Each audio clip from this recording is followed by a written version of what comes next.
vis-a-vis the performance of our economy. The talk of performance of our economy is that it is very bad. The behavior and the look of the people who work in government is that it is very good. And I will give you an example. A minister driving a Prado, and then he has a chase car, which is a Prado. And actually 2 of them, I have seen this on the road. Since this problem, I have not seen any government or minister's car. I don't know if they have hidden them or not. But the truth of the matter is the behavior of the government servants and the performance of economy is not actually commensurate. So my thinking, Honorable Mbadi, if you look at what you are saying, these are long-term, medium-term. I would propose, should you get this opportunity, let the minister drive a maximum car of 2,000 cc. Do what Kibaki did during Kibaki, so that the behavior of government servants and the behavior of economy actually goes together. But if you don't do that, Honorable Mbadi, that the people of Kenya will see, then you will be actually a failure. Maybe mine is a comment, Honorable Speaker, but that is a very big comment. What is your opinion, Honorable Mbadi? I thank you, Speaker. Take the third, Kikaria. Thank you, Honorable Chairman. Mine, first of all, is for the public out there. There has been this clamor that the president does appoint political appointees into. I think John Mbadi is answering them. They are out there. John Mbadi is making a good account to answer that question to the public. My question is to the nominees this. Currently, you're the chairman of PAC. And the auditing financial statement usually are 2 years or 3 years in delay. The Auditor General's report, which is a very important report for purposes of oversight, usually come late, maybe 2 or 3 years behind. What steps will you take to expedite the conclusion and consideration of the audit report in Parliament? Thank you, Honourable Chairman. John, I'm reading what the public is sending to us. Thank you. Put to you later. Go on now. Answer Nelson. Yeah, I will start from Honourable Nelson, the Chair, Defence and Foreign Relations. On the issue of transfers or shuffling at the Treasury, what I would say is I'm going to look at the Treasury in its totality and see if there are gaps and if there are areas where we can change people, move one person from one place to the other. But to me, the most important thing to do is to have a system that functions. Because if you don't have a system that functions, whoever you bring may just mess you up. So we need a system that is functioning, a system that even if I'm away, would still ensure that what should be done is done. The issue of favoritism, where some MDAs get funded and others are not, that to me is a failure of the system. We must correct that and ensure that there is equity, that there is fairness, that the system serves all Kenyans equally. So it is about system. Once you put the system in place, the officers you will put will do what is required. On the issue of shareable revenue going to counties, you are addressing, Honorable Nelson, you are addressing a converted person. I am a supporter of devolution, and I know that we need to support our counties.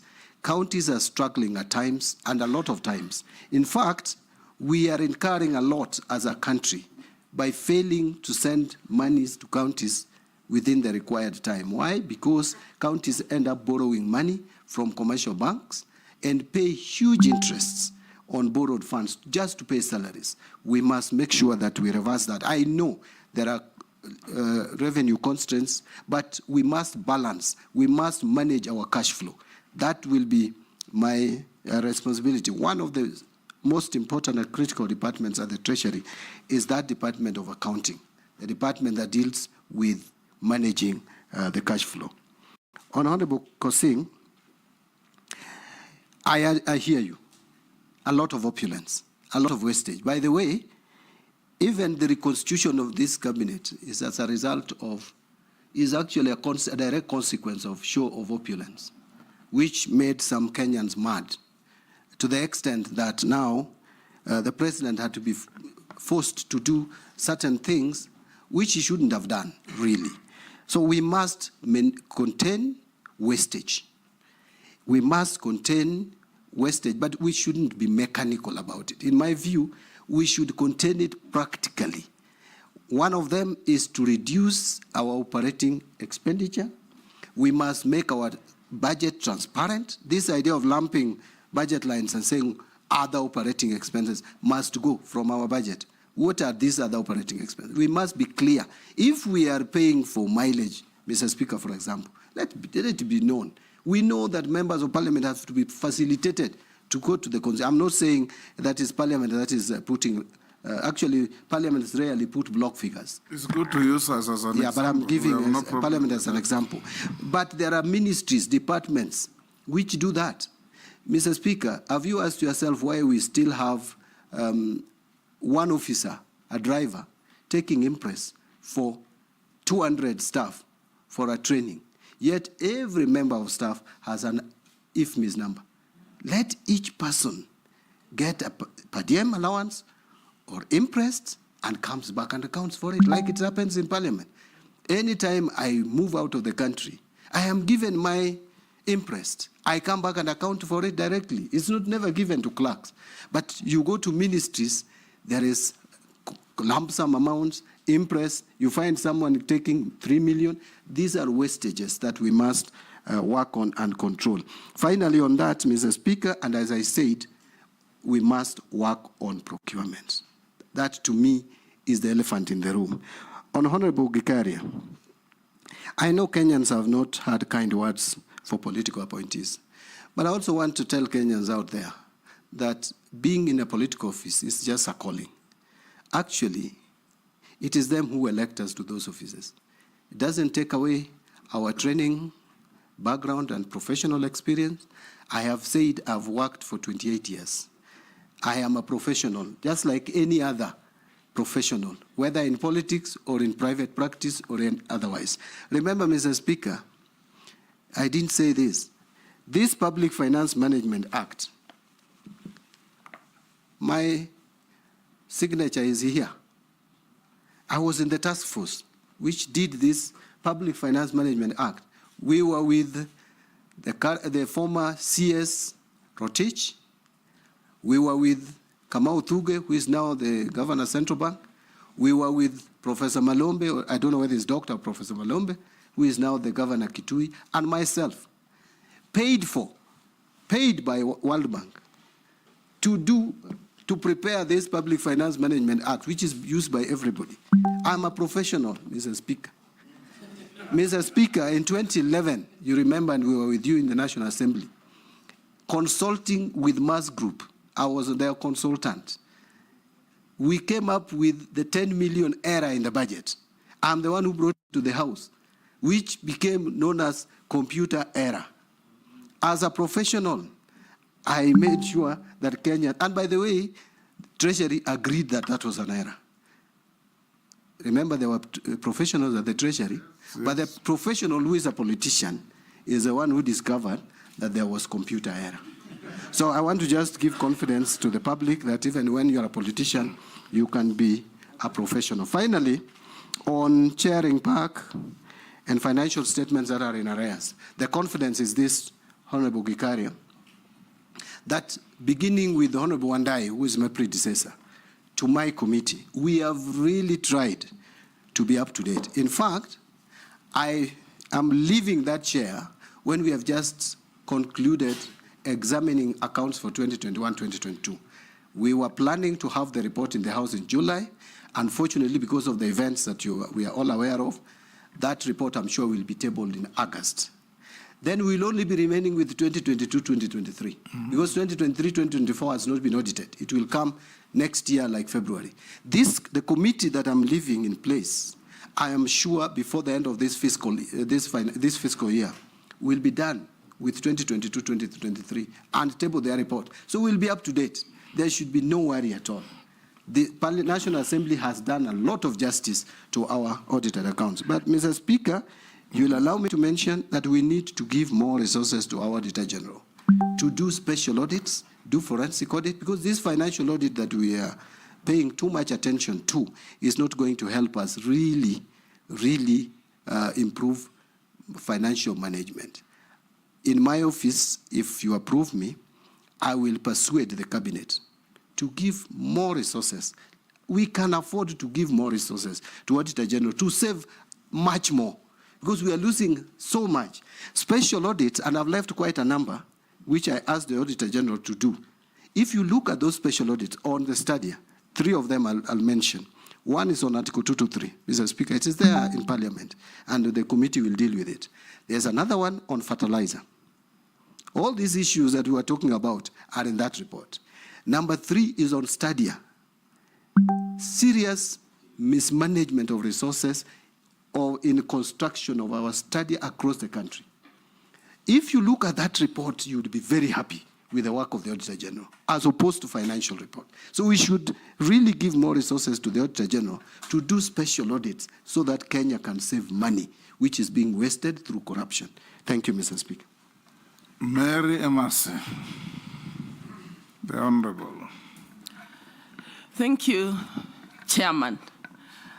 Nominee, my questions to you start from a statement you've just made to Kenyans, confirming that in the collapsed finance bill 2024-25, that indeed there were good clauses or good intentions for Kenyans. And that is why some of us who voted yes believed in incorporating the views of Kenyans through public participation, removing the bad, and approving the good therein. Having said that, one of the reasons why we've been judged harshly by Kenyans, and again you've alluded to that, is the miscommunication. How we communicated the contents in the finance bill to Kenyans, which was surrounded by a lot of propaganda. Now my question to you, how best do you think that we should communicate to Kenyans? How best should we do public participation going forward? Because you are the one who is going to bring to us the next finance bill. Secondly, you've also spoken to the aspect of revenue raising, and you've said you're going to look at, have a dialogue with KRA and see how best to improve KRA. Do you believe by just restructuring or reorganizing KRA, we will be able to raise sufficient revenue to finance our budget? If not, what other revenue raising measures do you intend to bring on board, because you're the one who will be bringing to us the finance bill? Last but not least, we have interns in KRA. Some of them have been serving for the last 3 years and just getting stipends confirmed. Yet I'm also aware that KRA is understaffed. For them to realize the objective, they need to be staffed properly. What are your thoughts? What are you going to do about it? And finally, the last one. One at a time. The last one, Honorable You've Speaker. hit 2 already. Just the last one. Again, a nominee in the supplementary estimates 1 for 24-25. We have rationalized expenditure for all sectors in pursuit of fiscal consolidation. And this is adversely affecting some of the social safety nets that are likely to affect the most vulnerable members of the society. How do you intend to turn around the economy so that you cushion Kenyans to prevent negative impact on their welfare? Thank you. Members, at least be conscious of your colleagues also queuing to ask questions. Chair, my apologies. You know, we've worked with the nominee in the budget and appropriations, and we're also in the same line. So I had a number of questions. Thank you. Divorce and due familiarity with the nominee, and interview them in the manner we have been interviewing others. Dawood. Thank you, Mr. Speaker. One question. Thank you, Mr. Speaker. The nominee, Honorable Mbadi, the division of revenue for the county governments was reduced because of the failure of the 2024-2025 finance bill falling. And now, subsequently, the finance bill 2023 has been declared unconstitutional. Do you, in your opinion, think that again you will ask for the division of revenue from 380 billion going to the counties going down again? Secondly, is the tax policy. Being an accountant of long standing, you know, there has to be, tax has to be simple and not be changing each and every other day. You have to give businesses time to recover, because it, I mean, if you change tax policy every other year, how do people plan on what they are going to do? Because that is the other issue. You talked about pending bills as well. You said they should not be paid, or you will have a system. What kind of system are you talking about? You're saying they will not be paid, or you will pay them, but in what manner will you pay them? Thank you. Murugara as well. Thank you, Mr. Speaker. Nominee, the Honorable John Mbadi. To the eyes of Kenyans, you are actually the treasurer of the country. You are the one who is going to be responsible for everything that we treasure, especially our money. The first limb is, would you be able to take a stand and keep that stand firm? Will your yes be a yes and your no be a no? And if so, Kenyans know very well that the reason why we are where we are grossly is because of pilferage of public resources. And everybody knows what the Auditor General, whom you propose to be funded, has been reporting year in, year out. But not one, not two have been taken to court or any form of action taken where it is glaring that public resources are actually being wasted.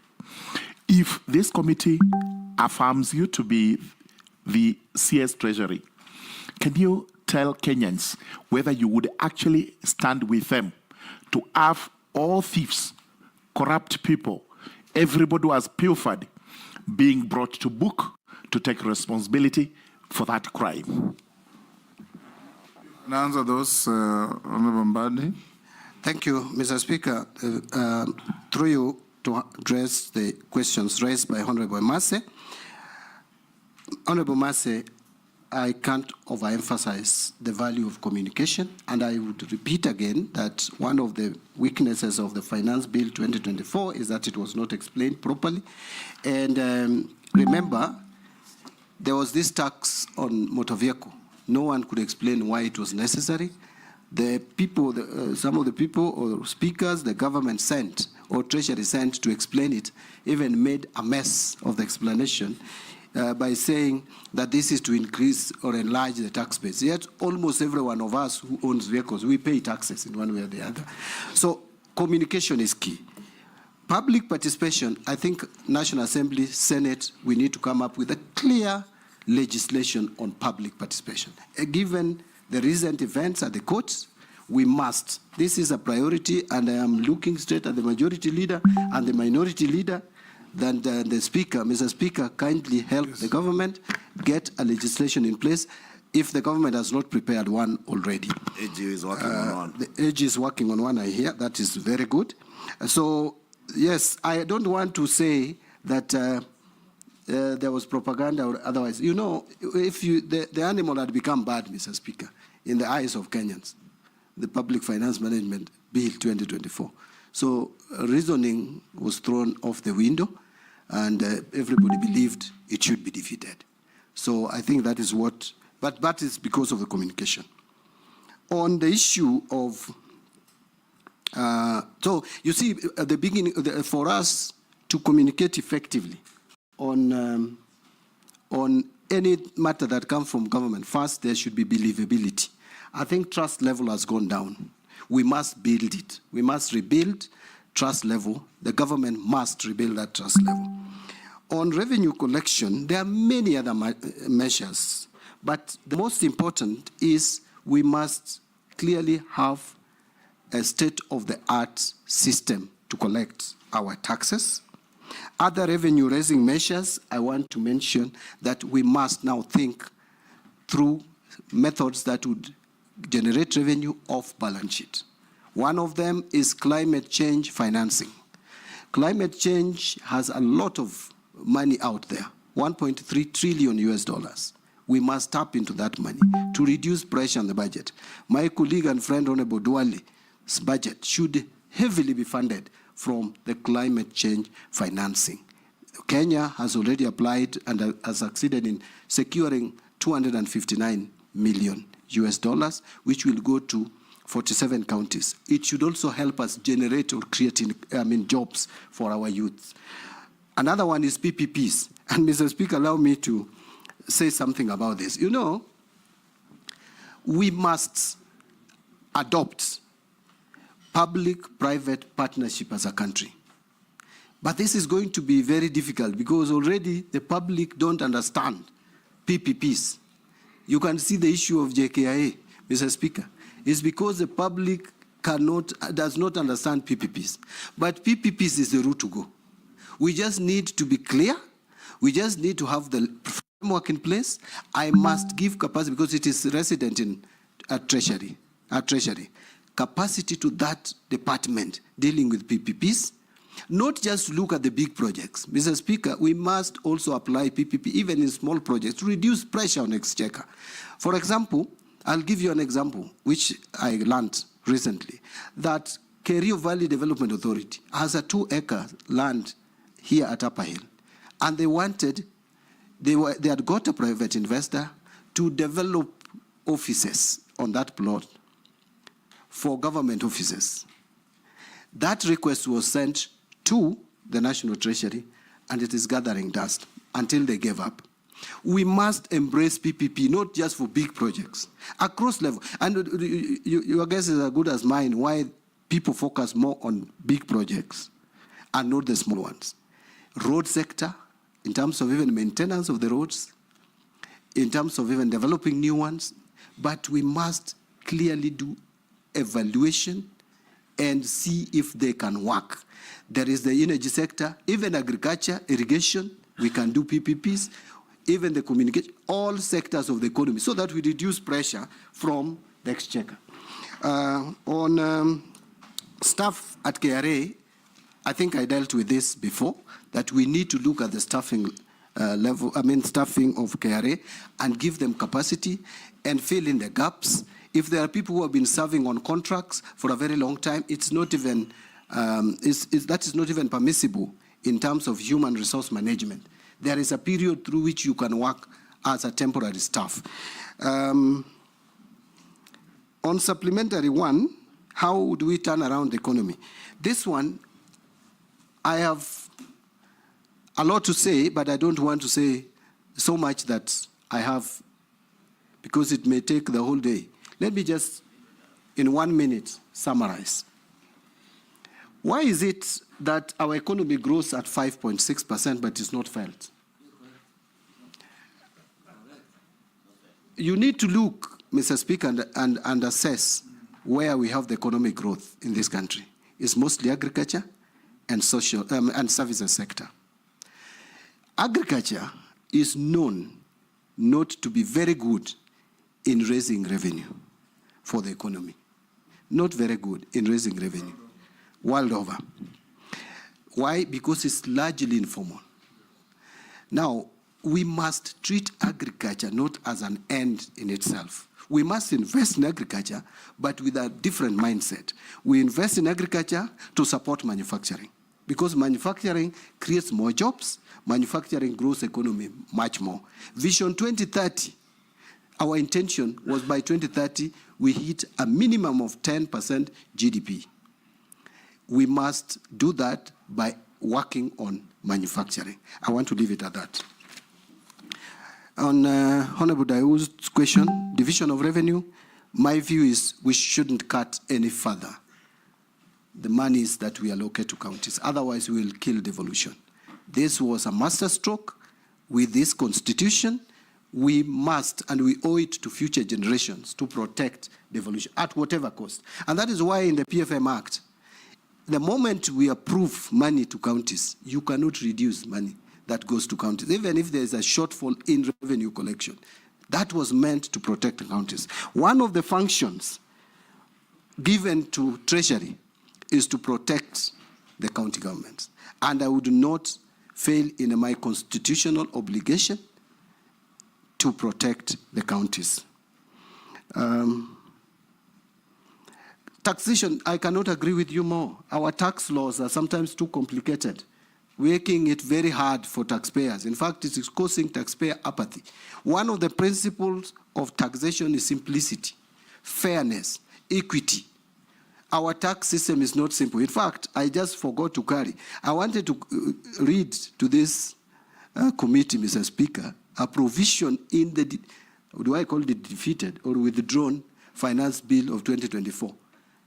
Clause 12, calculating minimum tax, top-up tax. You need to be a very smart accountant to calculate that. Lot of formula, different jargons. You cannot have such kind of legislations and expect to collect revenue. So we need to simplify our tax laws and tax system. If there are, I'm going to work around and check the tax laws that are complicated, that are causing us to lose money. Because when taxpayers realize that it is very difficult and complicated and costly to comply, they will not comply. So we must lower the cost of compliance to taxation. Pending bills, will I pay or not? It is not even me to pay. Authentic bills must be paid. Bills that can be confirmed. And my comment is we must put a stop. Going forward, there should be no discussion anymore on pending bills. Let us deal with the historical bills and pay them. But going forward, let us not allow MDAs to accumulate more pending bills. And by the way, you'll remember, I have a constitutional mandate. Actually, it is in the statutes. If a accounting officer fails to do what should be done, we can withdraw that power from accounting officer. And that power is with the Cabinet Secretary for Finance. So I am not scaring anyone, but let them be on notice that if you are not going to do what is provided for in the PFM Act, please, you will not be an accounting officer of the government of Kenya. On Mrugara's questions. Crowdfunding platform? This one I think Honorable Mugara has an answer. Because, you see, those who know me... He wants to hear from the horse's mouth. Yeah, those who know me know my level of firmness. That does not mean I'm disrespectful. You must know who your boss is. You must know where your loyalty lies. But loyalty does not mean that you must be a yes person. I have, in a number of occasions, disagreed with my party leader, who was my boss in the party. You wouldn't know about it out there. Honorable Junet would know. Family, but I don't talk about it, because then that would be disrespectful. So if I am told to do what I should not do, I will not do it, if it is not provided in law. Because my duty number one is to protect, safeguard the Constitution. I hope that answers. Owen. On the last one. Yes. On pilferage of public resources. I think this. It has been the streak that of I have answers. addressed even previously. It has Thank been you. the streak of your answers. Owen. Thank you very much, Honorable Chair, Honorable John Mbadi. Two quick questions. One, VAT refunds and tax refunds is actually one of the loopholes that people use to pilferage funds in this in the government. And you're an accountant, you understand this. I've heard you talk about it. Now that you're in that seat, How are you going to ensure that we don't continue to lose funds through tax refunds, especially VAT refunds? What mechanism will you put? And courts have been used as a means to sabotage government, that people, if you must give money to taxes, they rush to court, and a lot of money actually is held. Billions of shillings is held because there are court cases, and therefore government cannot access it. What are you going to do to unlock that money, reduce corruption in terms of VAT, and ensure that there's enough cash flow? Secondly, equally, I know you're a believer in constitutionalism. If you look at the Constitution, it's very clear. You have money for counties, you have money for national government. There's also another fund called Equalization Fund, for which many cabinet secretaries have never taken it seriously. And therefore, they pay counties, they pay national government, but Equalization Fund is put under the carpet. And actually, it is Treasury which manages it, unlike the other funds, and therefore they never. And yet, Constitution is very clear on Equalization Fund, but this money has never. I think it was disbursed only once. If approved, John Mbadi, what are you going to do about it? And lastly, John. Thank you. This is very important. Two questions. This is very important, Speaker, if you allow me. You have. In your career in Parliament as a public, I don't want to call you a politician, but a public service servant. You have disagreed a lot with a lot of the issues that have come from Treasury. A lot in Parliament. You have disagreed. Those are actually prepared by mandarins that you will find there. You know, and especially on finance bill and matters finance, you've agreed with them totally in almost everything, as you've been leader of a minority in. How are you going to change? Are you going to change the people? Or you will become, you know, there's a popular saying that same monkeys, same forest. You know, are you going to be one of the monkeys now there? Or are you going to say, I want all the monkeys out, and you become the bigger monkey and manage? Thank you. Robert? Thank you, Speaker. From skunks to monkeys. Now, Speaker, you'll allow me two quick questions, one on integrity and the other one on capacity of the nominee. And from the words of the nominee, trust level has gone down, and that's one of the problems we are facing. Now, this is a public office that you've been nominated to that requires serious public trust. I want to take you back. Today you've admitted that there are very many good provisions that were lost in the finance bill. In fact, you're looking for ways by which you will be able to redeem. But you on the floor vehemently opposed this finance bill. In fact, at every clause you said, reject the bill.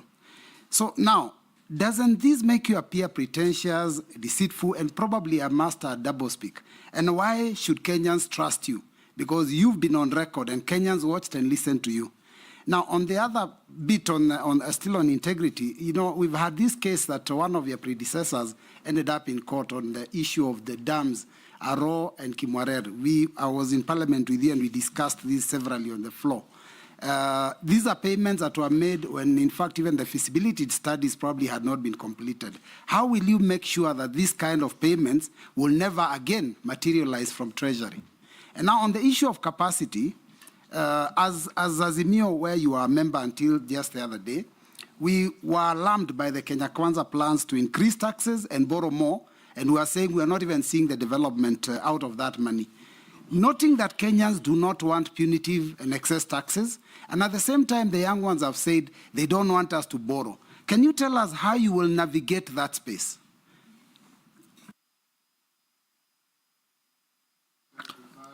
Thank you, Mr. Speaker, and thank you, nominee, Honorable Mbadi.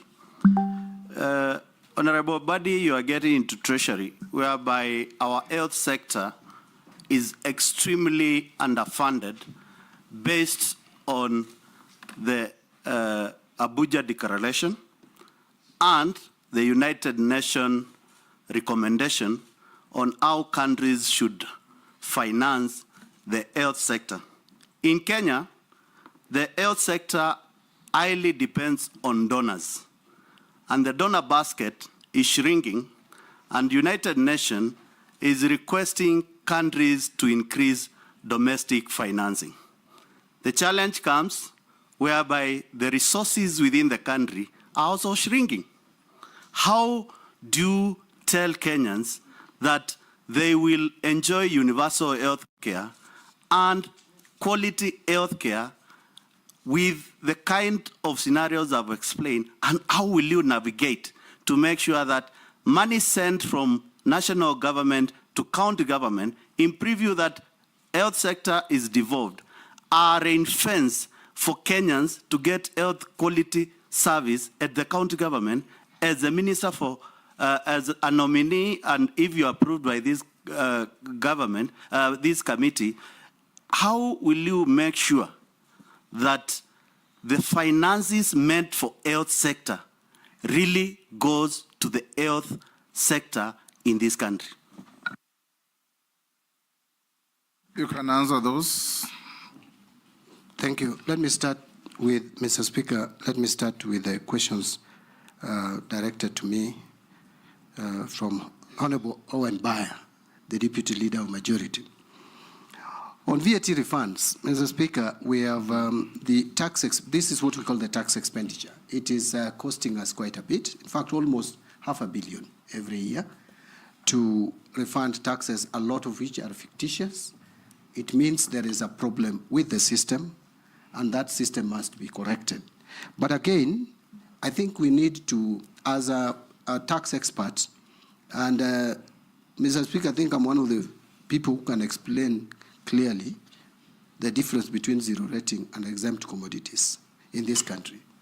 But I don't want to bore you with those explanations. I just want to mention that I think we need to have a conversation whether those items which we need to subsidize through VAT so that we don't expose Kenyans to untold sufferings as a result of high cost of living, we may think of most of them go to exempt categories so that we avoid the zero rating of commodities which result in tax refunds. Because tax refunds is largely, especially on VAT, as a result of zero rated commodities.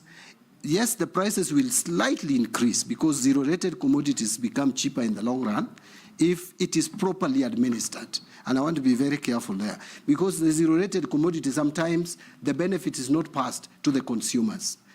So we need to emphasize and have almost every item that we want to still subsidize under VAT under exempt commodity. Then you will eliminate the issue of tax expenditure in that line.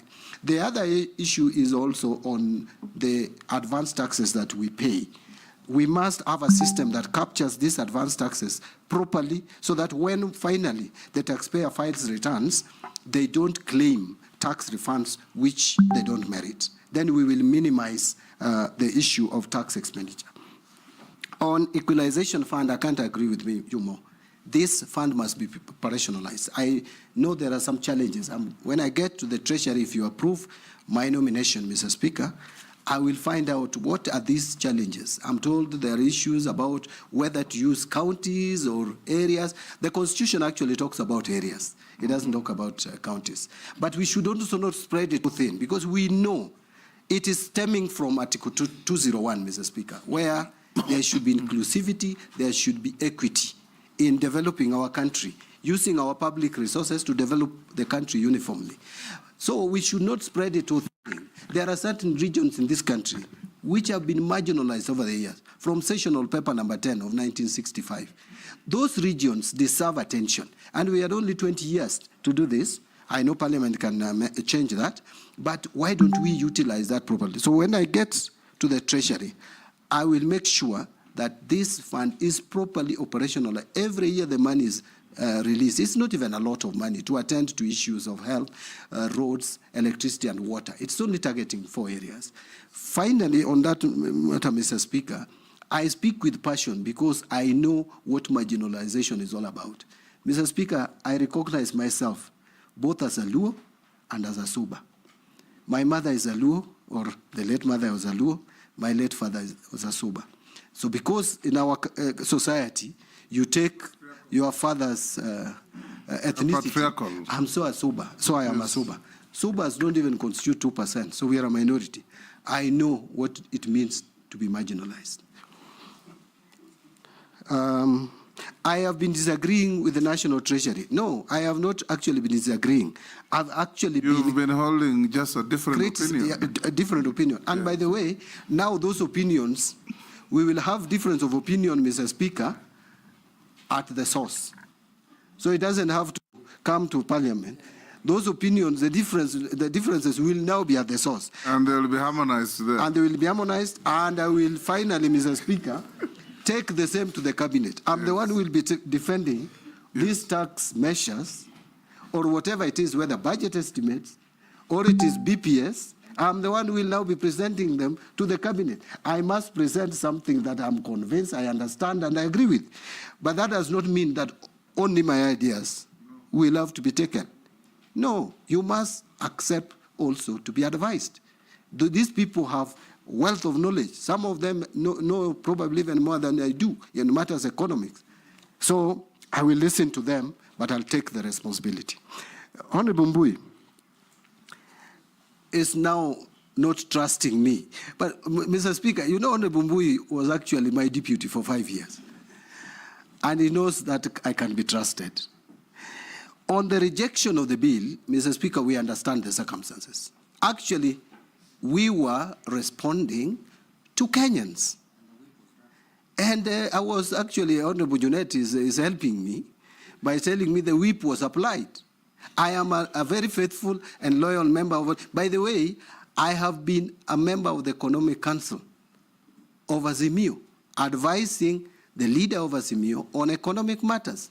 And I was convinced that even though there were some good provisions in the bill, which I mentioned when I was contributing on the floor of the House, you gave me 5 minutes as a speaker. And I said there are some good ones, but the bad ones now have made the good ones look bad. You know, and so the public made a referendum. There was a referendum, an official referendum by the public on this bill. Mr. Speaker, if you looked at the social space, everybody was saying reject. And since I am representing people, not stones, not animals, I had to listen to the people and do what they wanted, Mr. Speaker, by rejecting the bill. So there is no inconsistency. My trust level is still where it was on the Mbui. And by the way, I don't think I'm not a member of Azimio. I am, only that I'm not an official of Azimio. I mean, I'm not holding any political office. I'm still a member of ODM, by the way. On Arao and Mvurya,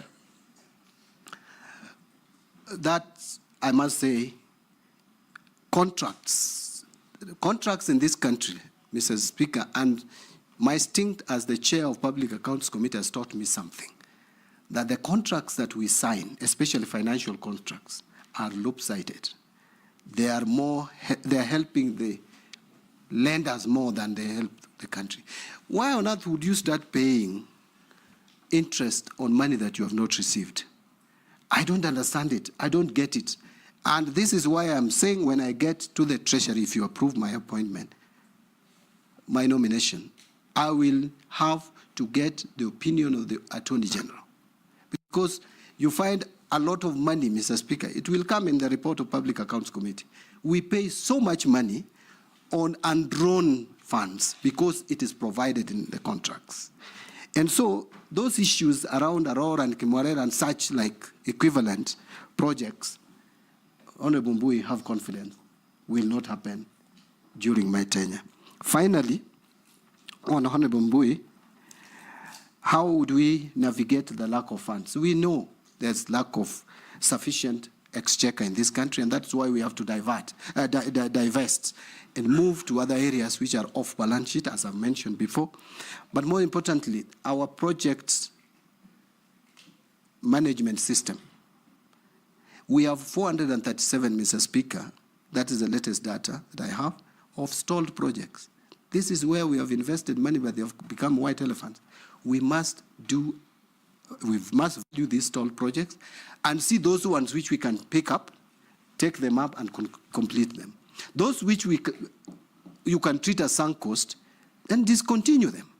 But Mr. Speaker, there should be coordination between national and county governments. You find a huge government project, national government project, which was developed even from 10 years ago in a county, lying there, yet a county government is constructing another state-of-the-art a block of offices. Why can't we have a system where national government can surrender to county government some of these bills so that they can complete and use them? On Honorable Mule, Mr. Speaker, I'm trying to move fast. I hope I'm doing justice to all the questions. Honorable Mule, I know there could be underfunding. There is underfunding of the health sector. But I think health sector, we must look at it in totality.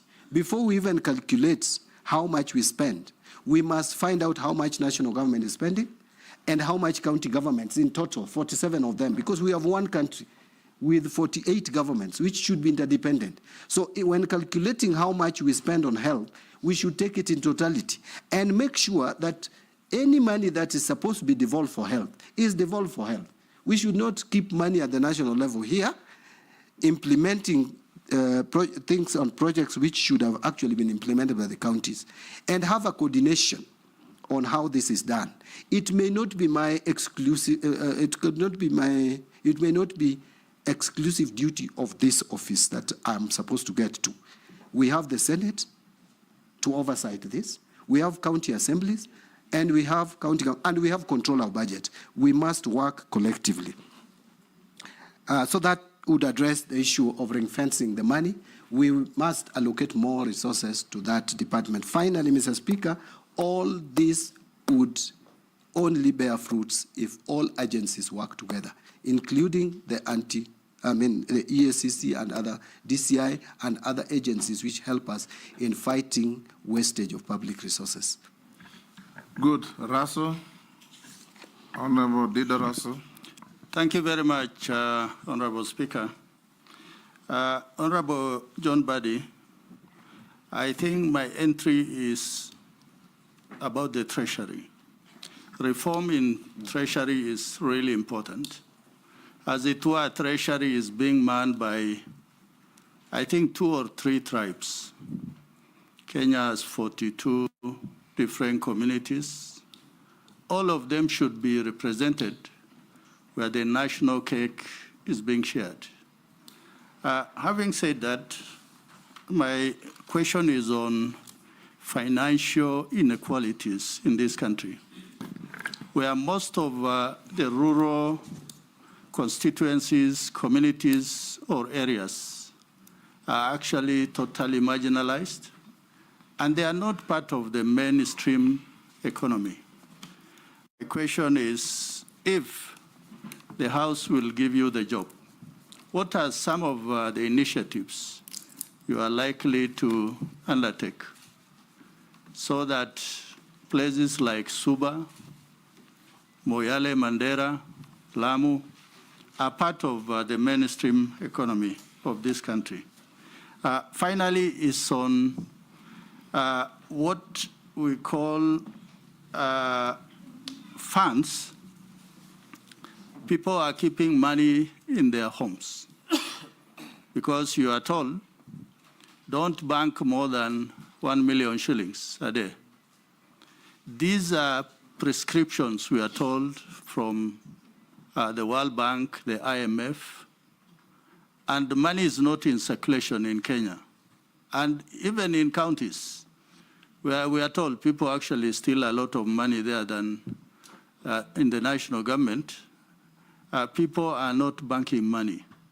What are some of the initiatives you are likely to undertake to make sure that actually Kenyans are confident that they'll be taking money to the banks, and it is more safer in the banks than when they are in their homes? Thank you, Honorable Speaker.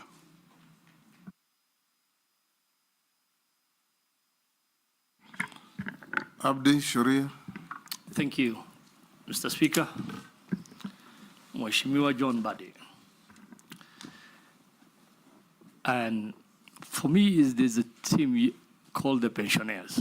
You can imagine they've been working for maybe over 40 years, doing a lot of good work, contributing to nation building. But unfortunately, when they retire, and expecting now the nation to repay them back and so that they can enjoy their retirement in peace, they end up following their pension payments. Internet ni kama inapoteza watu leo. What are your plans to ensure long-term sustainability of pension schemes and the timely payment of pensions to the beneficiaries, considering the growing physical pressures? I thank you, Honorable Speaker.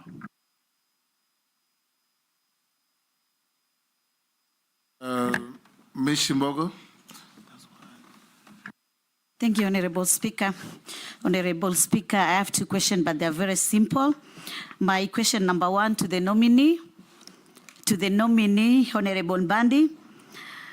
You have seen recently that there have been public unrest due to economic hardship. What specific policy will you implement to stabilize the economy and restore public confidence in the Treasury? Kenyans are saying that you have been given that docket knowing that there's no money in the national coffers. And one of the reasons they're saying that it is the appetite in terms of borrowing. Why do we borrow beyond the ceiling which has been put using our regulation or other policies? Why do we borrow for projects which cannot finance itself? For instance, there's this project of SGR, where we took a big loan from the Exim Bank in China, and up to date, it has been a challenge for us to finance that loan. Why do we sometimes just borrow using foreign currency, and when our shilling goes down, it becomes a big challenge to us? Why can't we just know that, are we taking non-concessional loans or are we taking concessional loans? And why are we taking conditional loans which are not favorable to our country? My second question, it is on economic inequalities, which remains very high in this country, with significant disparity between urban and rural areas. And that is why we had the narrative of hustlers versus royal, or rather versus bourgeoisie. To me, inclusive growth strategies are needed to ensure that marginalized groups benefit from economic advancement. How will you ensure that economic growth will benefit all segments of society, including marginalized community, especially the youth, the women, and persons with disability? I thank you, Honorable Chairman. Can we take Murkomen as well? Thank you, Honorable Speaker. My question is that there are many unclaimed financial assets that have not been claimed by rightful owners. What strategies will you employ to raise public awareness of the existence of these agencies to the public? The other thing, I really wanted to support you regarding KRA. There were very good system in KRA when they were recruiting the university graduates. And the government had invested a lot of money. In fact, they used to have even an intelligence department. And even those graduates were taken for training. Later on, I don't know what happened because all those graduates were fired. So what I would like to ask you, if you happen to get this chance, are you going to instate those people? Because they are trained, they know what they are supposed to do, instead of recruiting other. You can answer those, John? Thank you, Mr. Speaker. And honorable members, I'll start with the questions from Honorable Raso. On reforming Treasury, I think I talked about it, and I am committed to reforms at the Treasury. About 2 or 3 tribes manning the Treasury. Well, as a matter of fact, there has been discussion around this, and we are Kenyans. And if there are people who get positions just by virtue of being from specific communities, that should not be the case, and that should end.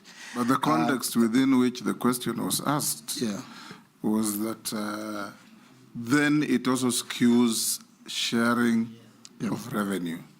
But sharing of revenue is not done at the Treasury. It's done in Parliament, isn't it? That's correct, Mr. Speaker. Yes. Yeah, so, but... where everybody is represented. Yeah, but I think also on the issue of inclusivity, we need to be inclusive in all government ministries. Let's not just look at Treasury as alone. Yes. And by the way, Mr. Speaker, there was a talk that I'm most likely going to be the first cabinet secretary from my community. So that in itself, both, Mr. Speaker. I can't remember any other Luo who has ever been in that ministry.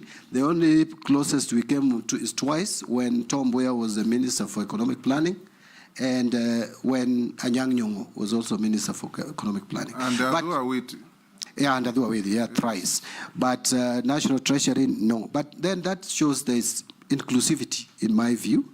But yes, all ministries there must be inclusivity. And in budgeting, Parliament does budgeting, and we are all represented in National Assembly. So there shouldn't be that discrimination. On financial inequality, I cannot agree with Honorable Raso more. We must find a system, and I'm going to ensure that is done, of equitable development of this country with the little resources that we have. Mr. Speaker, you've come to my constituency. Since independence, I will tell you, we have hardly.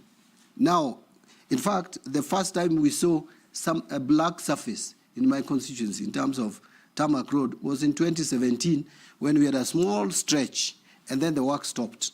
It's about 4 kilometers. What would you say if you go to North Hor?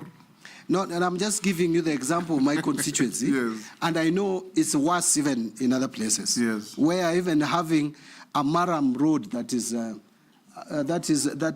usable is a challenge. So we must apply the resources of this country equitably. And that was the sense of devolution, but we must also make sure that the national government funds, which is still holding about 85%, is actually applied equitably. On the issue of keeping money at homes, we must strike a balance here, Honorable Raso. Yes, I know sometimes banks, because of the regulations and the policy that has been put in place by central bank, yes, that sometimes you go to the bank and your money, you know, sometimes I'm asked when my money comes from my SACCO, for example, Mr. Speaker, to my account, then I'm asked before I transfer it even to my wife. I'm told I must explain the source. And yet they could easily see this is from Parliament, this is from... So sometimes it can be discomforting. But we must balance that with international requirements, best practice. We are not operating in isolation, Mr. Speaker. Right now, through the Financial Action Plan Task Force, which is accepted internationally, and Kenya is a member of East and South African anti-money laundering group, where we have 22 countries. And actually in this August, Mr. Speaker, I am likely, if you approve my appointment, to chair a council meeting of ministers on this matter. We have set rules that we have agreed on, that we have signed to, so that we are accepted. Our financial system is accepted globally. If we fail to comply to some of what we have signed for, Honorable Raso, we stand at the risk of being blacklisted from the international market, and that has attendant consequences, which we would not want to get. Nominee, you know, the issue yes. on Raso's question yeah. is actually not banks making it difficult for people to deposit money over $1 million. I think it has been revised to 2. It's still 1 million. I think it's still 1 million. The issue is that the banks have completely misunderstood the concept and the philosophy. Because what the concept was is that if it is suspicious, you don't stop anybody from banking the money. But if it's suspicious, then you make a report to the Financial Reporting Center or any other authority. So people should not be prevented from banking money simply because it's over $1 million. But the moment the bank manager finds or feels that this money may be from a suspicious source, receive the money, hold it in abeyance, then he report. Because it's very risky for people to keep money in their homes. It's true. And that again comes to what I think Kimani Ichung'wah or somebody else said, communication. Communicate to the public. If a trader in Kikomba, now they do cashless, but many traders in many places receive cash. 5 million, 10 million. But they are afraid of going to the bank because there's a list of about 20 questions. Yes. Yes, and this is a cash economy. Yeah, and actually, you must simplify this. Thank you. I get you. Mr. Speaker, actually, it distorts our financial system completely. I agree. But Mr. Speaker, maybe allow me just to say two things in response to that. One is that I agree that this has been interpreted differently by banks, and we know why. I personally know why. It is because there was a period, remember the NYS scandals and those scandals, many banks were forced to pay fines. So banks became too cautious.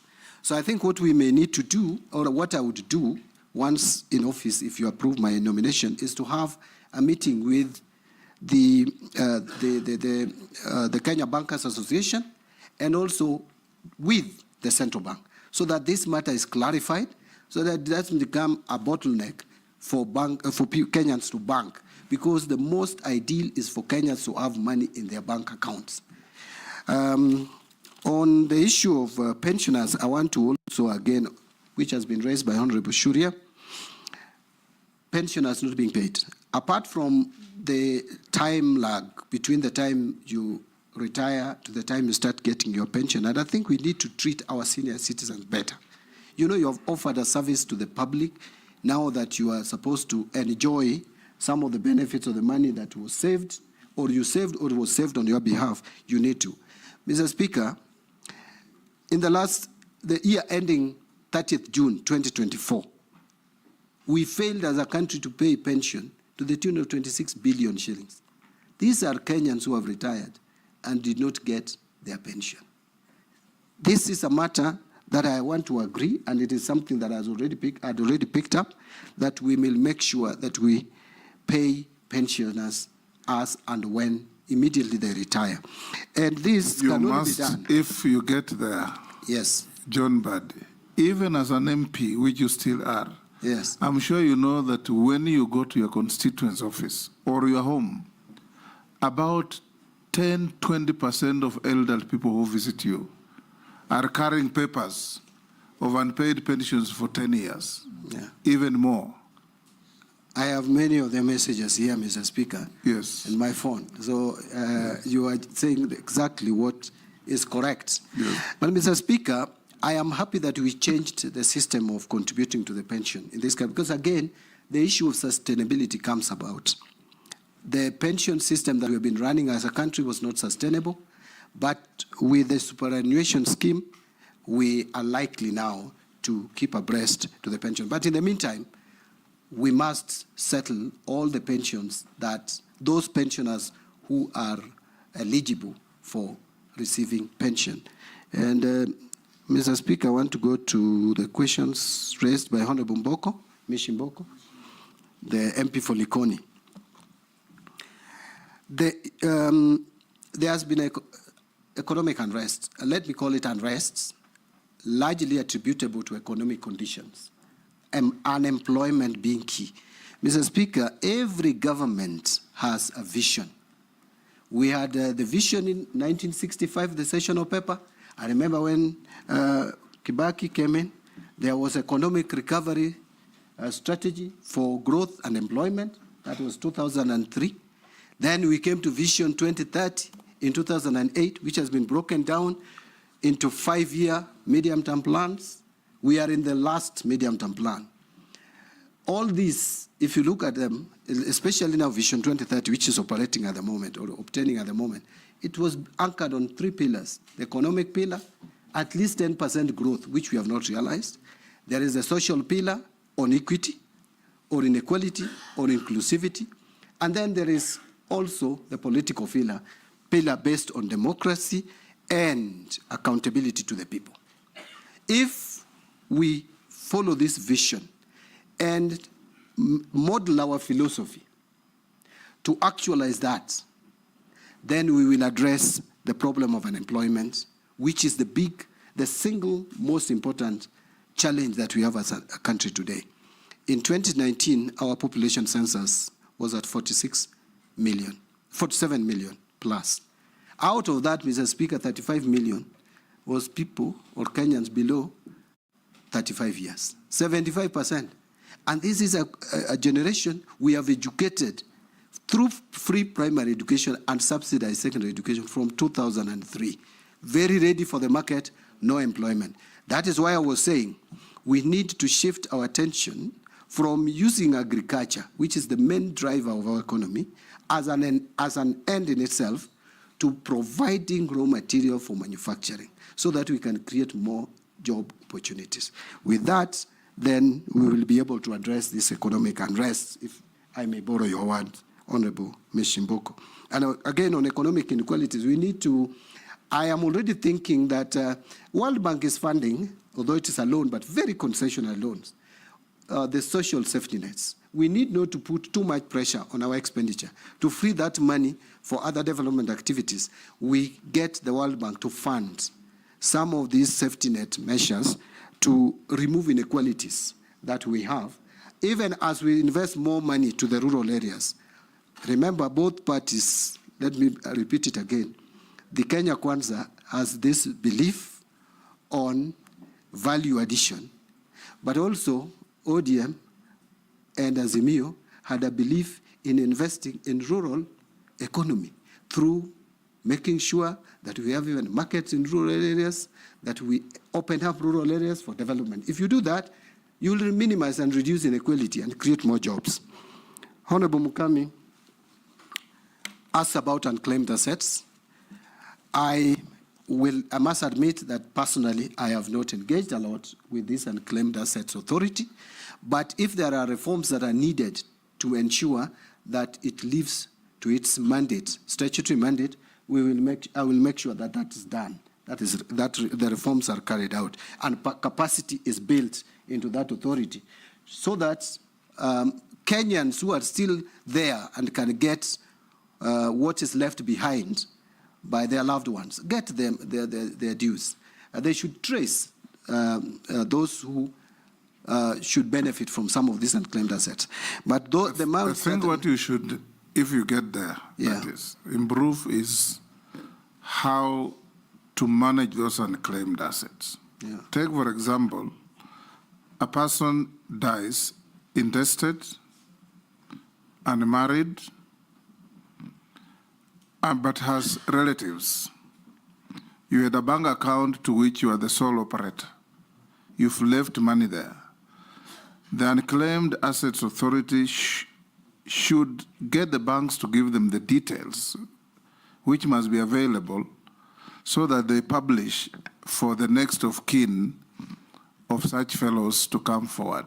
But what they do is they just treat it as unclaimed assets and proceed to take the money.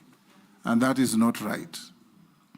There is nobody in this country who has no relatives, not in Africa. And Mr. Speaker, since this is a state enterprise and state corporation under my ministry, I will make sure that that is done. Actually, recently, I saw what one bank did. I will not give more details, but one bank reached out to beneficiaries of someone who died about 8 years ago, and they were still holding the money, and the beneficiaries came forth and got their money back. So that is what we should do with this authority. Finally, Mr. Speaker. Yeah, on Mukami. Yes. No, the other one, she actually agreed with me on the recruitment of staff. Yeah, the other one is about the graduates who were trained. Yes. And they were fired. KRA. Yeah, in KRA. Yeah. And regarding the system, because now you know what is happening. You can imagine the KRA officers are going loud, correcting taxes from hairdressers, mama mboga, and yet there were systems. So that is why I was asking whether you reinstate those people, because the government had taken them for training. Yeah, I actually said that there was a system in place of training graduates, and I think it was a very good system. Honorable Mukami agreed. Yes. As to reinstating those who probably should have remained on the payroll, that I cannot give a promise until I understand. Yes. You know, there are human HR issues and the legal issues. Unless I get to understand the technical issues, I may be talking about something that may not be tenable. Chairman, I'm sorry, but part of my question was not answered. Chairman, I had asked in the issue of the ceiling on borrowing, and also I quoted one example of a borrowing which we did on the SGR project, where we borrowed a lot of money from Exim Bank from China. I've raised this issue because I don't want to see you repeating the same mistake which was done during the last regime, and that is why we're having a lot of challenges now financing that loan to China Exim Bank. You didn't say anything about that. Although he had already said many things about commercial borrowing and concessional borrowing. Maybe just to summarize it by saying that public project investment management is a challenge. And I said I will make sure that we are investing on viable projects, whether it is from local funds or borrowed funds. And I also mentioned, Mr. Speaker, if you can recall, that we will be linking loans to specific projects and making sure that the expenditure is, public procurement is followed and done prudently, efficiently, and economy for money of the shilling is realized. Let's take the last one from Amisi. That was it. Caleb? Thank you, Mr. One Speaker. question. Yeah, for being last, give me two, kindly. Thank you, Speaker. You know, also, I get an opportunity to listen to the entire interview when you are last, and you seem to be a person ready to disturb the stubborn status quo at the Treasury.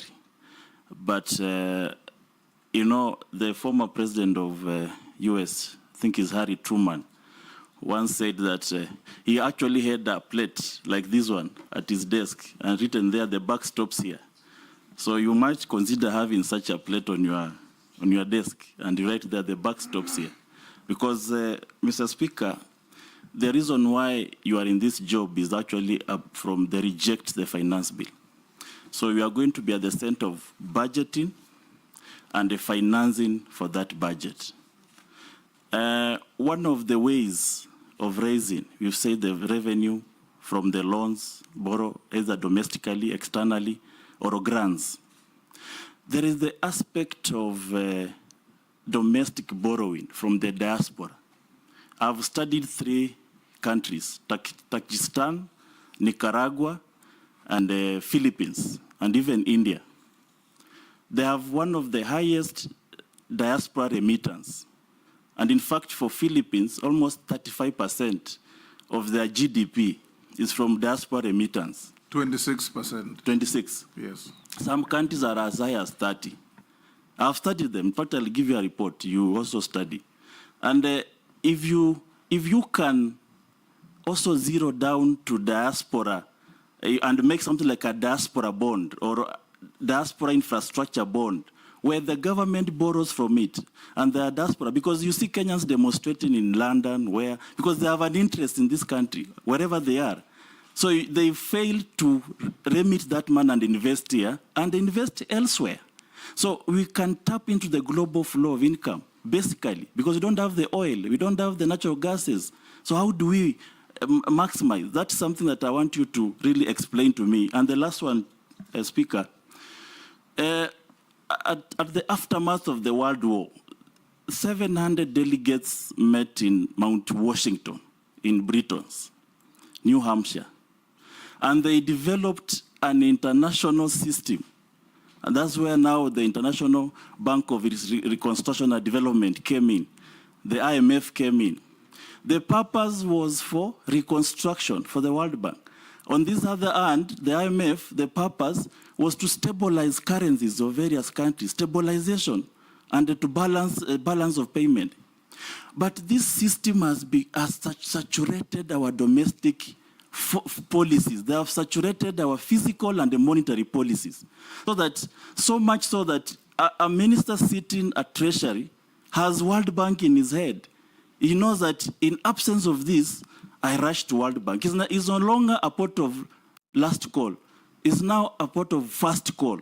How do we dislink our development path from the continuous dependence on the brutal institutions that were there to reconstruct Europe and Japan after the World War II? Nominee, answer those quickly. We are running out of time. Thank you, Mrs. Go ahead. May I proceed? Thank you, Mr. Speaker. Mr. Speaker, Honorable Kaleba Mitsi, the MP for Saboti, has actually noticed that I'm very ready to disturb the stubborn status quo at the Treasury. You could not be more right. Mr. Speaker, I am sure that His Excellency the President did not appoint me just to continue the business as usual at the Treasury, because then there would be no need to make changes. He would have just continued with the person who was there. So I have an assignment to do. I will discuss with His Excellency the President on how to help reform the Treasury and to do it properly, and together with the Cabinet. On domestic borrowing and diaspora, I had a lot on how we can borrow more funds, whether green bonds, blue bonds, and floating diaspora bond. It's only that the time limitation, I could not mention all of them. But I want to agree with Honorable Kaleba Mitsi that that is an area that we can tap on. And even look at ways of reducing transaction costs for diaspora remittances, because that's one of the reasons that you hear them complain a lot about. On IMF, by the way, I want to be very clear on IMF. IMF will never invite themselves to a country. We do invite them and agree with them on a program. There was a period we were not under IMF, but because of challenges occasioned largely by COVID-19 and the drought in the region, and also the global disturbance of the supply chain and all that, we then went back to IMF in 2020, 2021. But I have looked at what are these conditionalities? You know, sometimes we may blame IMF for nothing. We have agreed with them on a program, Mr. Speaker, that for us to tap onto that loan, what we must do, in fact, is one key thing: revenue mobilization. So we just need to agree on how we can convince IMF for the period that we are going to be under their program, which I don't think should be long. We must move to a system where we divorce ourselves from IMF and start depending on ourselves as we were before. But that we can only do by by doing what can be done in the interest of the country. They want us to maintain a deficit of no more than 4.4%. That's what we have agreed on currently. But we are moving towards, and we must move towards, a budget deficit in the region of 2.5 to 3%. I know government has talked about 3.1. We can sustain a budget financing gap of 3%. With that, you will not need IMF intervention. And Mr. Speaker, I said, I want to end with that if we increase, we take back, don't even go to the ambitious 25% that we have set to ourselves of tax revenue to GDP. If we can take it back to 18%, we will be adding to our exchequer not less than 600 billion. And I think it is achievable. I believe it will be done. Thank you, nominee. A quick run in a few issues thrown at us by the public. Some you have already spoken to. Are you aware that interest rates on loans are all-time high? What will you do to save Kenyans from exploitation by banks?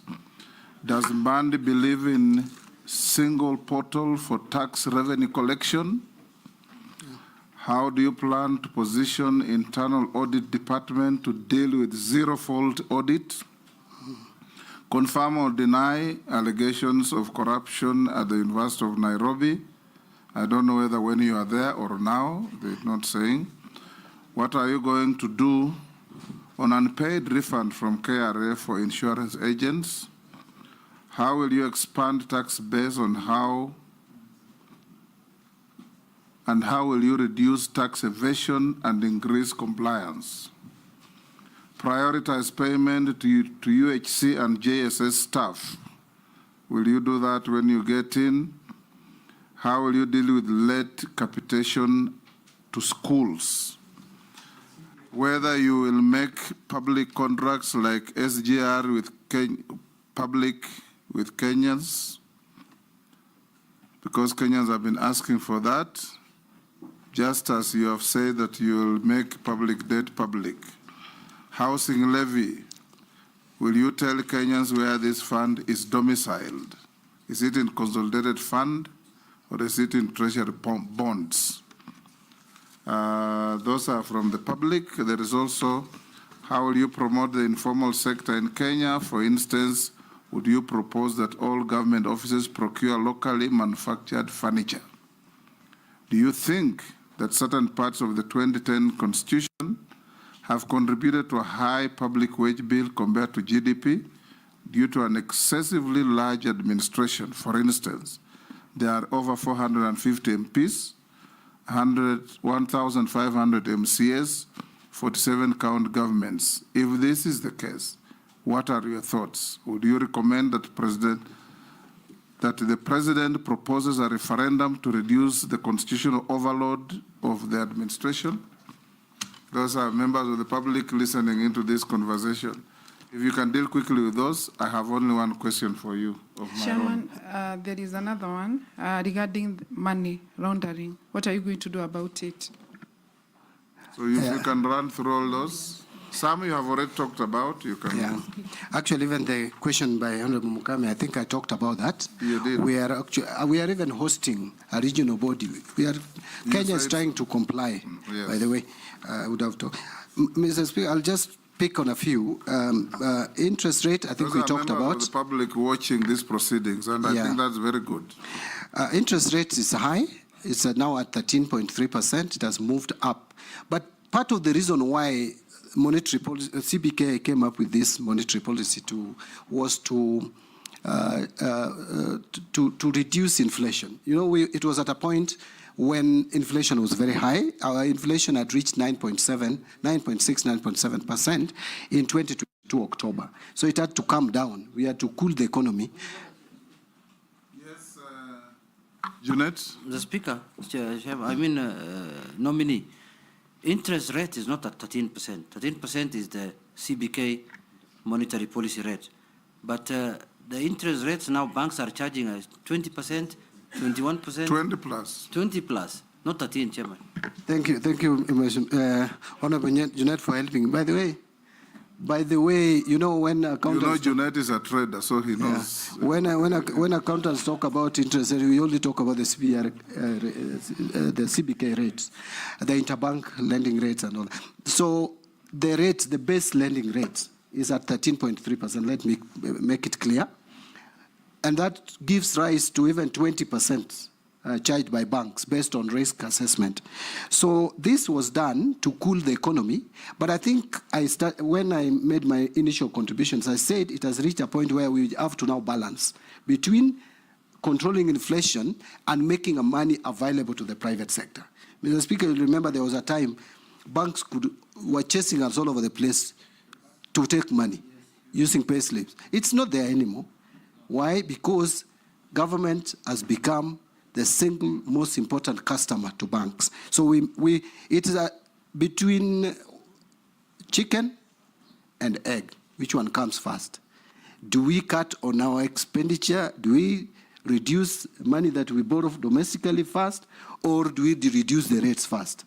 So those are the issues that we need balance. So I'll have a meeting with the Central Bank and Kenya Bankers Association to address this matter. If I am confirmed.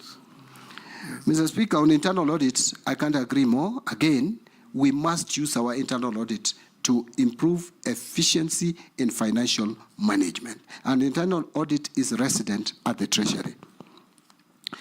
This issue of corruption at the UN, I saw it on some email that was sent to me. And the allegation was that I used... The same person. I suspect that while working at the University of Nairobi, that I used the university funds to campaign. Probably the person who has sent that message is not alive to the fact that I left university and went elsewhere, worked for 3.5 years before I became a member of parliament. You said so. Yeah. So I left university in 2004. And actually, I resigned and got my pension back. It was 218,000. If I stole their money, they would have not paid me my pension. I think that's, to me, someone who probably is wondering how I made it to Parliament.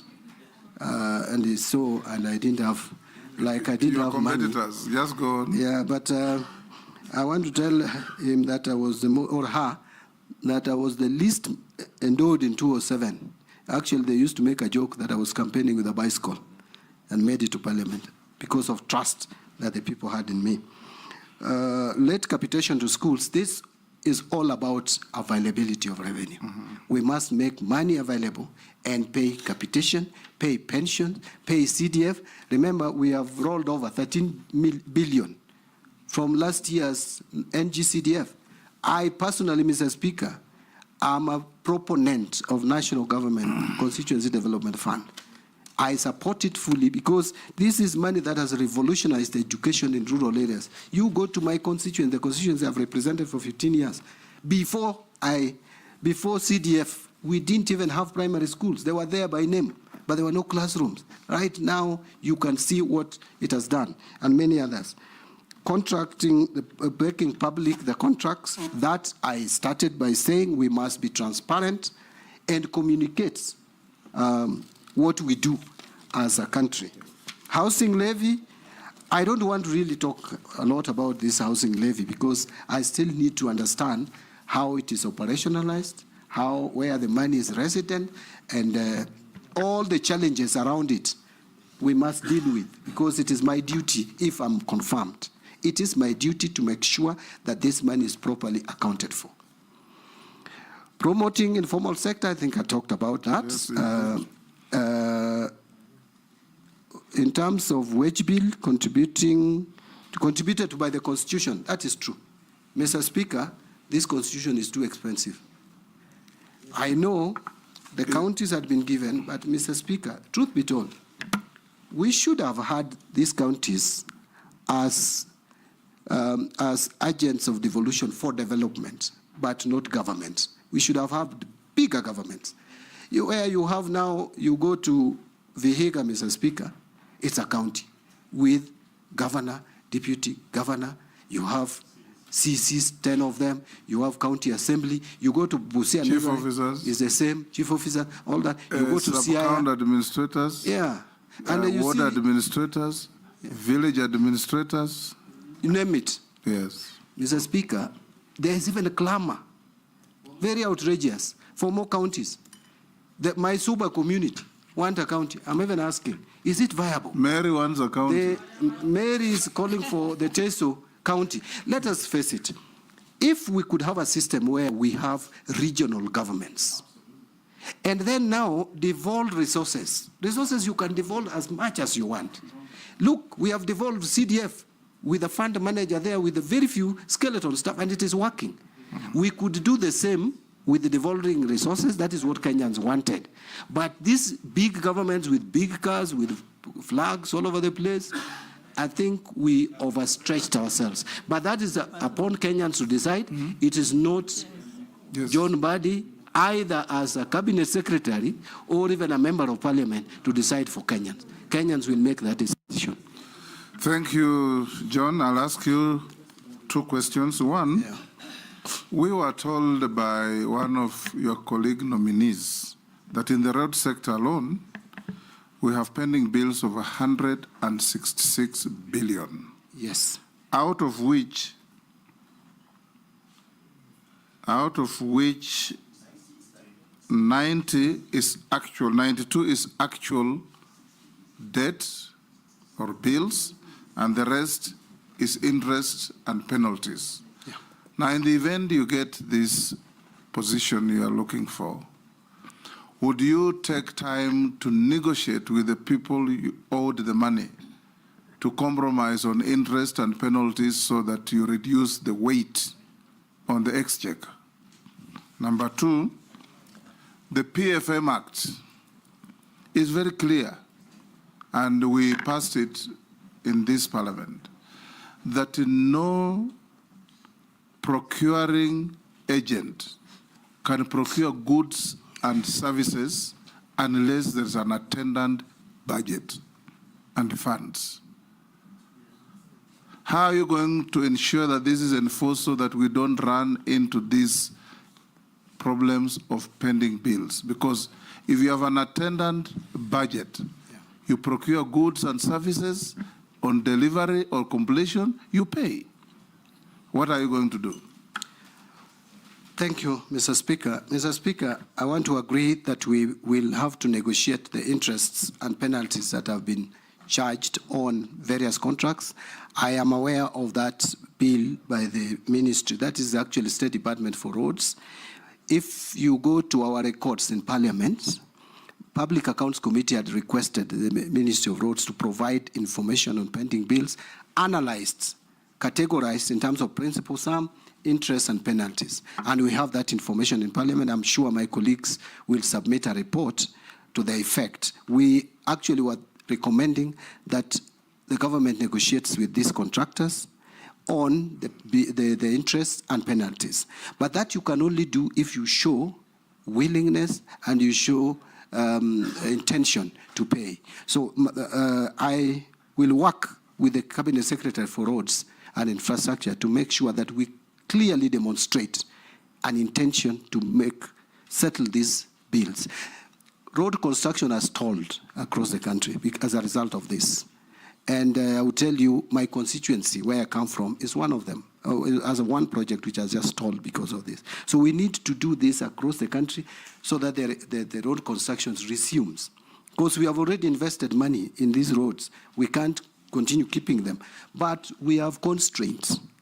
Look at the budget of roads, Minister. In fact, I was saying that that budget, at the rate of 50 billion, the pending bills alone, you may require not less than 3-4 years. But then if you have to finance all committed... Churchill told us committed road projects. That's actually where I was heading. Are 1 trillion. Yes. If you have to commit to, for all commitments, you need 20 years. Committed roads, that is roads that have been started, their value, if you sum all of them across the country. So it's terrible. There are some initiatives which I think we should promote where we get some of this road infrastructure done through PPPs. But there is also an initiative to negotiate, if the terms would be favorable, with some of the contractors that are coming from specific countries to take up this if it is within our budget ceiling, loan ceiling or debt ceiling, to take them up. Like the Chinese government has so many contractors around here who are doing roads using GOK funds. Currently, there are very few road projects done by loans from China. They are all working on roads funded by GOK funds. So we need to explore that. Finally, on procurement without budget, Mr. Speaker, this is again another problem. And the problem is not entirely that there is no budget. The budget is not there, but there is no money. The exchequer releases come late. Why? Because we are not able to collect. We don't have money. So we must just cut our clothes according to our sizes. That is the starting point. The planning we must have, and someone asked about the planning in one single portal. There is a disconnect between planning and budgeting. We need to have to synchronize. And this is the same ministry. We must ensure that we link planning to budgeting, to cash management, so that we don't commit ourselves into purchasing or contracting when we don't have the capacity to pay. We have grossly overshot the time. There are some people watching from US who have sent these 2 questions.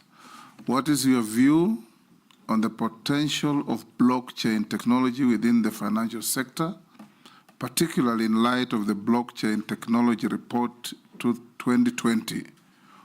Would you support the adoption of this technology? The next one, in light of the increasing global uncertainties and economic volatility, gold reserves have become more crucial in safeguarding national wealth and ensuring economic stability. Elaborate on how you would propose leveraging gold reserves as a reliable store of value in the current and future economic landscape. Additionally, would you explain any strategic measures that can be considered to enhance the role of gold in Kenya's financial system? Take at maximum 2 minutes. These are Kenyans watching these proceedings from the US. Pardon? The first one of the blockchain, Mr. Speaker, I must admit that I need to understand it better. And that is an honest answer. We understand. We need to get what it is. If it is something that can help the country, I also don't know it. The better. On leveraging on gold reserves. We'll need somebody to teach us about it. Do we have an ICT person around? But don't you worry, Mr. Speaker. Now that has been brought. There's a nexus between finance and ICT. We will. CBK, maybe when you get, if you get approved, CBK should be able to sort you. Yes. Okay. That's why I was saying that don't you worry, I will get... On the gold reserves, just say yes or no. Yeah, gold reserves, that actually we need as a country to move towards even establishing sovereign wealth funds, and gold reserves can help us in that. Yes. And those are areas, those are emerging areas that we need to look at. Thank you. Thank you. Lastly, John Mbadi, as a nominee, I have some few mundane questions for you. Have you ever been adversely mentioned in any integrity-related report or investigations? No. Do you hold any leadership position in any political party within Kenya? No, at the moment. You said you resigned. Yes. Can you tell us your net worth? My net worth, Mr. Speaker, is 380 million. And, Mr. Speaker, my net worth, the difference between, I saw some of my colleagues have done their calculation differently, but my understanding of net worth is it's assets less liabilities. Liability, yes. So if you take all the assets that I have, and I wish I had my file here. I've seen your calculation. Yeah, it's 380. You are 437. Yeah, 437 less 57 assets. million liabilities. Yes. You are 380. Yeah, and the liabilities is mortgage within Parliamentary Service Commission. SACCO loans. SACCO loans, about 20 million, about. And finally, there is the KCB Bank loan of about 12 million. Yeah. We received 43. We received 34. The only deferred income, Honorable, the only deferred income I have is I have some I have two now, but the one for Parliament, I don't know. The pension, I don't know how much it will be, so I didn't. It will be calculated. But there's one which I have with ICA of about 6 million. Your pensionable now it will be calculated. Yeah. It will be just below 200. Thank you. Chair, I was mentioning that because of the challenges Kenyans have had with this matter, because like now his deferred income next year would constitute part of his net worth, or rather when it matures. Yes. And most likely, if he's approved or if he goes through another vetting, Kenyans will want to know how did your wealth grow? How did your wealth grow? I will be able to explain that, Mr. Speaker. So, nominee John Mbadi, we received 34 memoranda against or about you, some saying it was right to be nominated, others not. And there are 3 particularly that just involve around, I think, parochial conflicts within your political setup. But you have answered all of them. So we will be, there's some things that clearly look parochial, how you quarreled with people in political meetings and so on.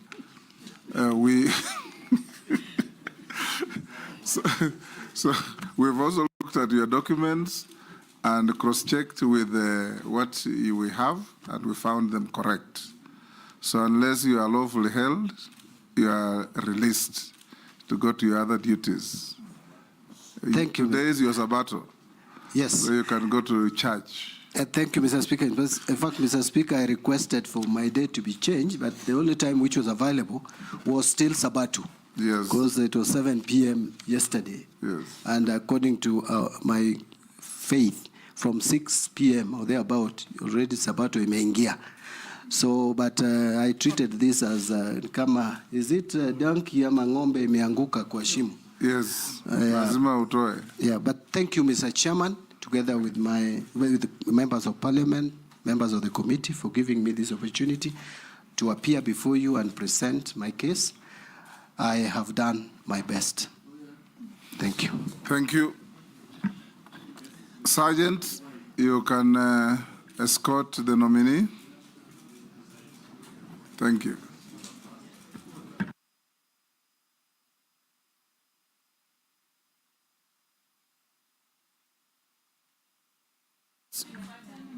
Pardon, we'll give you 5 minutes. And let me also say this. Of course, this was a candidate of immense interest, given the importance of the docket.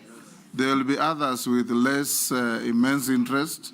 So we'll recover the time we have overshot with the next or the other. Yes.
hata sioni weka hizo.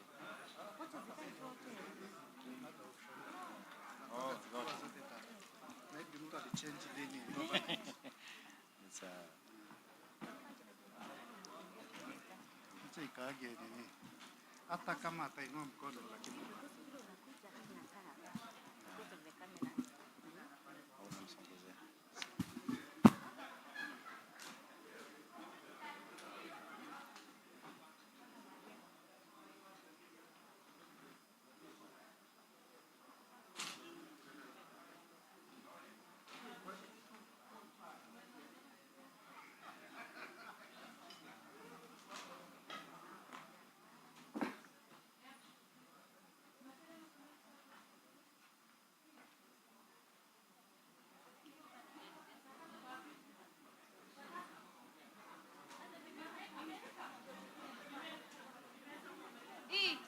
easy questions.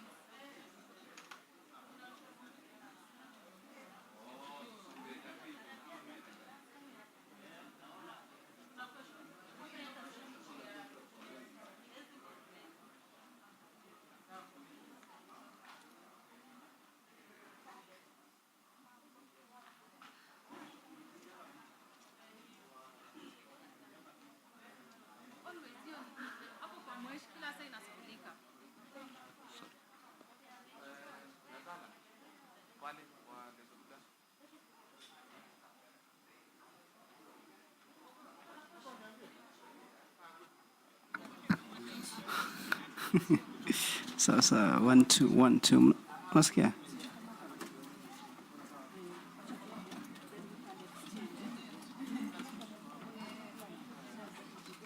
One two one two.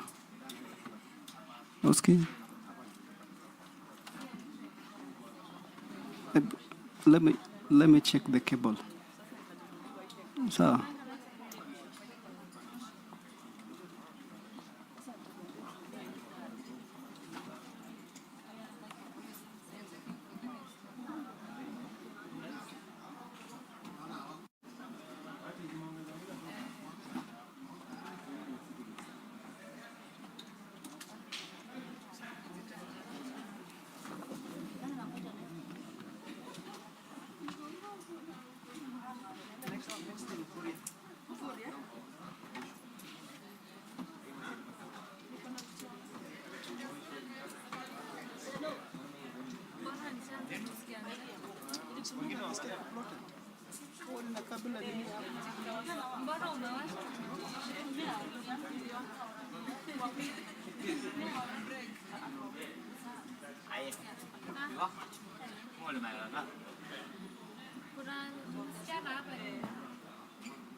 Masi. Ama sikusikia kitu Masi. No, Irene. Okay, nimesikia vitu zangu. Irene.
Good evening, Mr. Speaker.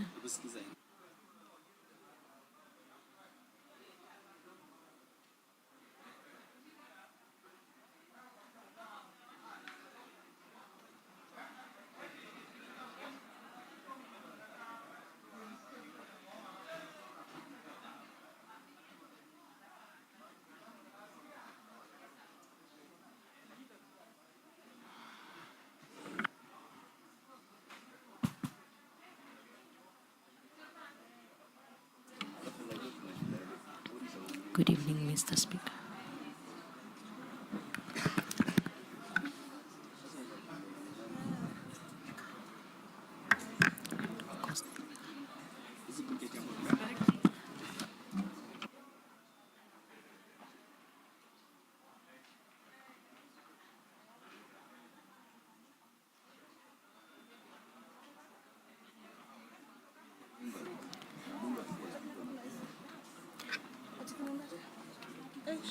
Tunajicho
Yes, yes.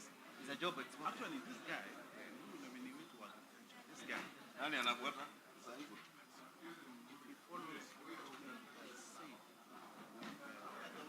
actions. Yes, I think it's very good. Very.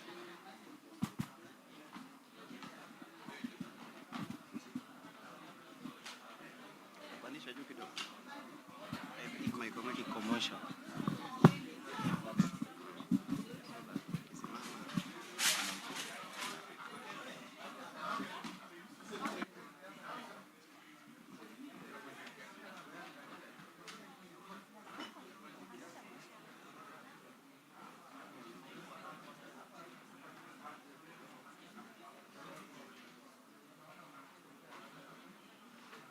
Honorable members, we have quorum. Welcome back. Our next nominee is one Salim Mvurya Mugala. Sergeant, you may bring the nominee.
Take your seat.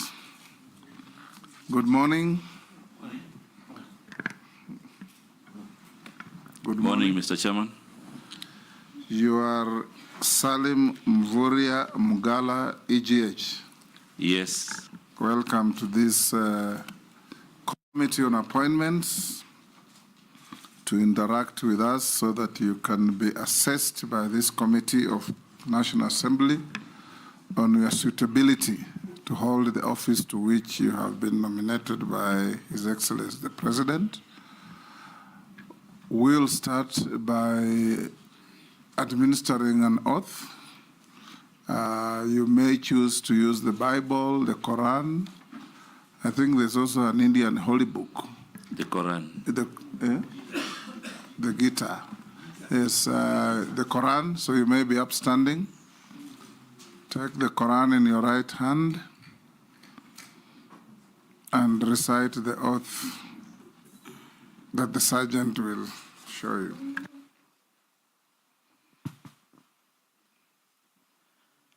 I, Salim Mvurya Mgala Mvurya, do swear that the evidence I shall give before this committee on the matter under this consideration shall be the truth, the whole truth, and nothing but the truth. So help me Allah.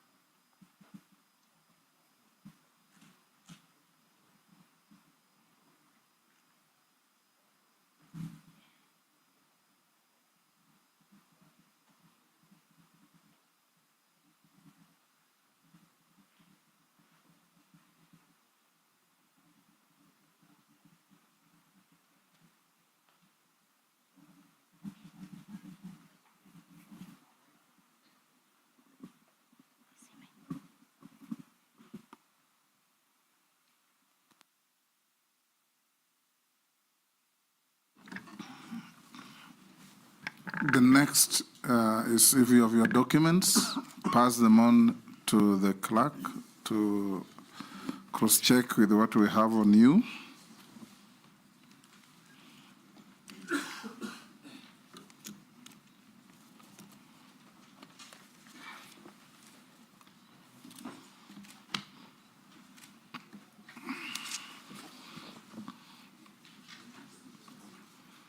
We'll start by introducing ourselves. I'm the chairman of this committee, Speaker of the National Assembly.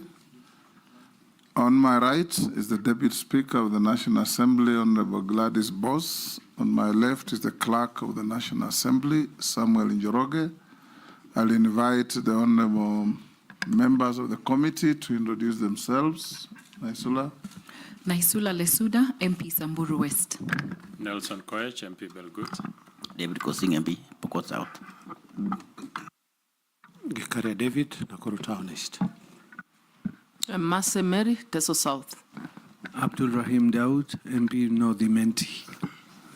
George Gitonga Murugara, Tharaka. Owen Bayer, Kilifi North. Robert Mbui, Kadiani. Stephen Mule, Matungulu. Dido Raso, Saku. Abdishurie, Balabala. Mishimboko Likoni. Rehab Mukami. I'm Caleb Sabot. For the record, Kimani Shoma.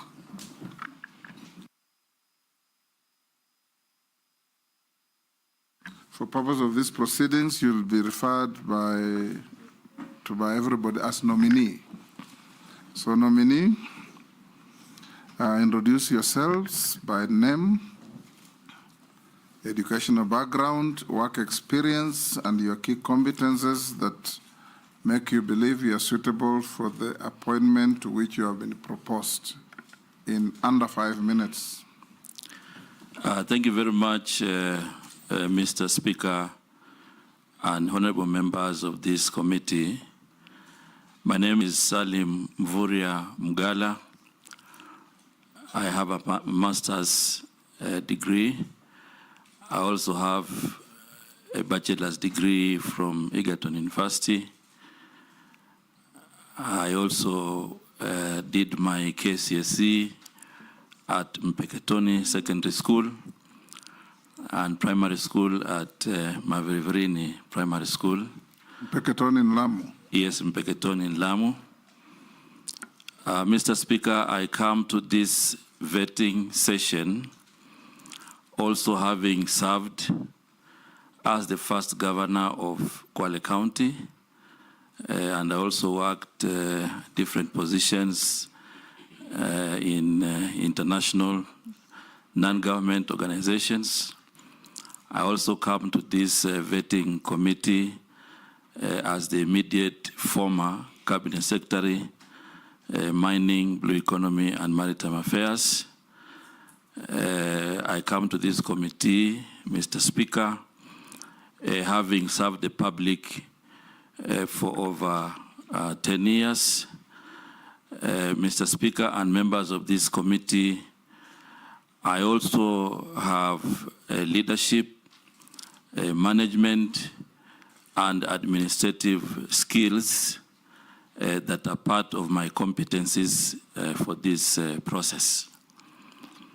I come to this vetting committee also with a formidable track record of performance in different spheres of the public, having transformed the county of Kwale socially, politically, and economically, and also having provided leadership in key reforms in the Ministry of Mining, Blue Economy, and Maritime Affairs.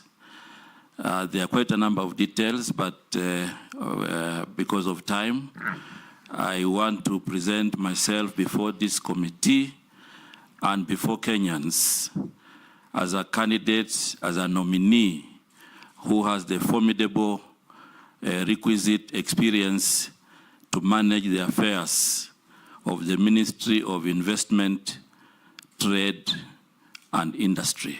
Thank you very much, Mr. Chairman. Thank you. I'll invite the Deputy Speaker to ask the first question. Honorable Mvurya, I will ask you questions, one relating to where you're coming from, so we know how well you performed from your previous Ministry of Mining and Blue Economy, and then to the ministry that you're going to. First, I'll start. I would like you to tell us about the key deliverables that can be attributed to your tenure when you were the CS for Blue Economy, Maritime, and so on. Taking into account some of the issues that are raised, in 2023, there was unexplained deaths of cage farmers in Lake Victoria. What did you do about that? There was also, when you came into office, there had been a report in 2019, the performance audit report on monitoring of mining operations by the State Department of Mining. And an act of parliament, the Mining Act, had been passed when you came into office. So Kenyans said that, the report said that currently only 1% of our GDP is attributable to mining, yet it should be as high as 10%. And another thing that was raised in that report is that we've had mines that have not been restored, which has become areas of criminal activity. There's also been deaths around unlicensed and properly regulated mines. So how did you work when you joined office to enhance the sector's oversight, improve licensing conditions, and to ensure that we have responsible mining practices? On where you're going, I'm reliably informed that the Ministry of Trade, where you're going, also has a Kenya Bureau of Standards under it. Tell us what you will do to ensure that you curb the issue of counterfeit products and substandard products and contraband products coming into our country, particularly ethanol, which has caused the big challenge of illicit brew, because people are smuggling the ethanol through Uganda and Tanzania, because I think the duty in Kenya is much higher. And lastly, also the banned pesticides that are banned and have been confirmed to cause cancer, that are coming through our borders and are being cleared by KEBS. Thank you. Nominee, you can answer those. Thank you very much, Honorable Chair and Honorable Gladys, for the questions that you put before me. First of all, when I reported and assumed office at the Ministry of Mining, Blue Economy, and Maritime Affairs, this was a very new ministry. The three topics have been there before: mining, fisheries, blue economy, but in terms of having it as a ministry, that was the first time. So I did provide leadership in carrying out key reforms to ensure that that ministry can achieve the mandate and also can make a contribution in the economy of our country. And the first reform that we carried out was the reform around licensing. Before the reforms, licensing was very haphazard, and therefore what has happened now is that we have now an organized licensing system where investors apply through the online cadastre, and then we have structures that review and recommend licensing. And even as I left office, the process of licensing is up to date, and it is now working according to procedure. As a result of that, the moratorium was lifted in October last year, and licenses over 1,200 are now getting processed without any challenges. The second thing that is key for reforms is the testing and sampling. investors had a lot of challenges, you know, on testing their products. And therefore, I led reforms that have now devolved 8 labs across the country. So now we have decentralization, and investors can easily now do their testing across the country. There's one more that is still under reform, the Madini House, which I also had committed to the committee at that time, and it is also in good progress. I also provided leadership in instituting reforms on value addition, and as we speak, we have quite a number of investors across the country that are doing value addition, because exporting of raw minerals denies the country a lot of revenue and jobs. If you go to the Western region, for example, we have an investor in gold refinery, 5.8 billion. In Elgeyo Marakwet, you have Flospa. We have an investor, 4.8 billion. In Vihiga, we have an investor, 2.5 billion. And we had also mapped other areas of the country. Right now, there's an investor who is ready to do 11 billion of iron ore in Taita Taveta. That will also benefit Tharaka in an area called Kithiori and part of Kitui. You know, so that bringing on board of investors is part of my achievement in the ministry. And we also organized the artisanal mining individuals into cooperative societies. Now we have about 300 cooperative societies that are ready for licensing across the country. I provided leadership in gazetting 29 artisanal mining committees that will be giving permits on the ground so that people do not have to travel away from where they are. We took the issue of illegal mining very seriously and safety, and proposed measures to have a mining police unit that is responsible for some of the issues. So I take note of the issues you have raised about the insecurity in some of the mines. So the mining police unit has been very critical in making sure that they work with the county security teams to ensure that some of these issues are being addressed on the ground. In terms of mine restoration, each of the applicant for a mining license, they have to attach an environmental restoration plan, which they do as they report, and they also do as they exit. And we have compliance teams to ensure that this can be observed. The other thing is that mining was understaffed, and we have quite a number of staff now who have come on the ground, and things are moving on. On blue economy, many people, many Kenyans had not understood the blue economy and fishery sector. And we instituted reforms also to ensure that we can inspire the economy of the country through blue economy.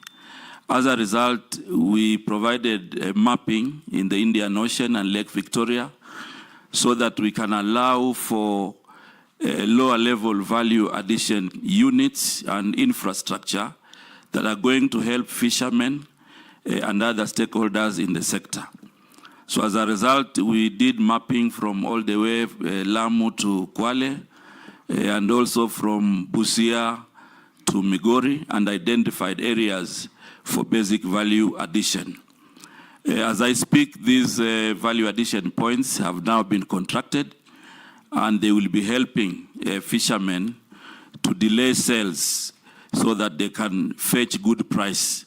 On that note, we also provided leadership in ensuring that we reform the beach management units into cooperative societies. Right now, we have around 240 cooperative societies in the fishery sector that are going to be very useful to engage with the economy in terms of capacity building, but also in terms of engaging and being linked to financial institutions. So right now, the government is now ready to invest 1.4 billion in the coast region for the landing sites, and the government is also ready to invest another 1.5 billion in the lake region, all the way from Mulukoba to Got Kochola in Migori, where those structures have been identified. Since independence, this country has not had an industrial vessel. We licensed the first one, which is going to be providing, avenue for industrial fishing and provide 4 billion every year in terms of income in the Indian Ocean. Our target was to do 3 before the end of the year, but last 2 weeks we gave license to 1 vessel, and more are coming to ensure that we are able to inspire the potential in the blue economy sector. So, Mr. Speaker, this topic is very lucrative, but I also want to add that Kenya is now a highly respected maritime country, because when we went to London last year and the campaign, Kenya was elected category C as a maritime country. And as a result of that profile, I continue to provide leadership to ensure that we are able to upgrade our institutions to fit the new profile. As a result of that, we have a pending draft bill for Bandari Maritime Academy to be a full institution. And part of the upgrade is to construct a survival and training center, which will cost the government of Kenya 2.4 billion, basically to ensure that we enhance our capacity building on maritime affairs. Okay, I think, Honorable Mvurya, I think I'm satisfied now, but I think it confirms what the President said, that you had very poor communication, because you've done great things, but no Kenyan knows about it. I am from the Flospa area. I didn't even know that you have an investor for it. So maybe you can use an opportunity to tell my people in Elgeyo Marakwet what exactly you're doing with Flospa before you go to your next answer. Thank you very much, Honorable Gladys. And I think maybe we missed out, but the members of parliament from that region and the leadership, we were together when we were introducing the investor. But because of this session, I'm sure now we have created awareness across the board to tell everybody that now we have an investor in Elgeyo. Before we go to the next, Salim, the licensed industrial vessel in our ocean waters, is it Kenyans or foreigners? It is a foreign-owned, but also we will have Kenyans who also partner in that vessel. What percent local content? The local content, okay, we haven't signed the agreement yet. I think that was part of the negotiation, but we are looking at between 15 to 30% Kenyan. The law provides 40. That was the initial negotiation, and the negotiations have not been closed, so I'm sure anyway, now my colleagues will take over and move. We'll ask whoever will be taking over. Exactly. Majority Leader? Thank you, Honorable Speaker. Honorable Speaker. Remember, strictly one question each. Honorable Speaker, CS nominee, EAC, the East African Trade Community, trade negotiations. Kenya is viewed as a very weak negotiator, especially for her local protection of her local industries and local farmers. And I would want to hear what you intend to do, should you be confirmed in this ministry, to be a good negotiator for Kenyan industries and more so farmers. Yesterday, the Honorable Mule here, or the day before, was speaking about tomato farmers onion farmers, potato farmers, egg farmers, poultry keepers in the country not being able to sell their produce locally because of the proliferation of cheaper products coming from the East African community countries.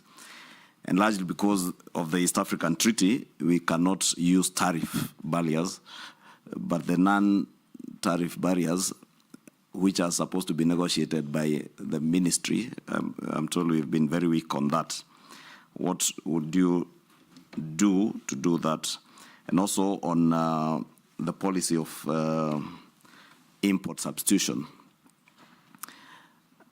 We had very many good proposals, and I agree with the Deputy Speaker that you clearly failed in communication, because all the good things you've spoken about in your ministry, of former Ministry of Mining, as you say, you engage with the Elgeyo Marakwet leadership.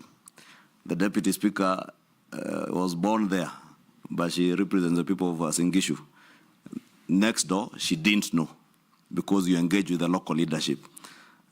But that is an investment for Kenya, not for Elgeyo Marakwet County.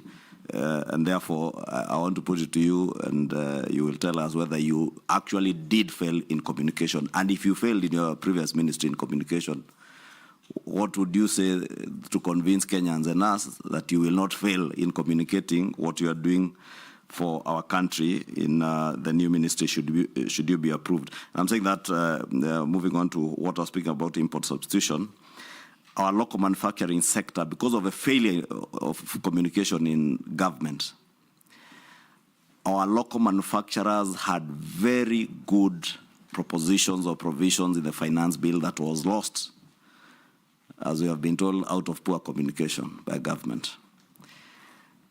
We have now exposed our local manufacturers, whether they are manufacturers of diapers, sanitary towels, or those in the steel industry, to unfair competition from very cheap imports whose standards we can't even ascertain since they come to the country, done on standards from other countries, especially those from the far Asian countries. What will you do as a new minister to ensure that we at least save the good provisions that were there in the finance bill, touching on local manufacturing industry, to protect our manufacturing industry now, as since the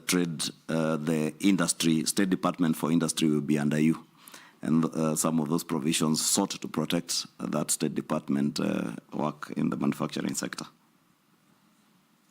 Nominee.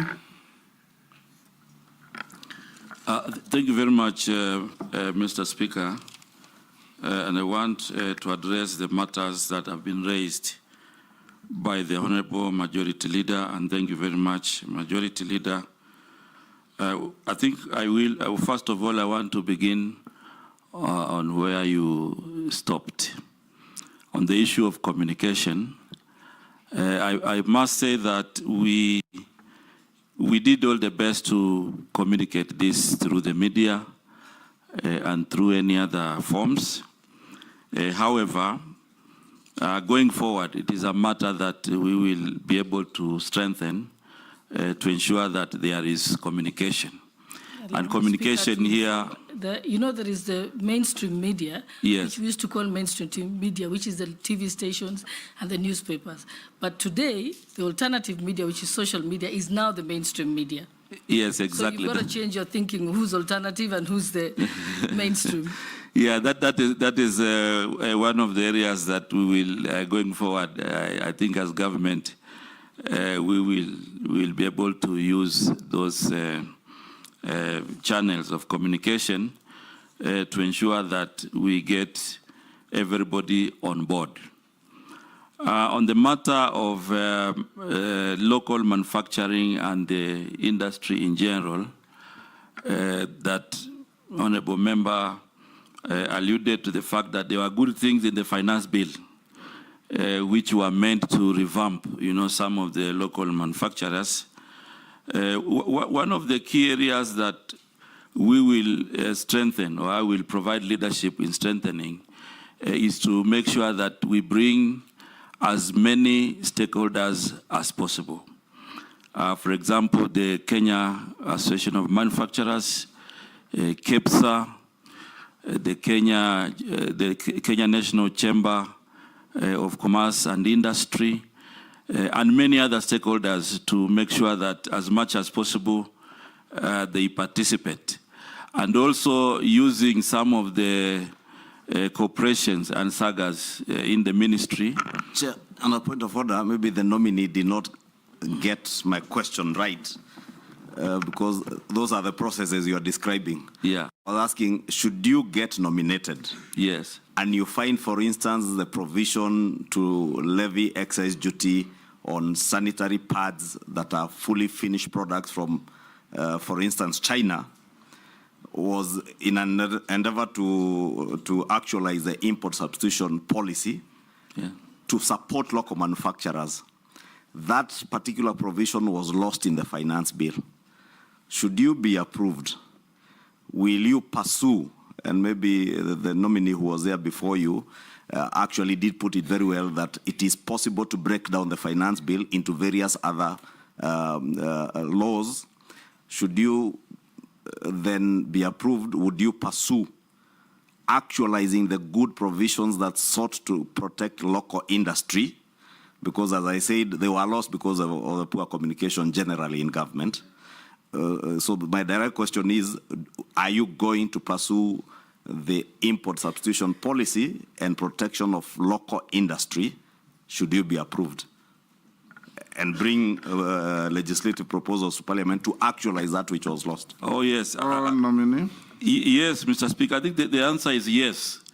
Because, you see, if we had very good proposals that inspire the economy and they were lost, what I'm committing to this committee is that we will, and I will provide leadership in the ministry to pursue them. Because if we are to inspire the local manufacturing, then as government we need to have a deliberate policy to ensure that either we impose levies or we reduce levies to ensure that these manufacturing industries can survive. So the answer is yes. I will be providing leadership in pursuing these good things.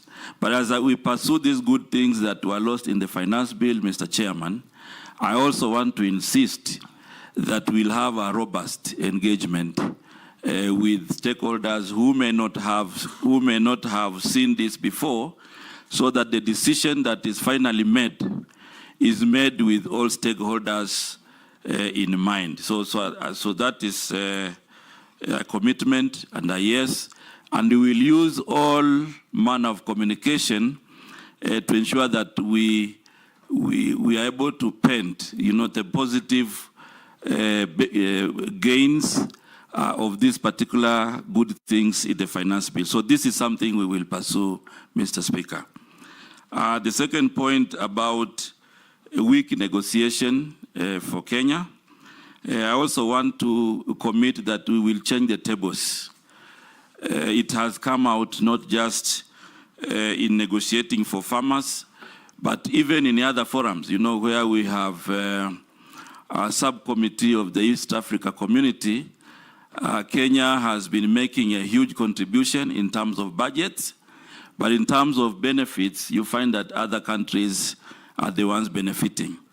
So this is an area I also want to commit that I will move in to ensure that we protect the national interest. And on this one, we make sure that we have parameters before negotiation, and we evaluate our negotiation so that we are able to benefit our people.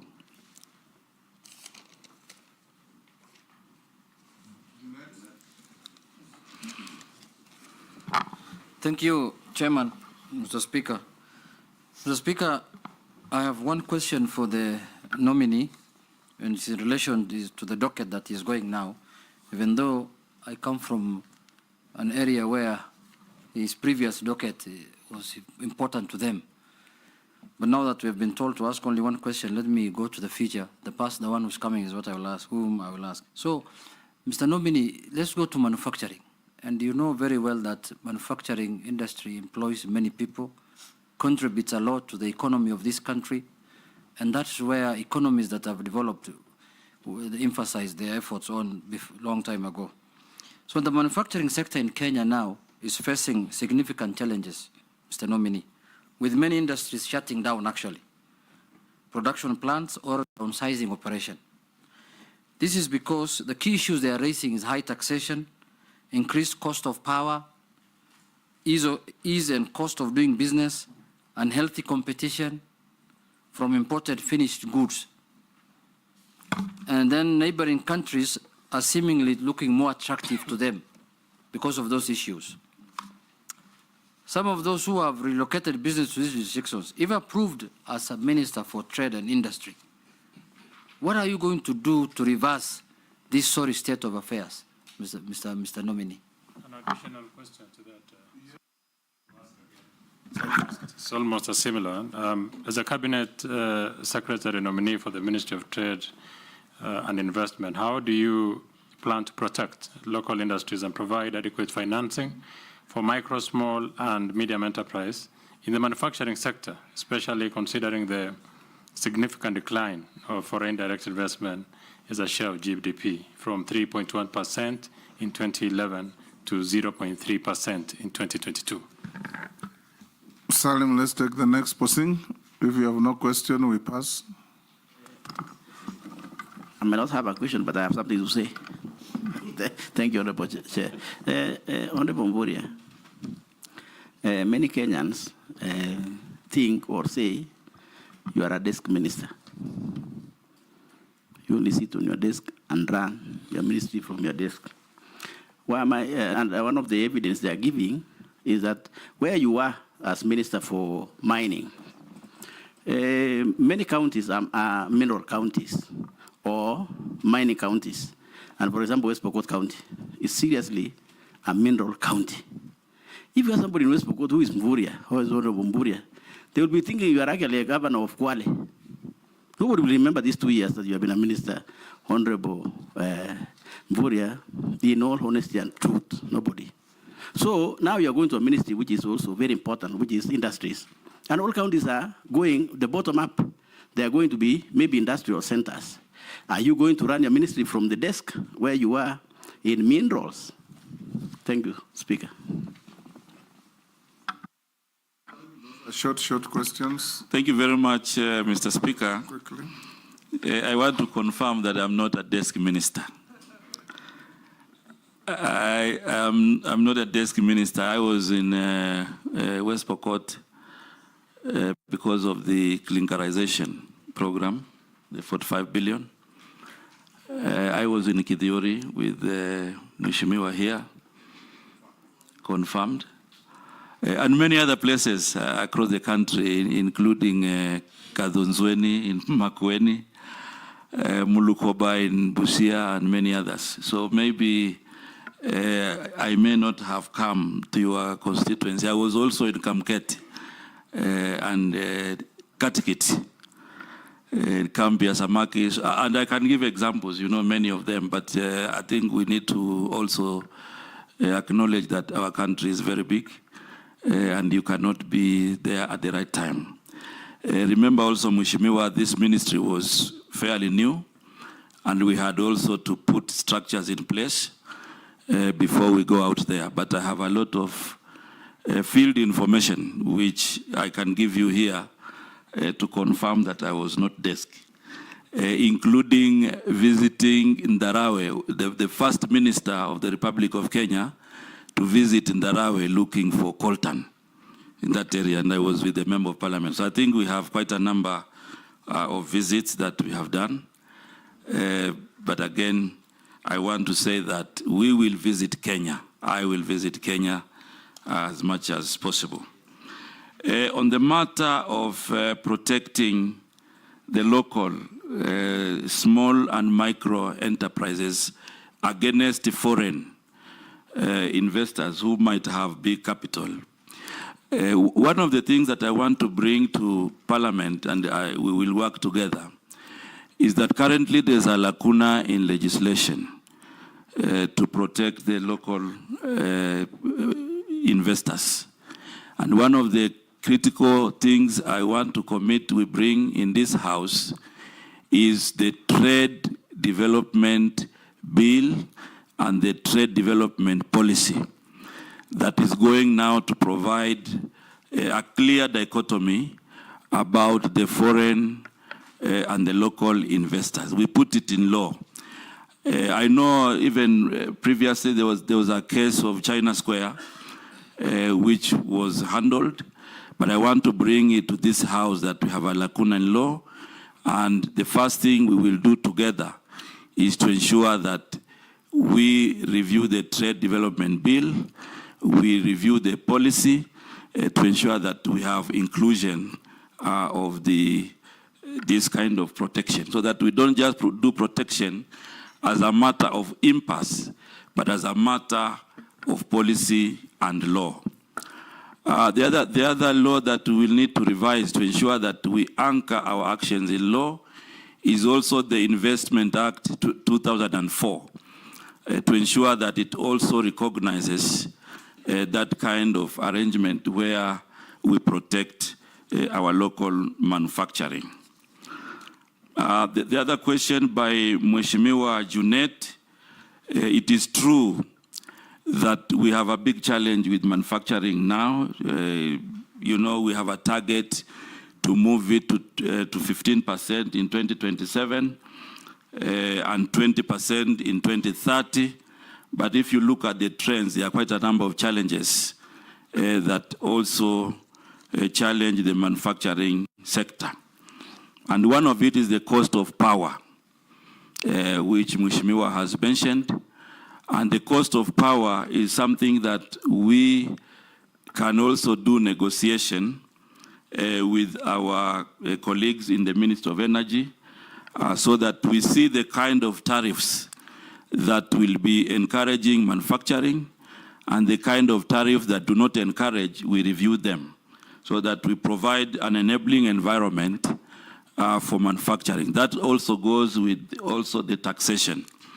But more importantly on manufacturing, manufacturing also required an enabling environment. And currently what is happening is that manufacturers would want a plug and play arrangement. They come to the country, there's a shorter process for licensing, you show them where to work and they can work. Currently we have a big challenge with the issues of land. You find that many manufacturers would want, you know, big pieces of land. It is not there. However, because of the special economic zones and also the export processing zone, there is an opportunity there to ensure that we create an enabling environment for manufacturing in our country. And maybe these are some of the things we will discuss as we go along. Speaker, maybe you could add one from Kenyan who is asking about those special economic zones, CS, that nominee that you have mentioned. A number of these special economic zones now are being seen as havens for tax evasion. And a number of people who are in those special economic zones are importing products apparently for use in the SEZs, but they dump them in the domestic economy. What are you going to do to stem, the Kenyan is asking, what will you do to stem the abuse of the SEZs as tax evasion havens? The action that I will take as the Minister for Trade is to ensure that all the manufacturers pay tax. So we'll use the institutions in the ministry to make sure that we enforce compliance. Because if they evade to pay tax, then it defeats the entire purpose of having them as a priority in the special economic zone. So we'll ensure that we use all the institutions available to make sure that they comply in paying tax in our country. Because we cannot give all the advantages and then they don't pay tax. That one is not going to be accepted. Yes, Gikaria. Thank you, Chairman. Maybe just to reiterate what the majority leader was talking about communication. I think it is important for the nominee to understand the importance of communication or passing the government information to the public. You know, I have been in a committee where we were oversighting the nominee, and it has always been an issue. But all that not without the question that I want to ask the nominee is on matters to do with substandard, counterfeit, contraband products that find their way in the market. And what happens, which is the worst part, is that hustlers, a local mwananchi who hustles, goes to the bank, gets a loan of around 100,000 to buy goods that he doesn't know whether they are counterfeit or contraband, and that is why the police land all the time. Yet these things are supposed to be stopped at the point of entry. In your tenure in this ministry, what are you going to do to try and save these Kenyans the agony of losing all their businesses to the police? Just, in fact, that would have been stopped at the point of entry. So what policy measures are you going to put in place to protect these Kenyans by stopping these counterfeits at that entry point? Thank you, Chairman. Thank you, Chairman. Very quickly, I think it would be important if this committee finds you suitable to hold that position and you're passed or approved by the National Assembly, to have a candid conversation and a sit down with the manufacturers. Not just the normal conference, but have a conversation with them on what the issues are. Because we've left it to ourselves to decide it is the taxes, others think it is electricity, other things. Let us hear from them what their real issues are as you come up with the policies. Because if it's about taxes, others think that some manufacturers are favored.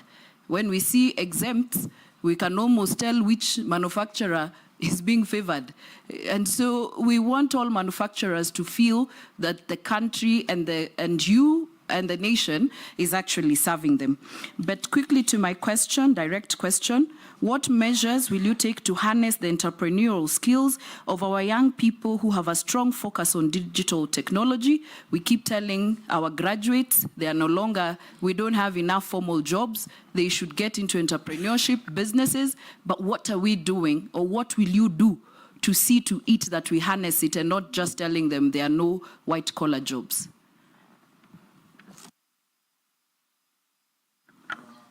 Go to Mary. Thank you. The nominee, I have just one short one. Short question. Yes, short question, one. To appease the previous one. Yes.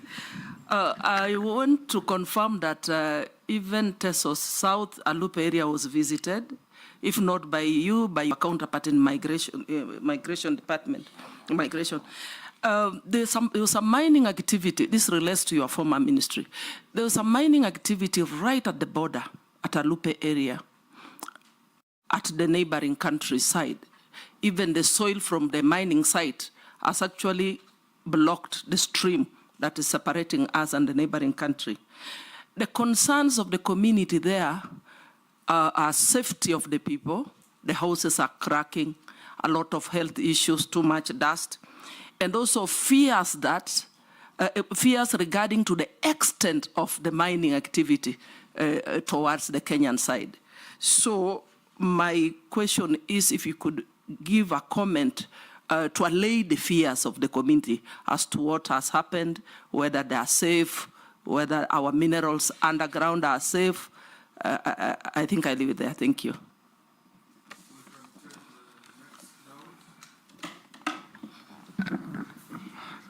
Thank you, Mr. Speaker. To the nominee, Honorable Mvurya. How are you going to, everybody is talking about industries and the big people. How are you going to talk about assisting the small person who is on the street in terms of regulations, in terms of markets for them, small places where they can do business, and regulations and licenses? Because you see, the licensing, I know it is in the county governments, but how are you going to look for them for the markets, export of produce, and the MTF, I think, third term, medium term, was done up to 2022. Are you looking at doing the medium term 4 while you are if you are chosen for this ministry? Nominee, you can answer those from Gikaria, Naisola, Mary, and Dawood. The short questions. Yeah, thank you very much, Mr. Speaker, Honorable Rahim. First of all, most of the trade issues around small and medium enterprises are devolved. And therefore, the action that I will do in the ministry is first of all to ensure that we develop a cordial relations with the county government. Right now, there are 37 county aggregation and industrial parks, and these are meant to provide an avenue for small-level traders to have a place where they can aggregate, to have a place where they can have the first line of value addition. So this particular model that we are working with the county government is meant to inspire the local economy. So we will be able to work together to ensure that these CAIPs then become practical, formidable places for value addition, for businesses, and to inspire private investment. And not just the CAIPs, we also have a cluster, of aggregation centers that will also be very useful to aggregate their products and they can prepare for the market. What we will also do at the national level is to support the county governments with the quality checks. So we'll be utilizing our institutions of quality checks that will work with the county governments to make sure that if it is tomatoes that are being aggregated, then we look at the issue of quality. The other issue that Honorable Mary has raised about mining in Alupe, I want to confirm that we have mining activities in our neighboring countries in Uganda, mining of gold in that region. And the investor from across the border has been mining underground, entering into Kenya. And these are issues that we took up with our colleagues in Interior. And the Interior, and together with the Minister of Mining, closed the mine, and it is monitoring those activities. We also scaled up this as a border issue that is also going to attract discussions between Kenya and Uganda to ensure that we don't infringe each other's space. The other issue that Mheshimiwa Naisula has raised about harnessing digital technology, especially for young people, the plan is basically to do incubation and mentorship of ideas. So I intend to provide leadership for Kirdi to mentor and to do business incubation for young people. In addition to that, we'll be able to develop an industrialization fund, which is going to help young entrepreneurs to be able now to advance their business ideas. On the matter of counterfeit, first of all, I want to say that the area of counterfeit is an area that we will need to work together with Parliament to make sure that the counterfeit authority, has enough regulations, has enough legislation to deal with the counterfeit in our country. In addition to that, we will introduce a counterfeit integrated management system that is going to be introducing efficiency in identifying counterfeit and contraband goods. We'll also work with KEBS to ensure that they also participate in checking the quality of goods. However, most of these counterfeit goods come across the borders.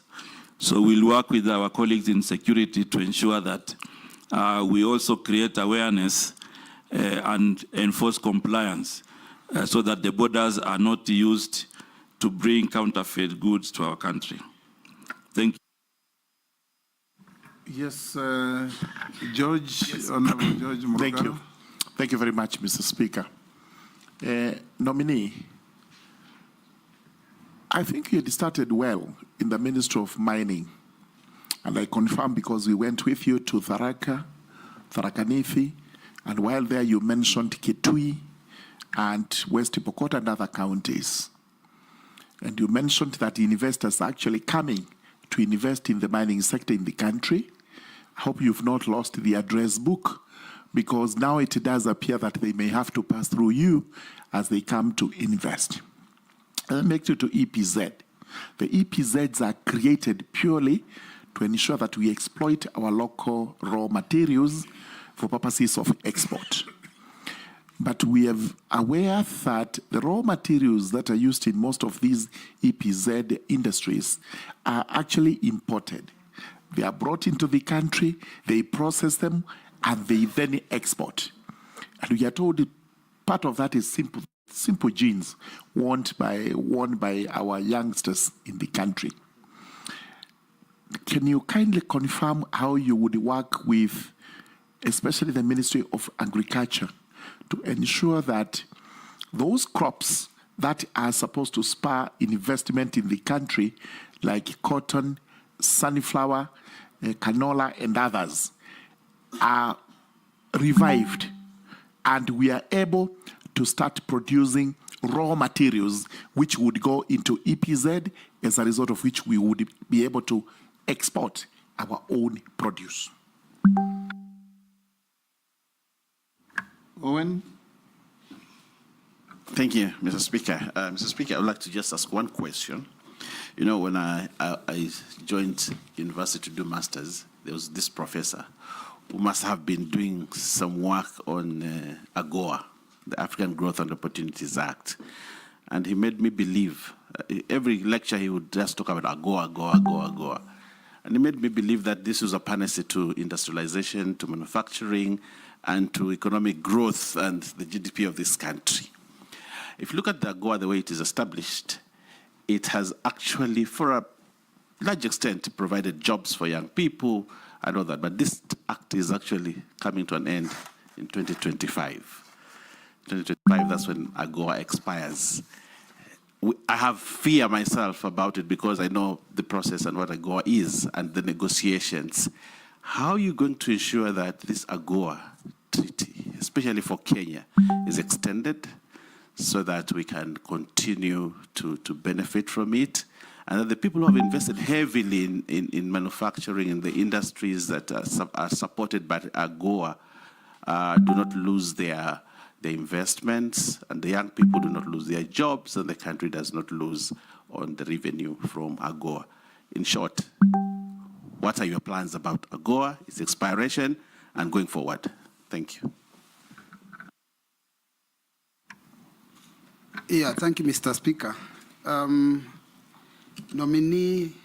Salim Mvurya. Historically, Kenya was a preferred destination for foreign direct investments. In fact, major multinationals are operating in Kenya and their distribution and manufacturing networks. But however, you have seen that they have left this country in droves as a result of punitive, erratic tax regime. Sometimes it's cheaper to produce elsewhere and just send to Kenya and then distribute from here. Corruption by state officers, and this is in immigration, in customs, in standards, in physical planning, in environment, even sometimes at the county, like a case in point is a Tatu City in Kiambu. And then also the issue of poor infrastructure and energy and transport. What do you want to do so that you can return Kenya to its lost glory and have those multinationals come back, because then we'll be able to boost the issue of employment of our youth. And there's a question that had been sent to the committee, though it wasn't submitted, not in the form of an affidavit as required, but it was a question that I think you need to also answer because an issue of integrity. These people are saying that there have been allegations, accusations, and criticism leveled against you on the matters of corruption with respect to misappropriation of county funds when you served as a governor. There is no details. They are just asking, what is your view on these allegations, and how will you build public trust and demonstrate that you are capable of dealing with stopping graft in that ministry? Thank you, Chairman. Chair, can I give? Yes, Mule. Thank you, Chair. The nominee, Honorable Mvurya, as you are aware that Kenya has invested a lot of funds and resources at Konza City for the last almost 10 years. And as a nominee for investment, trade, and industry, to help the government and the young generation to create jobs, what are your views? What is your vision for Konza City to be realized as quickly as possible to create the most needed jobs for the young generation in this country? The short one, Salim, we can take Razo. Thank you very much, Honorable Speaker. Because of time, I'll ask two questions. Honorable Mvurya,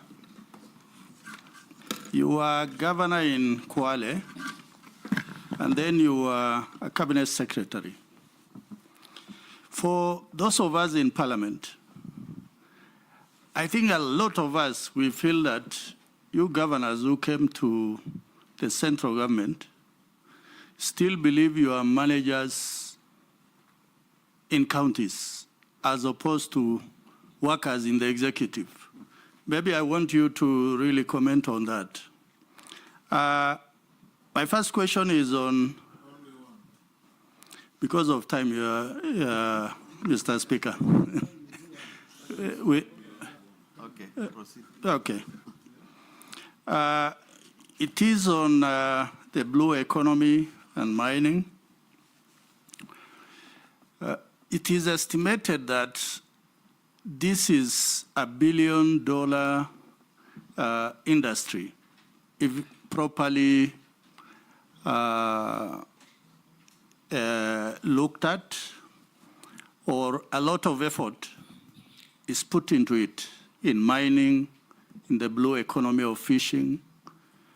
But at the moment, we are only able to raise even less than 1% of the GDP.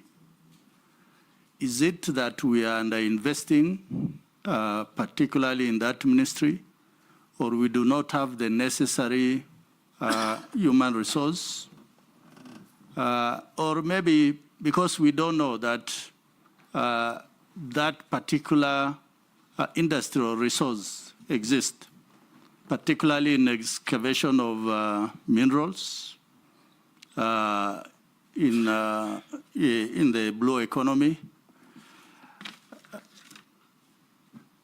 Those nominee. Okay, thank you very much, Mr. Speaker. There are 5 questions.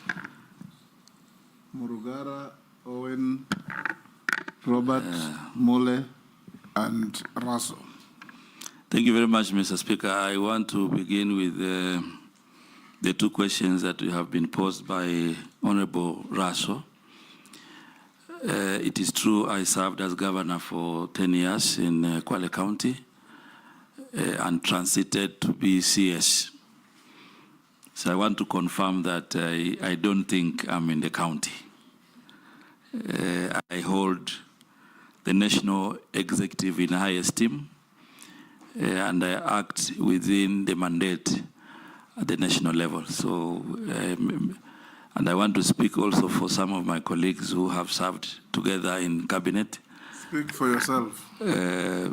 Because he said, you governors. You know, I want to confirm that that transition has happened, and it is now a national In responsibility. any case, it was a comment. It was not a question. Oh, I thought it was questions. a question. Yes. The other thing about now the multi-billion sector in mining and blue economy, it is true it is a multi-billion sector. However, it is not a sector you go in and you get the multi-billion. You have to invest. And the first investment, for example, in mining is you have to invest in data. If you expect to reap revenues, then you need, first of all, to invest in data. And that is why it is critical to mention to this House that exploration going forward, a government should invest a lot in exploration. So that when you now have discovered coltan, the government is the one saying we have coltan, it has this economic value. Then now you move to investment. But when you have minerals as part of occurrences, you cannot reap the billions. And I give you an example, Mheshimiwa. The little actions that we took in the ministry to just reform licensing and the basic data. Right now, the investments in mining this year will be 221 billion. The investments I mentioned earlier, there's one in Kajiado, clinkerization, 60 billion. So if you combine, you get 221. But it is a sector you have to invest first. Invest in licensing, invest in mapping, because you don't expect an investor to come and do prospecting.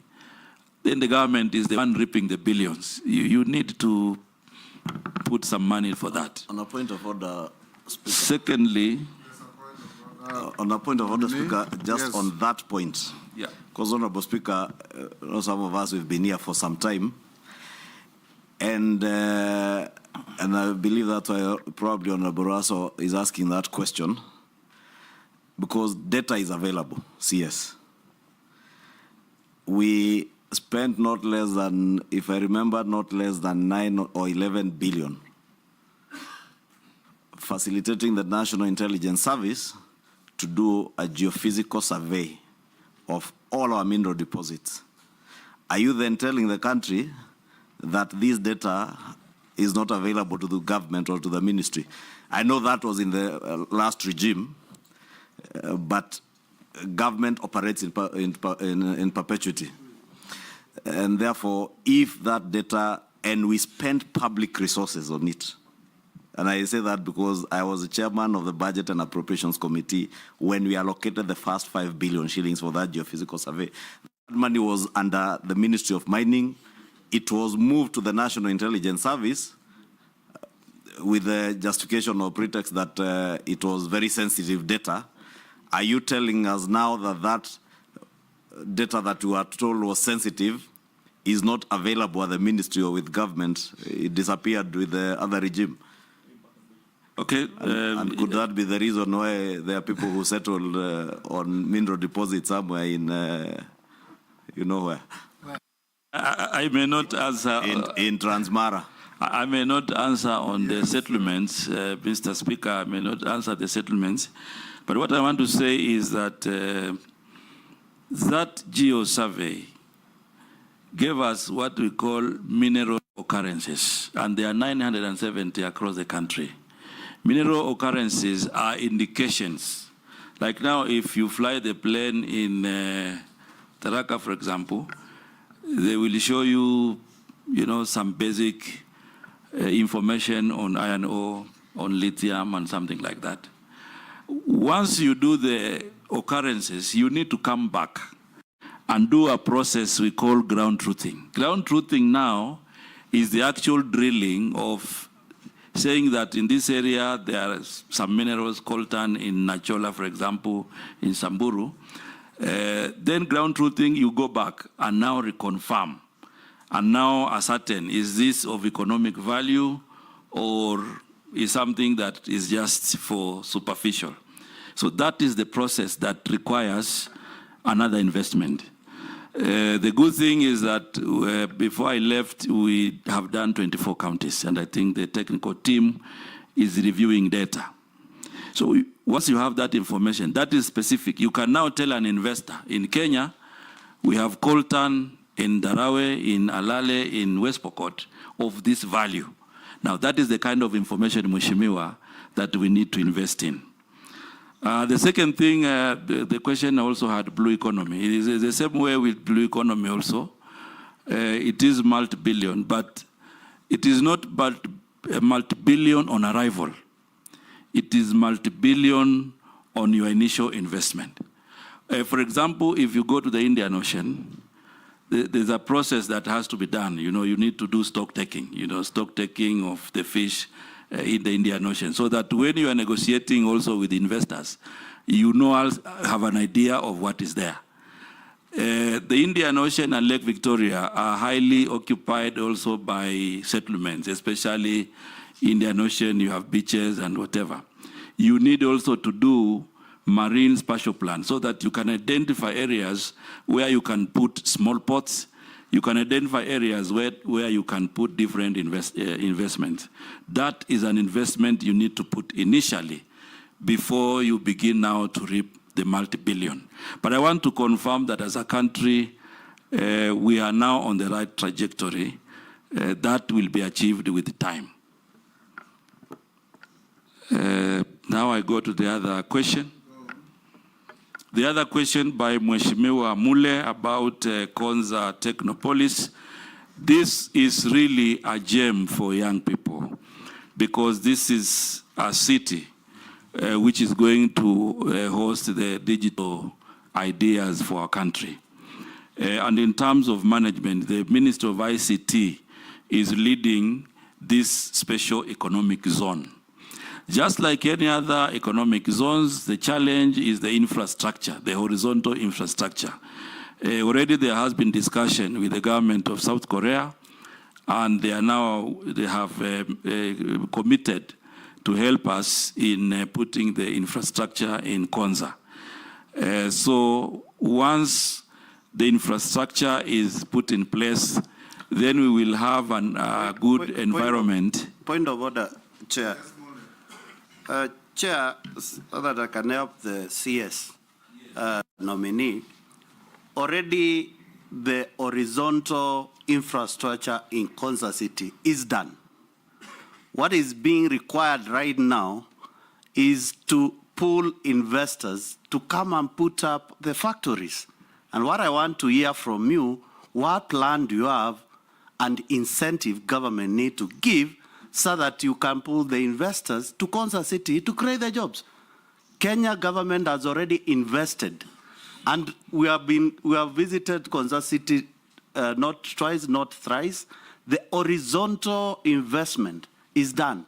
What you are speaking about, Korea government has already committed to put up the technical institution in the city. What are you going to do for the new investors? Muley says Konza Technopolis falls under the ICT ministry. And the investment and all the plans is to make it Kenya's equivalent of the Silicon Valley. So it is not investments to manufacture clothes or shoes or those ordinary manufacturing and trade wares that will fall under him. That's what I understood him to say.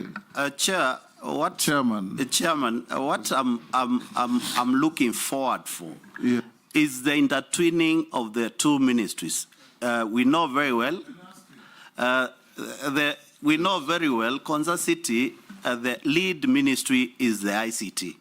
But you are coming to a ministry whereby investment, trade, and industry will be under your purview, whereby government has already created the environment.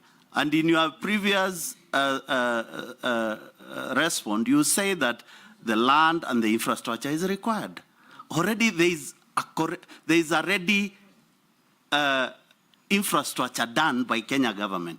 It's you to intertwine with the industry ICT ministry to bring us the investors and to create the trade and the industries within the Konza city to create jobs. Mr. Speaker, Mr. Speaker, I thought Konza City is a parastatal on its own, under the Ministry of ICT. Yes. If I got it wrong, yes. I got it right. It is. Yeah. And parastatals are semi-autonomous things that... That's what I try to tell the Honorable Mule, but he's asked the question. Let's see if Mvurya has the answer. Yeah, Mr. Speaker, I think there's no contradiction between me and the Honorable Member. Yes. When the Ministry of ICT is taking leadership, yes, we will work together to ensure that we support them and we create the necessary synergies within government to advertise Konza City, to provide support through Ken Invest and other institutions in my ministry to ensure that then it becomes a viable project. So there's no contradiction. Okay. We will work together. Okay. Have you answered all? Robert Mbuis? I haven't gone, I'm now going to his question actually. So I started from the recent. Now I'm coming up until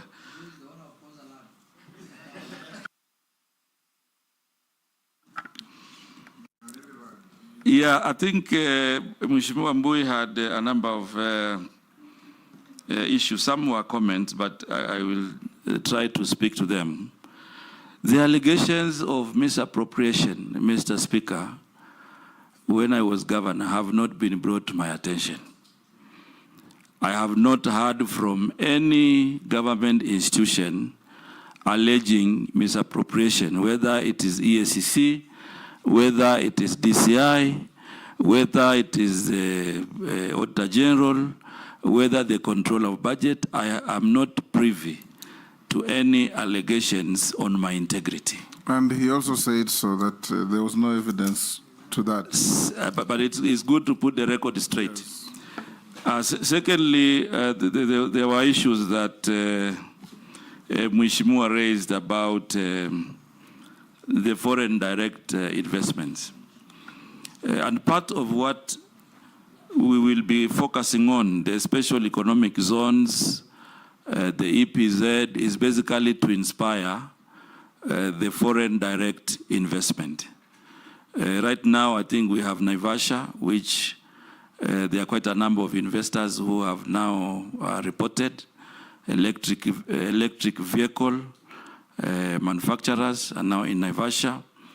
We are also doing Busia. Busia is ongoing. So in a nutshell, what I will do, I will provide leadership to ensure this enabling environment that the government has earmarked to inspire investments, I will make sure that they come to fruition.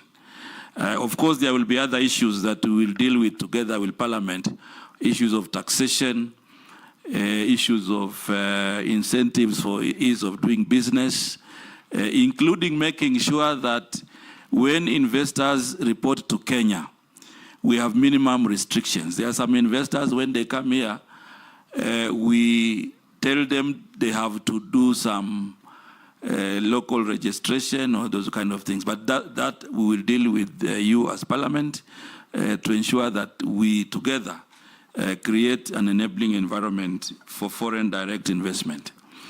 Mheshimiwa Owen, I hear you about the issue of AGOA, and you know, not just your lecturer, but many Kenyans, you know, are used to AGOA, which is coming to an end in 2025. And the discussion on AGOA is two-front. One is political, and another one is economic. Political in the sense that currently there are elections in US. And in between, the Congress might not sit to discuss AGOA. However, as government, we've already made our position known as Kenya position, that our wish is AGOA to continue, and that has been put emphatically. Didn't the government sign a trade agreement with the US, or is not yet signed?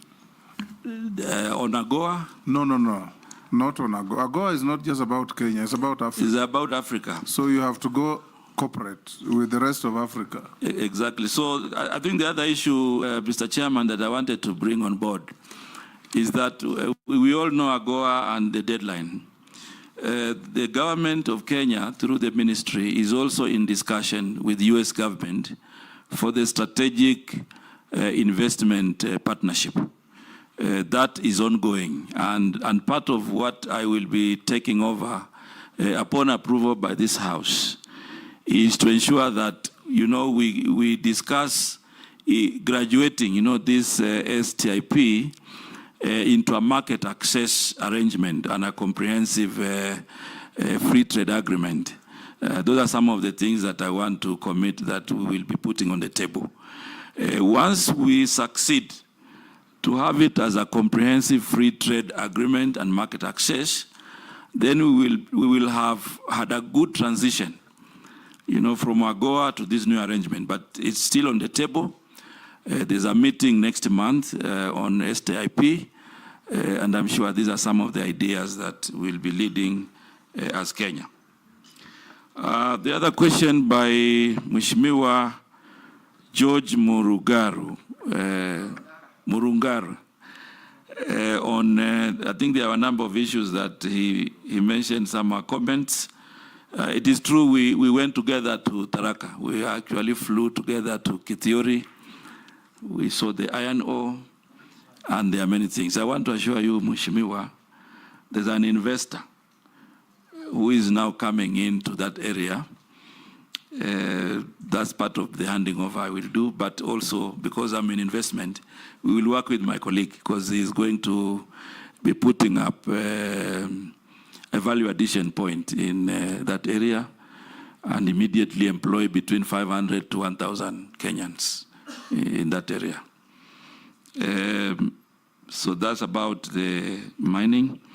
The issue of raw materials, Mr. Speaker, I want to commit that we are working with our colleagues in agriculture. We will work with our colleagues in agriculture to revive the raw material crops that can support local manufacturing.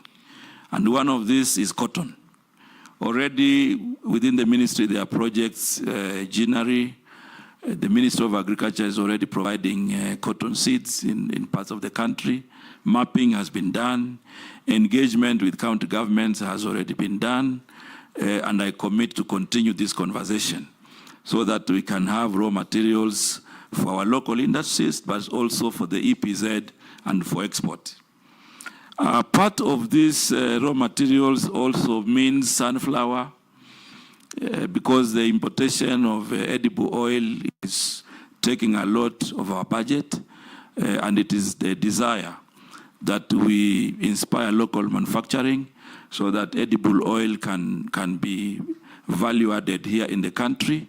And instead of importing, we can also export to other places in Africa. I hope. Sharia, yes, you have done all of them. Sharia.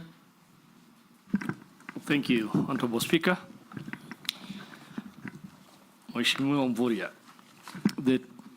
the Trade Ministry, in collaboration with county governments, has been and continues to implement the county aggregation and industrial parks. In your opinion, do you think there has been enough publicity and stakeholder engagements? And what strategies or approaches will you adopt to forestall these projects turning into white elephants? Thank you. Thank you, Mishi. Thank you, Chairman. Chairman, before I ask my one question, I just want to put a rider on what our nominee has just said, and because it affects my constituency, and this is about the special economic zone, you need to know that there is what we call Dongokundu Special Economic Zone, which is situated in Likoni constituency, where I represent. And I just wanted our nominee just to give some clarity on how many foreign investors so far have expressed their interest vis-a-vis the local investors. And if it is true that local investors have been denied to be given land for investment, I just want him to answer this so that he gives clarity to Kenyans. And my question, Honorable Chairman, it is on the... Is that a rider or a... That is a rider because he's already talked about special economic zone, Chairman. But he didn't mention about Dongokundu special economic zone. That is why I had put that rider. Honorable Chairman, my question it is on the Kenya Kwanza Manifesto, which was talking about establishment of leather industry clusters, which was to be in Athi River, Narok, Isiolo, and Wajir. I just want to ask our nominee, what specific strategies are you going to employ to ensure that Kenya Kwanza government will realize this agenda? And on the same breath, what policy intervention are you going to employ to help reverse the current unfortunate trend of closure of industries? And also coming up with new industries like coconut, cashew nut, and Bixa, which is grown in where you come, Kwale County. I thank you, Honorable Chairman. Mukami. Honorable Mukami.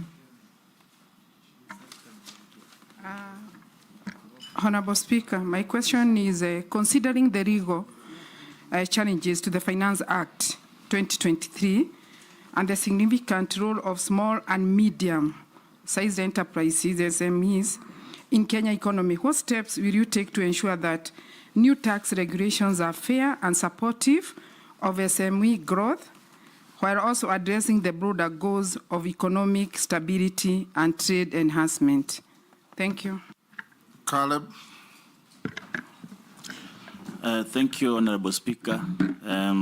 Our nominee, you must have looked at the developmental states and how their path to development was based on, especially the ones that took the route of trade surplus, that is the advantage of the exports over the imports. Some they call it mercantilism, where you put more rules and the standards to make sure that the exports surpasses the imports to develop your nation. It has proven in many, especially the South Asian countries of Taiwan, South Korea, and Japan. This one requires a regime, a set of rules and principles to guide it. The general agreements on tariffs and trade is one of the regimes. Of course, it has transformed now to the World Trade Organizations to encompass the service industries and the intellectual properties. But where does it put the Kenya, the global South? Do we find it fair? Are we guided by fair regimes at the World Trade Organizations that enable us to have this mercantilism advantage to us, the trade surplus, as a factor of development? You, as a new coming minister, if you are approved, which regimes and how will you maneuver through these international organizations that are always unfair to the global South? But the last week I had to raise as a point of order, but I knew I'm going to speak.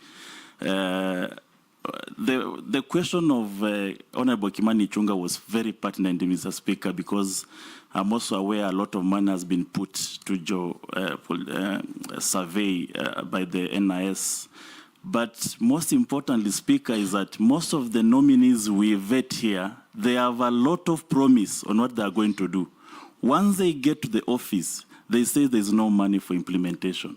But we need them to tell us, is there even a paper you wrote requesting for funding that if this one is provided for, then this one will be actioned upon? Nominee. Thank you very much, Mr. Speaker and members. I want to begin from Mheshimiwa Caleb. I think I want to be very clear on the issue of mapping of minerals. As I said earlier, this process was done. You know, the resources that were allocated For that activity, it was okay. It was done. Identified 970 mineral occurrences. Then the process of ground truthing began also with the budget that we had. And now 24 counties have been concluded, and it will continue.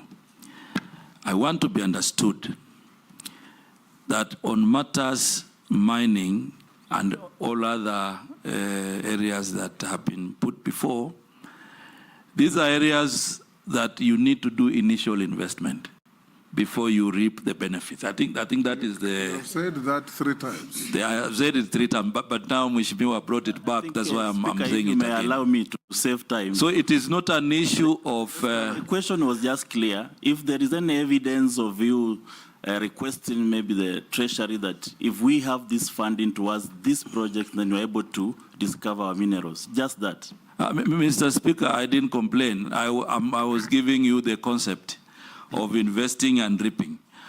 However, all that I committed in the first vetting, I was able to do.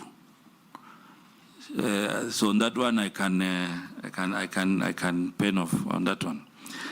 The other issue about World Trade Organization and engagement with Kenya government. The World Trade Organization, in my understanding, is an organization which gives broad policy framework for countries.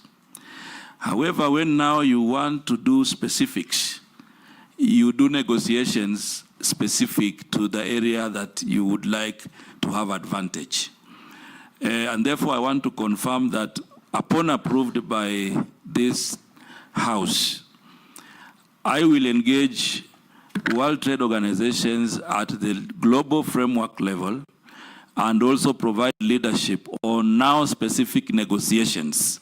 For example, if you are doing negotiations with a certain region, then that is a specific discussion. However, the general framework has to be within the World Trade Organization framework. So the World Trade Organization may not necessarily be a hindrance, but when it comes now to the specific discussions, that is where negotiators and governments have to be very careful to ensure that their national interest is upheld. And on the matters of tariffs and many others, I want to give an example. You know, last year, just one statement, imposing levy on clinker has been able to bring a lot of investments in clinkerization in our country. So the tariffs are being employed by government selectively and deliberately to address a particular policy implication. And I'm sure these matters of tariffs and taxes, the ministry will not just conclude. The House of Parliament will be very critical in having discussions on the kind of levies and tariffs that will apply for certain agreements, for certain products, and for certain negotiations. So I think I want to commit, Mr. Speaker, that the ministry, upon approval, will not make these decisions in isolation. We have National Treasury, we have the National Assembly, and the matters of tariffs will be for all of us.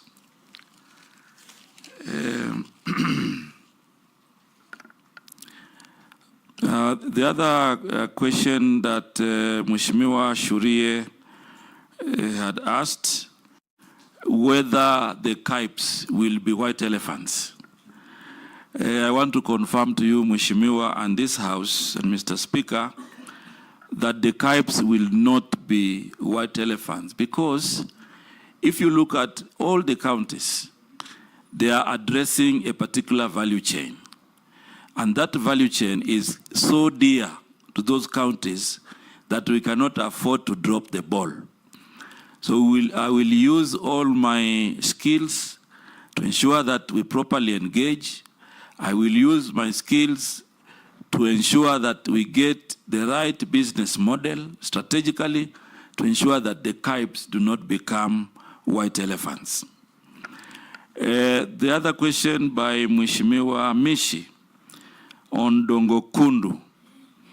And I want to say that I have not skipped Dongo Kundu, Mheshimiwa. It's a very, very important project for Kenya. And it covers Kwale County and Mombasa County. The current situation with Dongo Kundu is that we are now moving on with the implementation of infrastructure. JICA has come in to support the government of Kenya. And also KPA is providing leadership in this project. We have 1,648 project affected persons who will be compensated. There's 384 acres of land in this area. They will be resettled and properly compensated before the project begins. Currently, there are 72 investors who have expressed interest. Unfortunately, I have not been able to dichotomize whether local or foreign. But I'm sure going forward, we will have a chance to classify them, and then we will see who is foreign, who is local.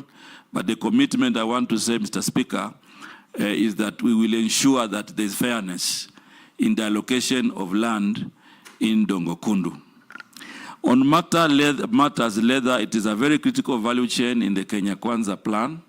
It is also a critical value chain in MTP4 because Kenya has abundance of leather, and we actually have a target to, get income from leather to the tune of 120 billion every year. What is happening, Mr. Speaker, is that right now we will be working on the value chains, and upon approval, there's already Kenani in Athi River, which has been identified, as part of the leather industry that is going to host the value chain there.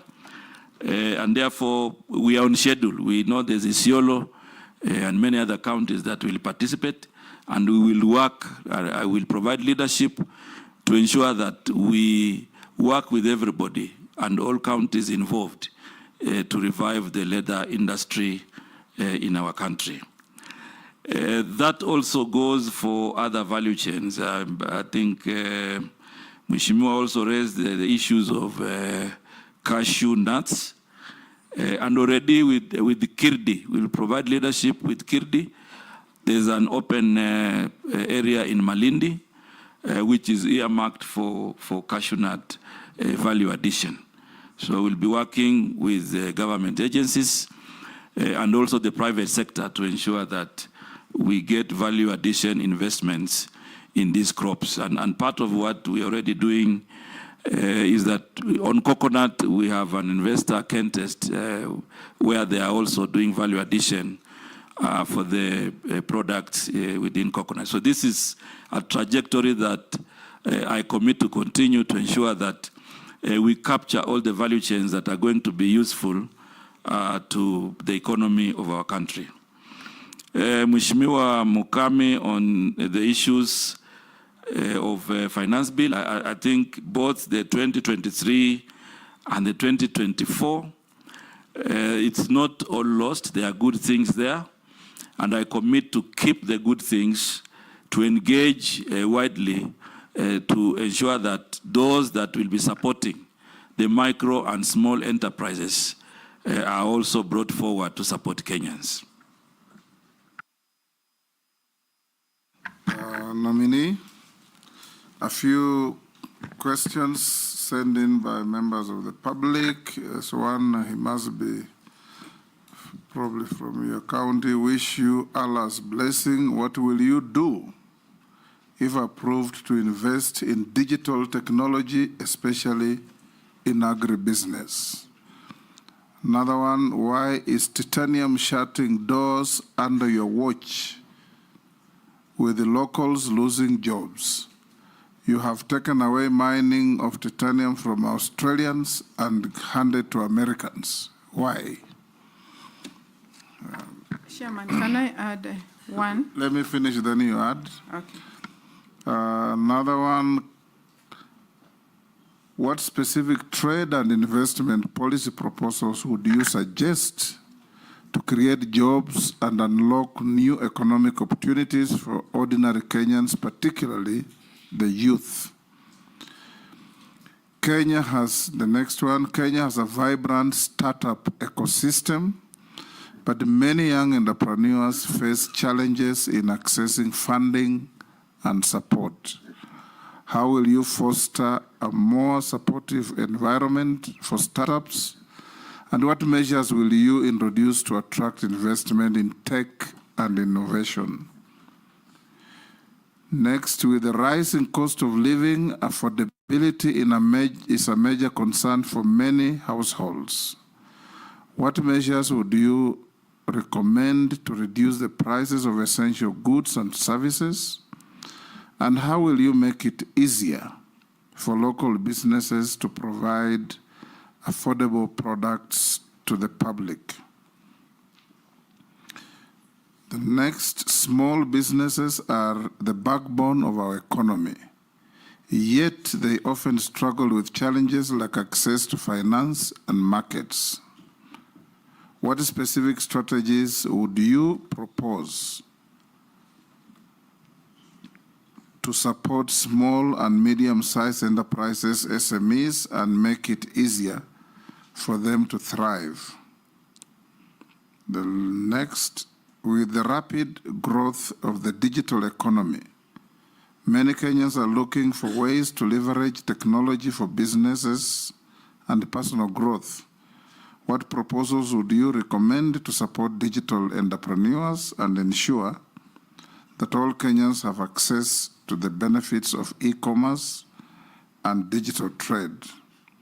The last is Kenyans are proud of locally made products and want to see more made in Kenya goods in the market.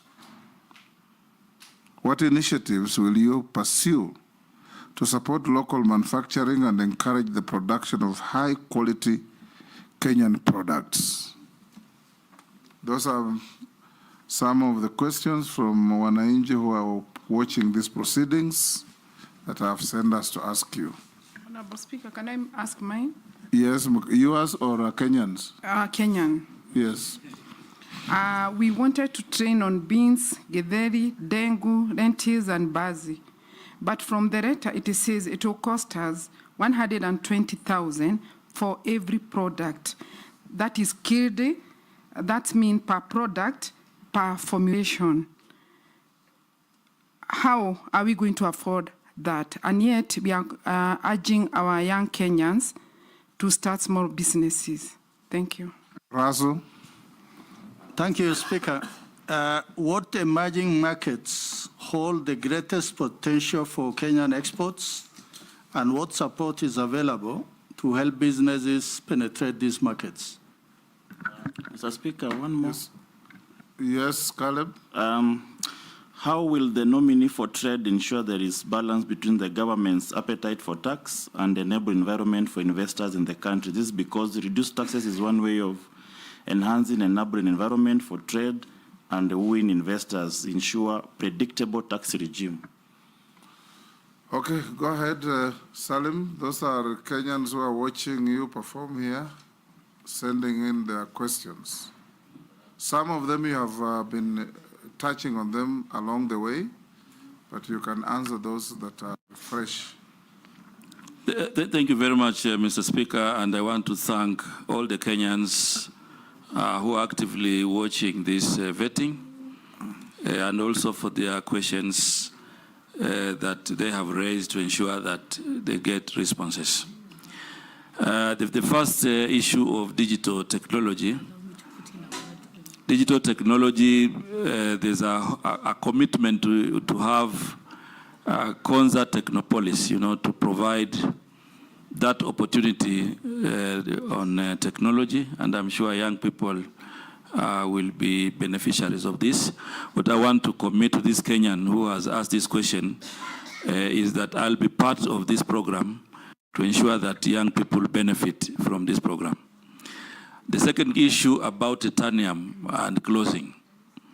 I want to make it very clear to all Kenyans, Mr. Speaker, that the closure of Base Titanium has no relationship with me, the ministry, or the government. The closure of Base Titanium is related to the depletion of resources. Last year in October 2023, they wrote a letter. Financial resources or mineral resources? Mineral resources. Last year in October, they wrote a letter to the ministry indicating that they have now exhausted the the titanium that they have been mining in the area that they were given a license. The same Base Titanium has applied for other areas in the country. They have applied in Lamu. They have applied in Tana River. They have applied in a very small area of Kwale County. And those applications have been gazetted and they are under consideration. I'm sure my colleague will be taking over the decisions of those applications. I also want to make it clear, Mr. Speaker, that as government, we didn't have any role in the shareholding by Americans or Australians. Base Titanium is a private company, and therefore when people buy shares, it is not that I'm the one who has given it to Americans. So I want it to be very clear. But I also want to say that we have a post-mining land use committee, which I did institute, and it is going to discuss with the stakeholders on how the post-mining land is going to be used. And I want to urge this Kenyan who has asked this question to also participate actively in this forum so that they can decide on the post-mining land use. The other question related to issues of trade. As I said earlier, we will work with the Parliament to ensure that we review the trade policy and trade law so that it can be more inclusive to support local investments and have a framework that can also support funding. The issue of support ecosystems, as I said earlier, Mr. Speaker, already we will be working under KIRDI to provide mentorship and business incubation. I will also provide leadership to set up the industrialization fund so that those business incubators can benefit from this program. Yes, the cost of living and issues of prices. I think this may not fall squarely on me as the CS when I'm approved by this team here, but it is also relating to many other. Not when, but if. If approved by this team, Mr. Speaker, the issue of prices and the cost of living, it touches, many aspects of government. And therefore, as multi-agency, we will be working closely to ensure that this is done. However... There's a point of order from Jeanette. However, yes? Okay, carry on. However, there are also some aspects that we can handle as investment, trade, and industry, especially on working with the Ministry of Agriculture, for example, to ensure that we inspire and encourage, production. And when the production is enough and it has surpassed, like now, what we have, then I will provide leadership to ensure that we have a warehousing receipting system, that takes the surplus to the warehouse, and that then we can use it to bring down prices at some point in the year. So we'll be working to make sure that we have that warehouse receipting system to aggregate surplus produce and to make sure that farmers and other business people in that are not captive of cartels. The other issue about SMEs and access to finance and markets, Part of the reform that I will propose upon approval is a situation where the big manufacturers work with the small, medium enterprises. We have a situation where manufacturers are the ones transporting their last mile product. We want to bring regulation, we want to bring a policy and a law that allows the small, medium enterprises to be subcontracted, to be able to deliver to the last mile. This is part of the reform that I will be proposing upon approval. Again, on matters of e-commerce, now that we are focusing more on technology, the ministry will also be working on making sure that we strengthen our presence through e-commerce. People can make the advertisements, they can have systems to pay, and all this. So we'll be working with stakeholders and Parliament to ensure that this comes to fruition. The issue of local products in the local market, I think I also agree that as Kenyans, we are very proud when we buy Kenya and build Kenya. So in this front, I'll be activating the Ken Invest and the Kenya branding agency to ensure that we promote the local products. Most of our products are not properly advertised. And part of the reform is to ensure that Ken Invest and the Kenya Export Promotion and Branding Agency come to this field so that we can have a lot of advertisement of our local products and of course work on other issues of quality, look at our quality laws, whether they are sufficient, and propose amendments where need be. The other question by Mheshimiwa Mukami, which is very specific, it has a very specific cost. Mr. Speaker, I would wish that I give commitment to work with the Mheshimiwa and many others to look at this issue of training at 120,000 per value chain. I'm sure many small business people will not afford this. And this is a commitment that we'll be discussing on how this can be reviewed and how we can strategically position Kirdi to support more Kenyans in the value chains that are being suggested. Mheshimiwa Raso talked about how Kenya is positioning herself on emerging markets. Mr. Chairman, we already have efforts that I wish to continue upon approval by this House.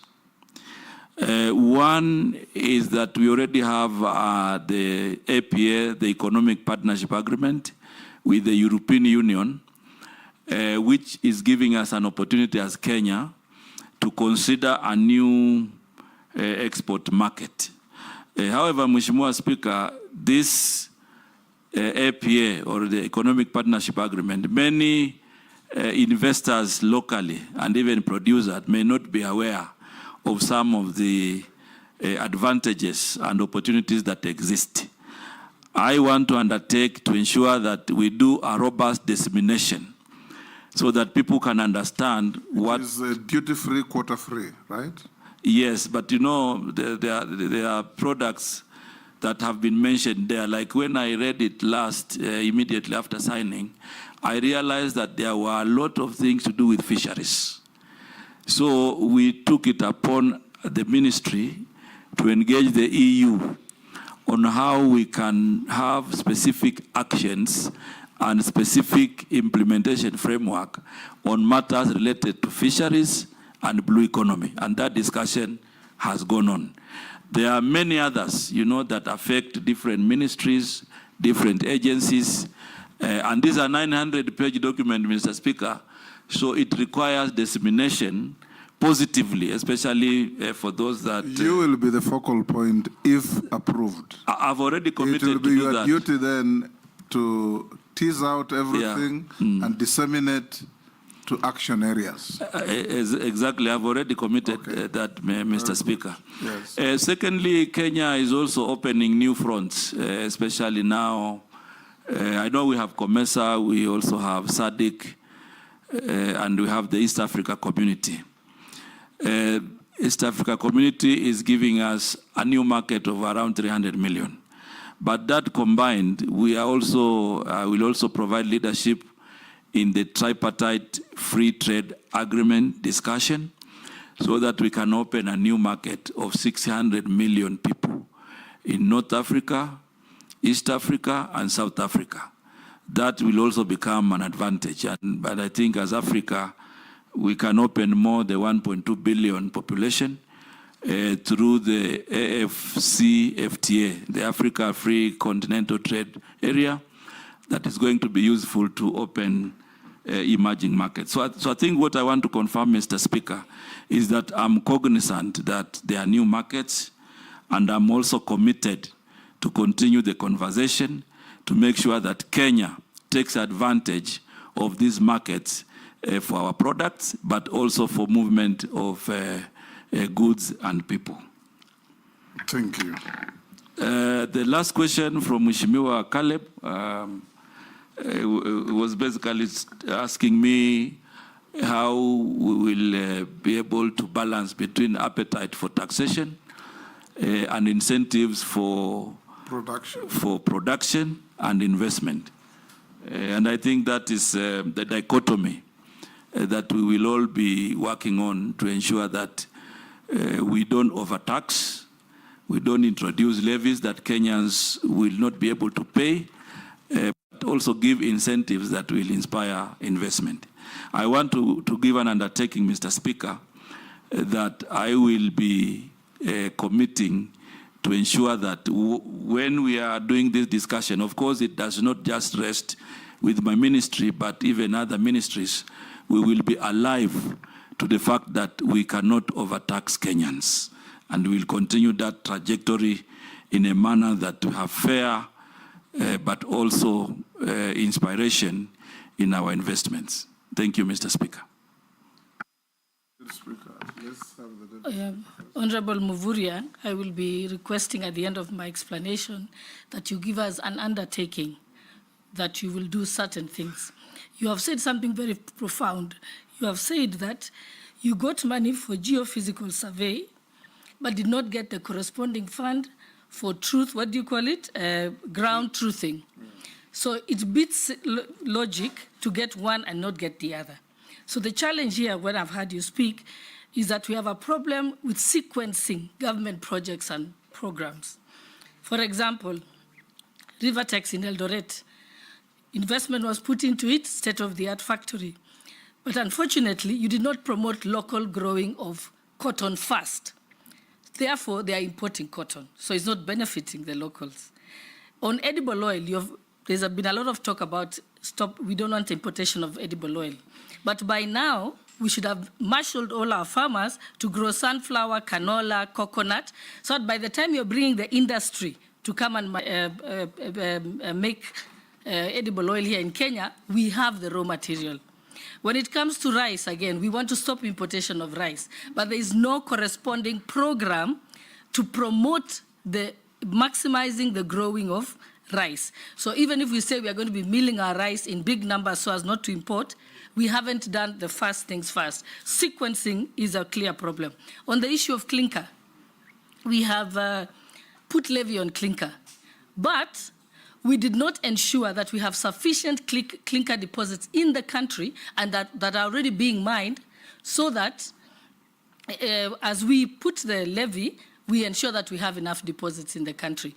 That is why the price of cement has hardly changed. So can you confirm that when you become the minister, if we confirm you, of investments, trade and industry, you will ensure that you have a Gantt chart at your desk, a dashboard where you can actually make sure the sequencing is correct for it to make economic logic? Because that seems to be the only problem. Do we have your confirmation, sir? Speaker, on the same, during the finance bill on the sanitary towels, it's the same thing.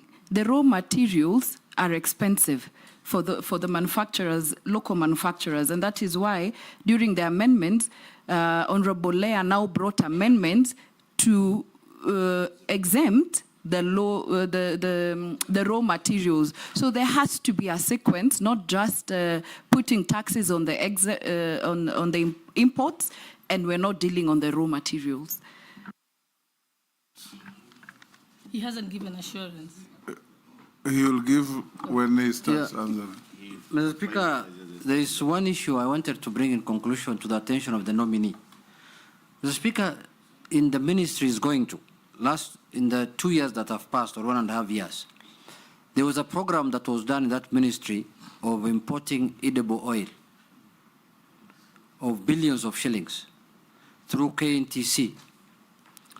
And that edible oil ended up staying in the stores of KNTC close to a year, I think, until it expired, or it is still there, or it was sold. I can't ascertain. And recently, the managing director of KNTC was taken to court, I think last week or the other week. And the government looks like the government lost colossal amount of money, billions of shillings. And that program was meant to lower the cost of living. At that time, the cost of edible oil was very high, so it was thought that if it is imported, it can reduce. But it ended up coming here more expensive than the locally manufactured one. So how do that ghost is waiting for you in that ministry if you are approved by this committee? Are you willing to go into that ministry with that kind of ghost, or what do you think? I'm sure you have done your survey, or how will you handle that matter? Because it's going to wait for you there. Maybe as a supplementary to that, on a quick one, do we still need KNTC as a trader of commodities in the current world free market?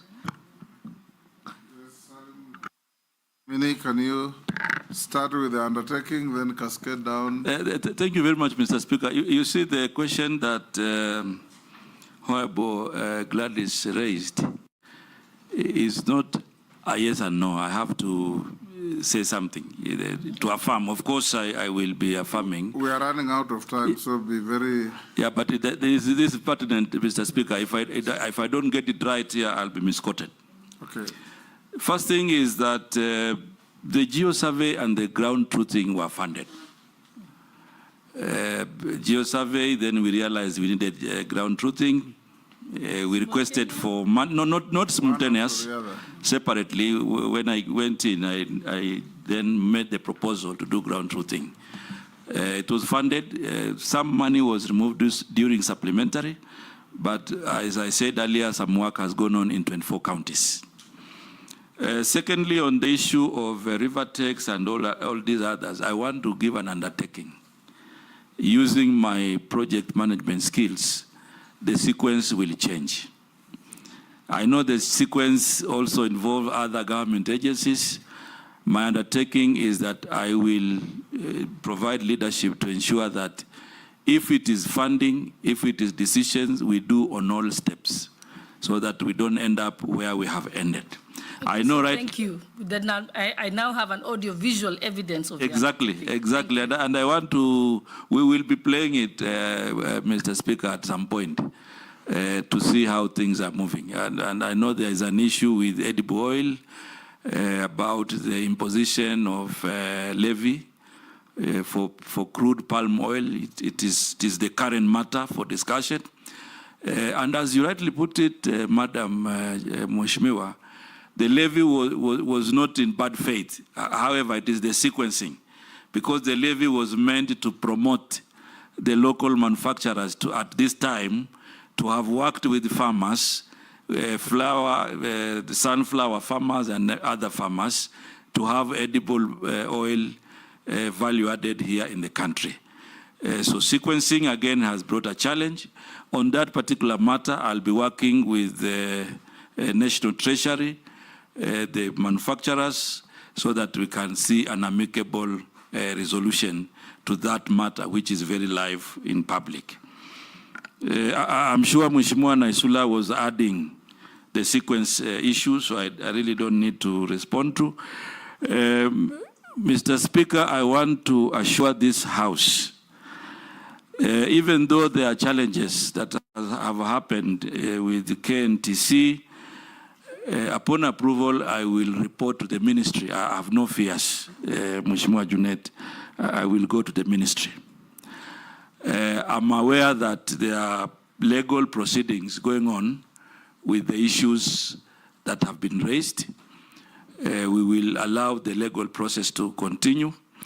But the action for me upon approval is to now rethink KNTC and see how we can do basic reforms to make it more effective. No repetition. Decisions. So I give you your clean 4 minutes. That is something that I'm also thinking about, seeing the kind of reforms.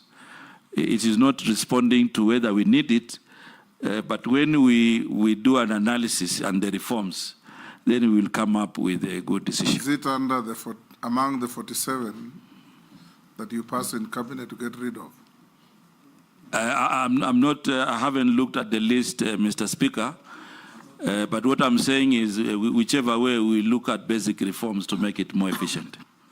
But my question was CS, because we are here to ascertain your capacity and ability to take over that ministry. In your opinion, under the current liberalized market, KNTC is the old thinking, where you needed the government to trade in commodities to regulate pricing. Do we honestly need KNTC, in your own opinion? In my own opinion, Mr. Speaker,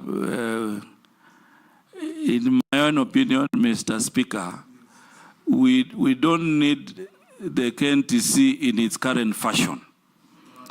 And that is why I talked about reforms. And you must have the courage to do those things to save public money. Now, before I come to mundane questions, Mr. Speaker. We must come to an end. We must come to an end. Okay. Yes, there is only one question that has been sent asking you, nominee, that there's a command called Kenatco, which is still in GOK books as a parastatal 100% owned by ICDC. It has been under stage managed receivership for over 27 years. What measures will you put in place to simply wind it up or privatize it? Mr. Speaker, you know Kenatco? Yes. Yes. The measures upon approval, my first assignment will be to understand it, because I think the Kenyan has put some basic information, but there will be more that we will need to find out, and then appropriate action is taken. So I will take it up, Mr. Speaker, to ensure that we get to the bottom of the matter and then we make the necessary decision. Okay. Yes, Russell? I think unlike KNTC, with Uber, Kenatco should go. Do we need it really? Yes, yes, it does. Yes, Salim, and I think we'll direct the Committee on Trade to follow up in case you are approved to account for the 27 years of receivership of this company. 27 years under receivership. That is unacceptable. It is not your fault. Yes, Mr. Speaker. In case we approve you. Yes. Now, Salim, we'll ask you a few mundane questions. Have you been adversely mentioned in any integrity-related report or investigations? No. Apart from the no evidence statement by Robert? No. No. Do you hold any position in any political party? No. What is your net worth? 158 million. 158 million. Million. Yeah. Made up. I've given a breakdown. Yes. Which page? Your assistant is just laughing there. He should be helping us. to identify the page because you should have carried documents. Is that your assistant? Yes. I can't see because you know now I'm facing you, Mr. Speaker. There's a gentleman who walked in with you. I believe he's your assistant. He's sitting there looking very happy. Yes. Mr. Speaker, it's page 6. The assistant is fired. The MPs have found the page. Yes, MPs have found the page and have done the work of your assistant. Yes, we see what you have. When we last vetted you, what were you worth? 120. 120. Yeah. So you have had a growth of 38 million. Yes. How did it come up?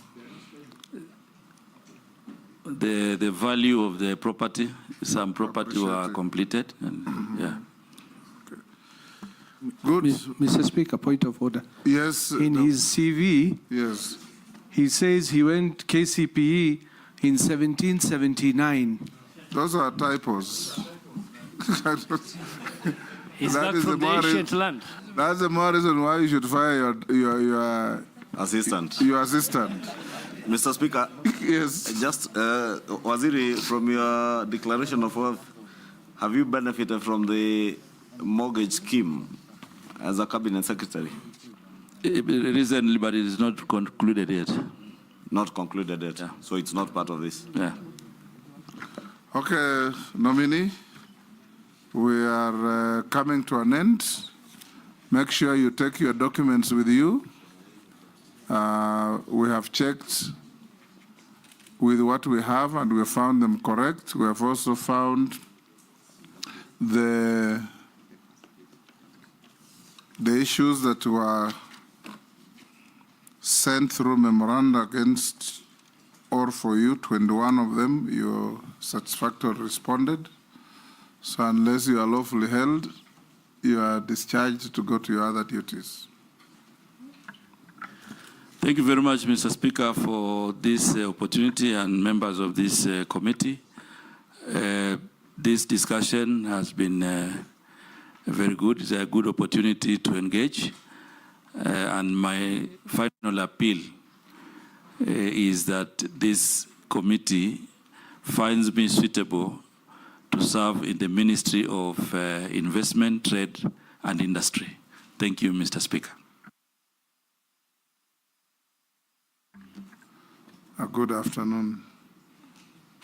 This has been perfect on time. Sergeant, you may escort the nominee.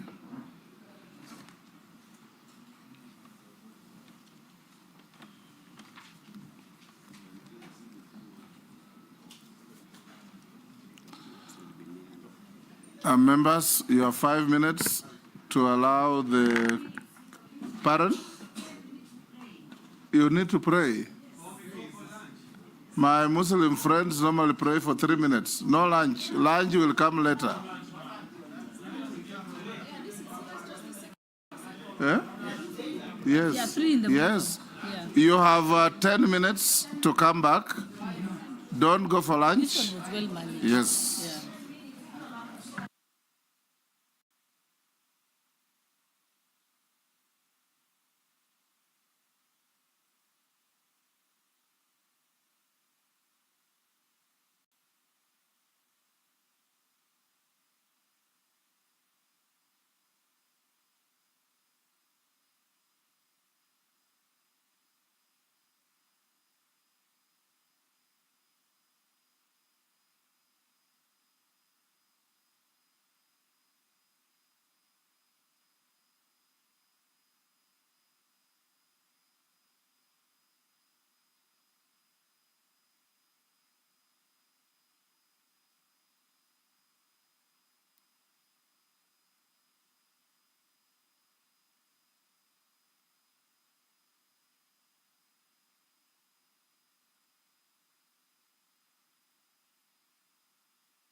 Yes.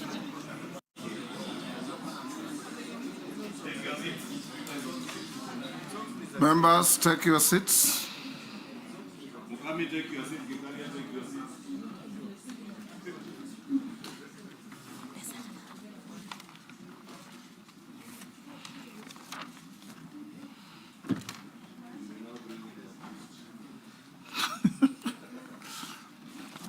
Honorable members, take your seats. Sergeant, you may bring in the nominee. The accused.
Good afternoon. Take your seats. For the record, you are called Rebecca Miano, AGH. Use the mic. Yes, Mr. Chairman. Yes. My name is Rebecca Miano, EGH. Good. Welcome to this Committee of the National Assembly, Committee on Appointments, to vet you or have approval hearings to assess your suitability, to recommend to His Excellency the President to appoint you to the position of Minister, Cabinet Secretary for the Tourism and Wildlife Ministry. This committee is a committee of the National Assembly, and I'm the chairman. On my right is the Deputy Speaker, Gladys Boss. My left is the Clerk of the National Assembly, Samuel Njoroge. I'll invite members to quickly introduce themselves. Naisula Lesuda, MP Samburu West. Kimani Shongo. Nelson Koech. David Kosing. Gikaria David Nakuru East. Masemer. Abdul Rahim Daud. George Gitonga Murugara. Owen Bayer. Stephen Mule. Dido Raso. Mishimboko. Rehab Mukami. Caleb Amisi Saboti. Rebecca Miano, you are one of the few with the luck to be vetted twice. We did vet you just about 2 years ago, and here you are again. We'll start in earnest by inviting you to take an oath. And the oath is on the holy books, either the Quran, the Bible, or the Hindu holy book, whichever is your faith. Which one? I will take the Holy Bible. The Holy Bible. So be upstanding and take the Bible in your right hand and recite the oath. I, Rebecca Miano, do swear that the evidence I shall give before this committee on the matter under its consideration shall be the truth, the whole truth, and nothing but the truth, so help me God. Thank you. You may sit and sign to the oath.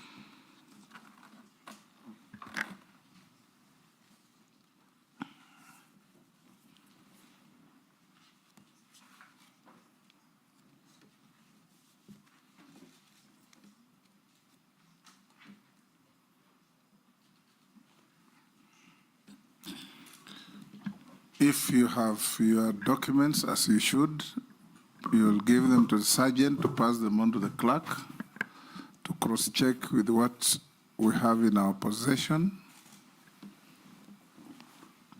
And when we are done with you, you leave with your original documents.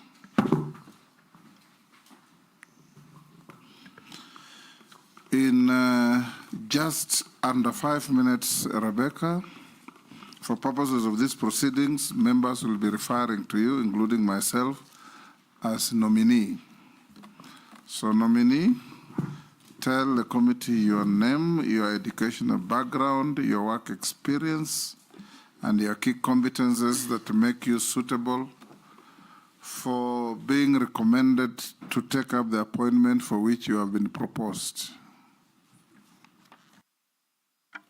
Thank you very much, Mr. Chairman and honorable members. My name is Rebecca Miano, the nominee for the docket of Tourism and Wildlife. I am a lawyer by profession, having graduated from the University of Nairobi, and also an advocate of the High Court of Kenya of good standing. I have been able to do leadership trainings at Harvard University, at the IP3, and many others. I am an alumni of Strathmore University and Navarra University, Spain. I am also a certified PPP expert, having obtained that at the IP3 Institute. I have been trained on advanced negotiation skills and also a member of the Fast Forward Premium Leadership Group that consists of leaders in Kenya. Mr. Chairman, over time, in my workstations, I have ended up in the C-suite offices, the last one being a CEO for 5 years.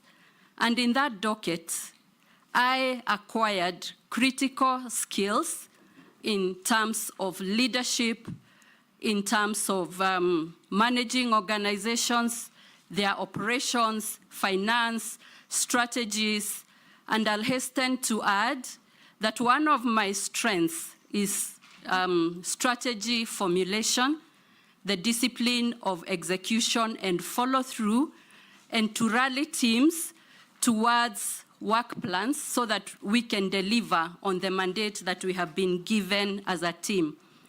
I have been a legal advisor with experience of over 30 years, handling all matters legal, overseeing litigation, commercial transactions. I am very conversant with the international financing models, having negotiated financing for many infrastructure projects. Mr. Chairman, I was later then appointed or sworn in as a cabinet secretary after vetting by this committee, and I took over the docket of East Africa Community, and thereafter, after a reshuffle, I moved to the Ministry of Investments, Trade and Industry. In those dockets, I have come to get a deep understanding of the operations of government, the strategy and the manifesto that is being implemented. And Mr. Chairman, I feel that the competencies I have, which I have described, that is academic qualification, managerial and leadership, the technical skills, all those have gone a long way to hone me and prepare me for even another docket. I will now invite the Deputy Speaker to be the first to go, to ask you. And your answer should be concise and precise. Thank you. Yes. Mine are really not questions, but something that, issues that have been raised with the hotel industry that we'd like some assurance, should you be approved, that you will undertake. Hotel industry is complaining that the classification or star rating of hotels was last done 6 years ago. If we approve you, will you ensure that that is done in the quickest time possible? Because it's making it difficult to attract tourism. Also, there is the issue of Airbnb accommodation that has caused some security challenges. And this one will require an answer. What will you do, if approved, to ensure that the Tourism Regulatory Authority has the ability to do it, or the vision you have to do that, since it's an emerging market? And lastly, the two funds, the Tourism Fund and the Tourism Promotion Fund, what can they do to support the tourism parastatal so they can execute their mandate? Thank you. Go ahead and respond. Thank you very much, Mr. Chairman. On the question of classification, it is indeed very important that hotels are classified, because then they give them world-class practice. We know that world over, classification of hotels is a necessity. And besides that, it is a requirement of the East Africa community that hotels are classified. And back here in Kenya, if we do not do that, then our guests and the occupants will be left to classify it for themselves, which will then distort the pricing, which will distort the classes. And if I am approved, I will undertake to conclude the work that is pending on classification so that we have an objective classification system that has integrity and that will enable our hotels compete globally and even maybe be included in some of the chains because of the classification. We know that if you do not classify yourself, you find other people classifying you. And I know that if we look at the world best practice, we cannot leave our hotels without classification. It is true, and I have been briefed as I met the industry, as I met the ministry. This has been pending for the last 5 to 6 years, and indeed, this will be an imperative. It will be a priority in case I am approved to take that docket. The next question was on Airbnb. My view, Mr. Speaker, is that the case of Airbnbs is a classic example where an industry is overtaken by the growth of the industry.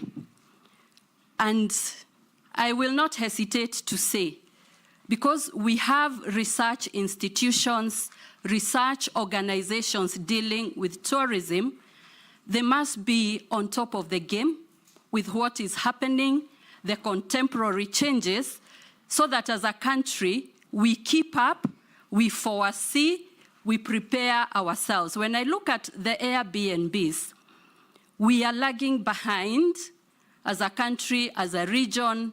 We are trying to catch up, trying to avoid and maneuver issues that come up. And therefore, that being the case, if approved, I will ensure that this is also a priority so that in consultation with the other arms of governments, with other ministries that have a stake on this, we finalize the strategy, the regulations, any legislative and policy agenda that is required, so that we tidy up that space that is currently untidy, getting into security issues and all manner of things. The third question is on tourism fund taken together with the tourist promotion fund. The tourist fund is the one that funds, the one that collects levies in the hotel industry, previously the catering levy, and the tourism promotion fund is the one that collects levies from travel, international travel, and local travel, and there is a specific amount of money that then is attached to the two levies. Mr. Chairman, I have looked at the information and I have been taken through. I believe that these funds give resources that should catapult the tourism sector, the hotel industry, so that Kenya is able to compete. Mr. Chairman, if you look at the Kenya Kwanza manifesto, and I was reading the manifesto, it recognizes that the tourism sector is one of the key sectors, but Kenya currently is punching below its weight. So that's a description of what we have as the tourism sector. A lot has been done, but we are still punching below our weight as a country. If you look at the numbers, Mr. Chairman, with a population of 55 million and counting, and our tourist data of about 2 million to 2.3 million visitors, that confirms that Kenya is punching below the weight. Many countries that have succeeded in tourism actually are now getting more visitors than residents, or the ratio is a little better than we are seeing in Kenya. But the contradiction that I see is that Kenya is a destination that is much better than many other destinations that are attracting very many tourists. The Creator has endowed Kenya with the weather, natural resources, people who are hospitable, and many, many other tourist attractions. But then we are still punching below the weight. So these two funds should then be structured in a way that it addresses this burning platform. I'll call it a burning platform because it is urgent. It is something we need to do. And as a country, this tourism sector will be the one that will take Kenya, among the ones that will take Kenya to the next level. And therefore, we will structure, we will organize so that the fund is able to fund the critical priority activities that are required to develop and promote tourism. Majority Leader, you have any question? She has said what I would have asked in her preamble. I have no question. Minority Leader? Okay. Naisula?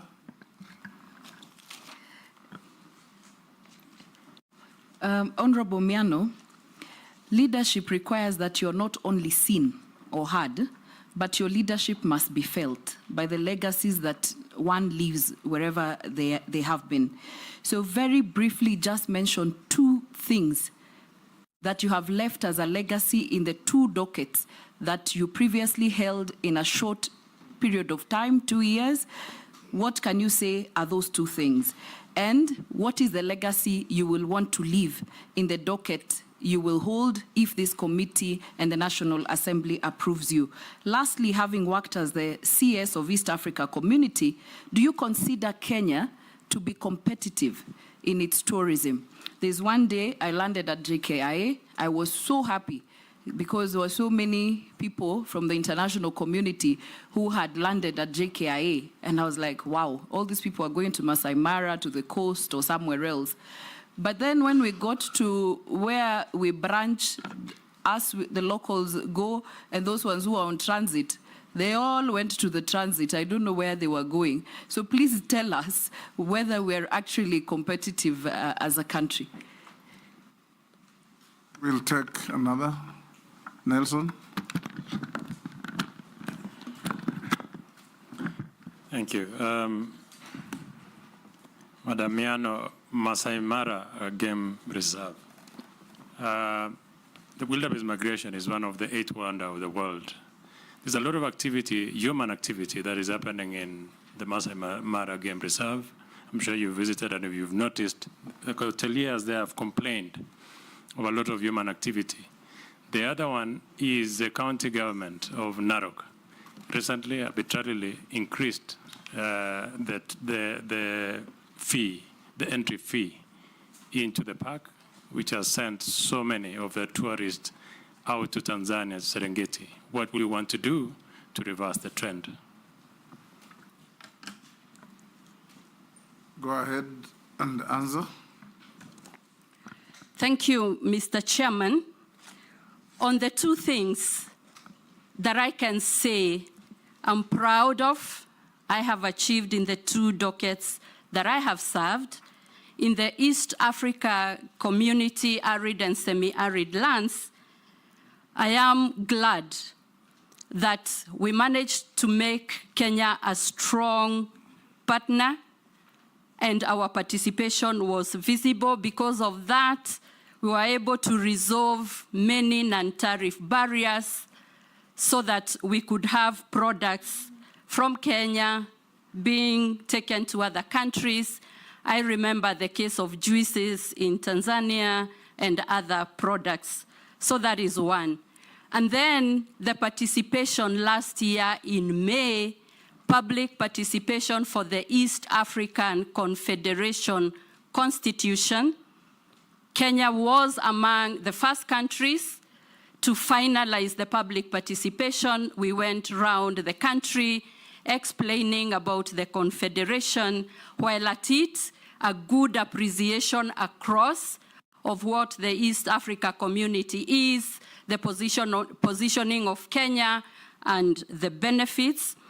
Under the arid and semi-arid lands docket, I took that docket or that department when we were at the worst drought in Kenya that had not been seen over the last 40 years. We were able to put strategies to manage, glad that we did not lose human lives. I remember, Mr. Chairman, that every time we had a cabinet meeting, the drought, arid and semi-arid lands being a contemporary issue, I always had a brief. I always brought together the whole of cabinet and government to appreciate what is happening. And I learned the power of communication, the power of disseminating information so that everyone can rally together, especially when there is a crisis or when we are facing trouble. The question on whether Kenya is a competitive destination, my response is that we can do better. And Mr. Chairman, sorry, the Ministry of Trade, you were there for almost a year. Thank you very much. In the Ministry of Trade, I am very happy that for the 7 to 8 months that I was there, we were able to register significant and tangible results. We hastened the conclusion of the European Union Economic Partnership Agreement. We took it through the process of ratification. We signed it. And right now, there is a process to disseminate the information across the counties in partnership with the industry so that the country can appreciate the opportunities that are available in this great market covering 26 European countries, and it will be quota-free, duty-free. We were able to achieve that. Mr. Chairman, we have managed to create a robust relationship and participation with the private sector, roundtables to discuss issues. And based on that, I was appointed to chair the Business Reforms Action Plan with a timeline of 3 months. We met many stakeholders. We have a catalog, a whole menu of what issues are ailing industry, especially regarding the cost of doing business. I submitted the action plan to the cabinet. We then distilled it, and each ministry right now has a list of issues that they need to address if we are to strengthen investment, trade, and industries. And it was a very good document which can even form the backbone of what the government should address to create a conducive work environment. But finally, the global stage. We were able to have trade and business forums in various countries where we showcased Kenya as an investment destination. And I saw the rankings that were released in the last few months. Kenya was rated as the best destination for investment in 2024. We attracted a lot of startup capital. much more than our contemporaries in Africa. And we have quite a significant number of rankings. And if you recall, something that touches on tourism, a renowned travel agent from America did announce that Nairobi is the best city to visit in 2024, beating Montreal, Paris, and all the other cities. And so we have significant work that is going on, and I'm sure that my successor will find a lot of systems already going, and it will just be plug and play. On the question of competitiveness of our tourism sector, Mr. Chairman, I would say that we have room for improvement. And the reason I say this, competitiveness is measured not only in terms of monetary value, but what services go with it and what products that we have. We know that for a long time, Kenya has been known for its beaches and safaris, what we call beach and bush. But the endowment we have in this country requires that we have diversification of products. We have heritage attractions. We have cultural, sports, and many other things that we can cement and package. If you look at the monetary bit of the competitiveness, local tourism does seem to suggest that we are not very competitive. Our local tourism is still very low. We have not managed to convince the population that tourism is not only for visitors arriving from other countries, but we can do better in local tourism.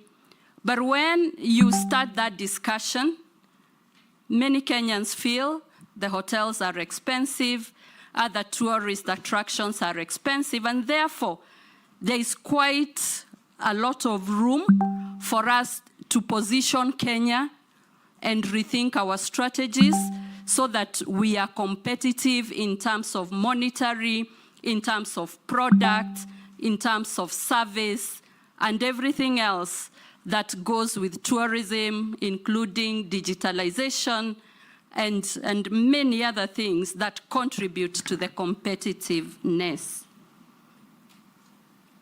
Mr. Chairman, on the question of Masai Mara, and this is one of the wonders of the world. We have seen the uniqueness. I don't think there is such a park in the world. And we are glad that Kenya has that. But we are having quite a lot of challenges in terms of the numbers, in terms of the services. As I was preparing to appear before this committee, Mr. Chairman, I did meet with the ministry officials, I did meet with the sector, and had a discussion with Narok County.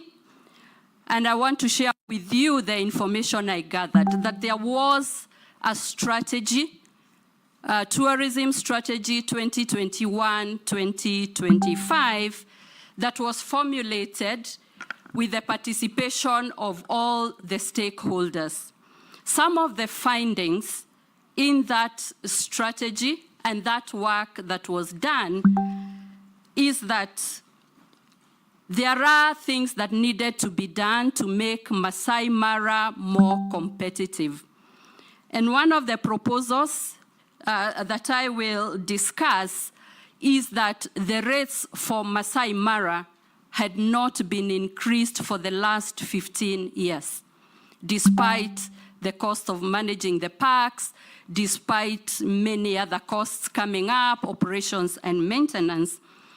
And the stakeholders in that strategic discussions did recommend that there should be a review of the rates that are applicable so that there are enough finances to develop Masai Mara, to maintain it, to modernize it, and do all that appertains to make it more sustainable. These rates, the revised rates, were to be implemented and were actually implemented from January 2024. But to clarify that the new rates that were implemented were actually slightly lower than what the strategic plan had recommended. And therefore, the rates were implemented from January 2024. The data that I have seen is that Masai Mara in this high season has been up to 90% full and counting. And Mr. Chairman, I tried to check empirical data to show or to prove that tourism have shifted elsewhere. We do not have that empirical data yet. This reporting gained momentum a few weeks ago, despite the increment having been done in January. But what I'll say, if approved, and I assume office, I will equip myself with the right information, the right data, to have an informed decision and announce to the country the correct data, so that we are not having a reporting that is disadvantaging Kenya and maybe it is not correct, so that I'll promise to have accuracy and a strategic direction going forward. Thank you, nominee. Just as a point so that you note, let's be very careful. I get the feeling that they have actually captured you in your communication. Narok County collects a lot of money from those parks. There's nothing to show for it. In fact, you shouldn't have gone to the ministry to fact find. You should have done it independently. The fact that you went back to the same ministry to ask, I can tell you for sure they are colluding. Just take your own independent research and find out exactly what is happening in the Masai Mara Park. That's a comment. Posing, anything? Kikaria? Honorable Chairman, you know, recently I've seen so many transfers of game reserves, national parks, from the national government to the management of counties. How many apart from Amboseli? Okay, let me say that one, Amboseli. Now,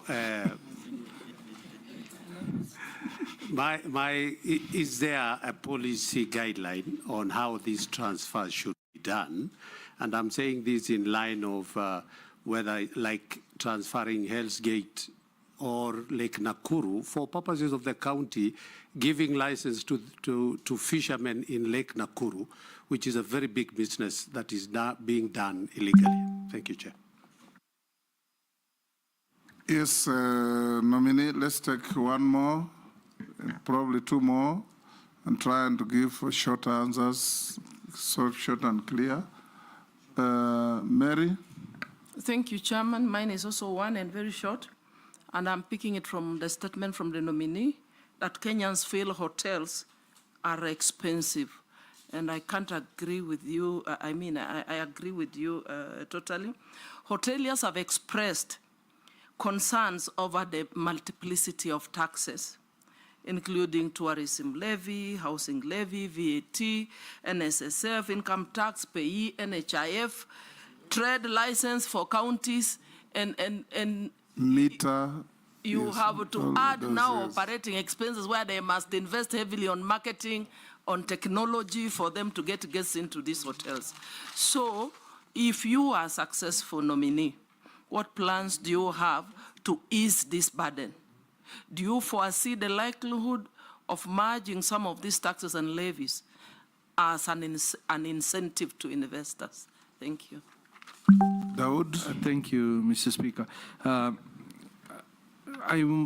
is the compensation of wildlife cases. This is a comment. You need to, if you are confirmed, you need to look at it, because it has stayed a long time and the paperwork is not the best.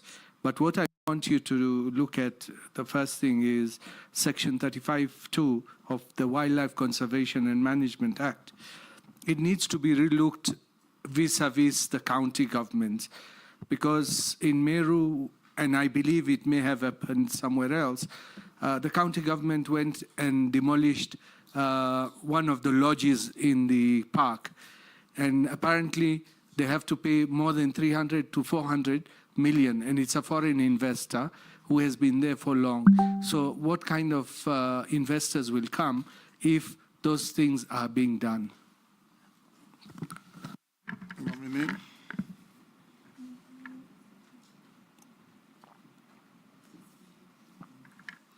Thank you, Mr. Chairman. The Wildlife Management Act actually stipulates and spells the role of the two levels of government, the county governments and the national government. And on the issue of transfer of national parks, I am aware that there is a task force that was formed to look at these matters, the merits, the demerits, the regulations, the processes, and the procedures that will be used in case of any transfers, like Amboseli and any other that may be in that category. The task force, I am informed, has finalized its work, and in the next couple of weeks, will be presenting this report. And I will be looking out at this report for my contribution, for contribution by the whole sector, so that we are able to come up with clear guidelines, clear advantages, and clear processes of how this matter of transfer of national parks should be handled. Mr. Chairman, if approved, and I get into this docket, the list of priorities is forming up and it's becoming clear, so that we have clear policy directions and guidance, and that will enable actions to move much faster and with clarity, avoiding disputes and other issues that at times derail processes, make them take much longer. And I will promise, if approved, I will be able to look at this as a priority. On hotels, licenses, and levies, there is duplicity and multiplicity of licenses and levies. In preparing for this vetting and this hearing, I came across upwards of 16 licenses and levies that apply to the hotel industry. And Mr. Chairman, this speaks to the ease of doing business, the cost of doing business. I've also come across quite a lot of work that has been done in trying to address these issues. I know that there is a bill on county licensing unified bills, and also some work that was being done by the Commission for Revenue Allocation. We will be able to finalize this work, and where applicable, merge, eradicate, and be able to consolidate some of these licenses and levies.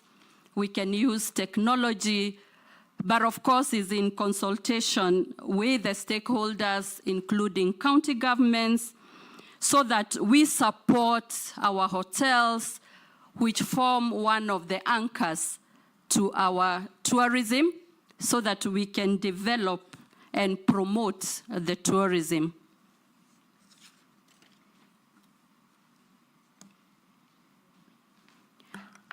The other question on Section 35(2) of Conservation Act, We need to work very closely with the county governments.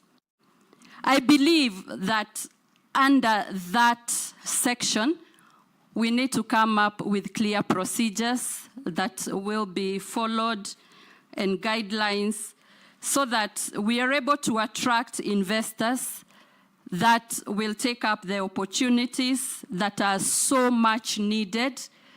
We require to upgrade our infrastructure in terms of hotels and other tourist attractions, and we need a very good coexistence between the conservation areas and our tourism.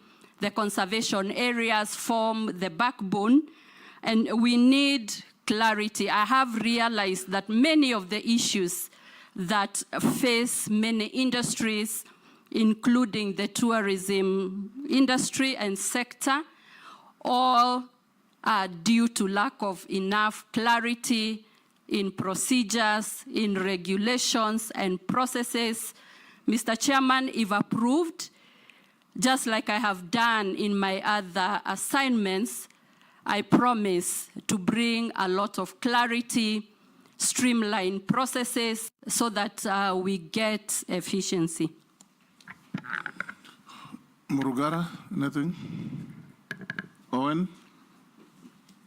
Thank you, Honorable Speaker and Chair. I just want to ask one question on problem solving, another one on policy, and another one on strategy. No. Okay. Either one, or at the very most two. I will put all of them in one question.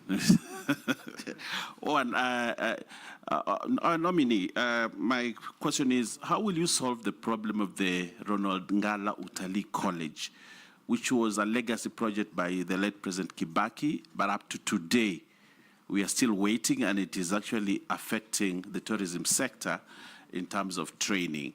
Also, in the same breath, our nominee is to ask you, what is your take on the open sky policy in terms of promoting tourism, given that you need infrastructure, you need people to fly into the country, and probably you need to expand that space. And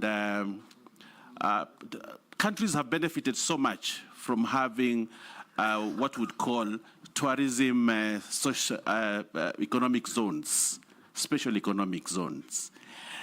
And these countries have developed special economic zones specifically for tourism to ensure that tourism moves forward. As you take, if approved, a nominee, how will you uptake this idea, develop special economic zones, just like you have handled special economic zones in the Ministry of Trade, but now transfer that into tourism and expand tourism so that we move to double-digit growth within the tourism sector? Thank you very much, Mr. Speaker, for that one question. Yes, Robert. Thank you, Mr. Speaker. Nominee Rebecca Miano, Kenya Kwanza regime have arbitrarily raised the cost of government services across all sectors in the recent past. And recently, they increased the park charges very, very significantly, making it, of course, expensive for local tourists and probably even discouraging some of the foreign tourists whom we have lost to our neighbors. Now, this was done, the local game charges were done despite the Committee of Delegated Legislation actually discouraging the ministry from doing it. Now, I have two questions on that. First and foremost, will you respect Parliament so that whenever you have any proposals, you have a discussion with Parliament before implementation? And the second one is, what will you do so that you can return the sector back to competitiveness? Might you consider reducing those charges? Because the increase is extremely high. Thank you, Chairman. Thank you very much, Mr. Speaker. CS nominee, Tourism, Honorable Miano. In March 2024, the Kenya Wildlife Service launched the National Human-Wildlife Coexistence Strategy Plan 2024-2033. The strategy aims at fostering a sustainable wildlife conservation while effective mitigation mitigation on human life conflict which has been a menace in this country for most of the parks within whereby most of the communities are living. What action plan and measures are you going to put in place to make sure that the entire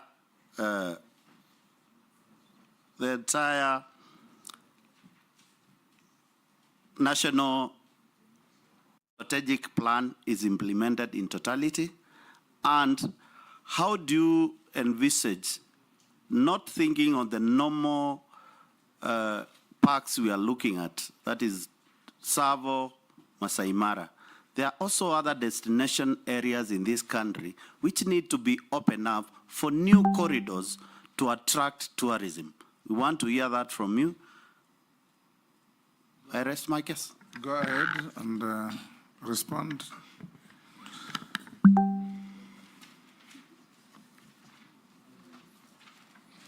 Thank you, Mr. Chairman. I'll go straight to the point.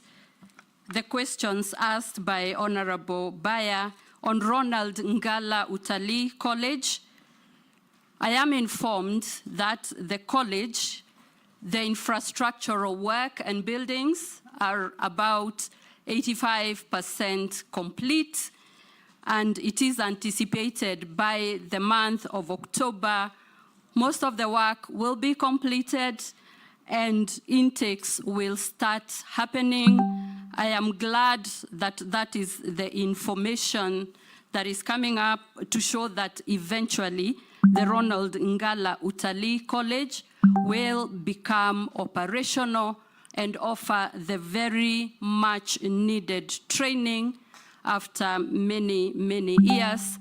I will follow up in case I am approved to ensure that the timelines that have been given are adhered to, because I have seen a report giving those timelines.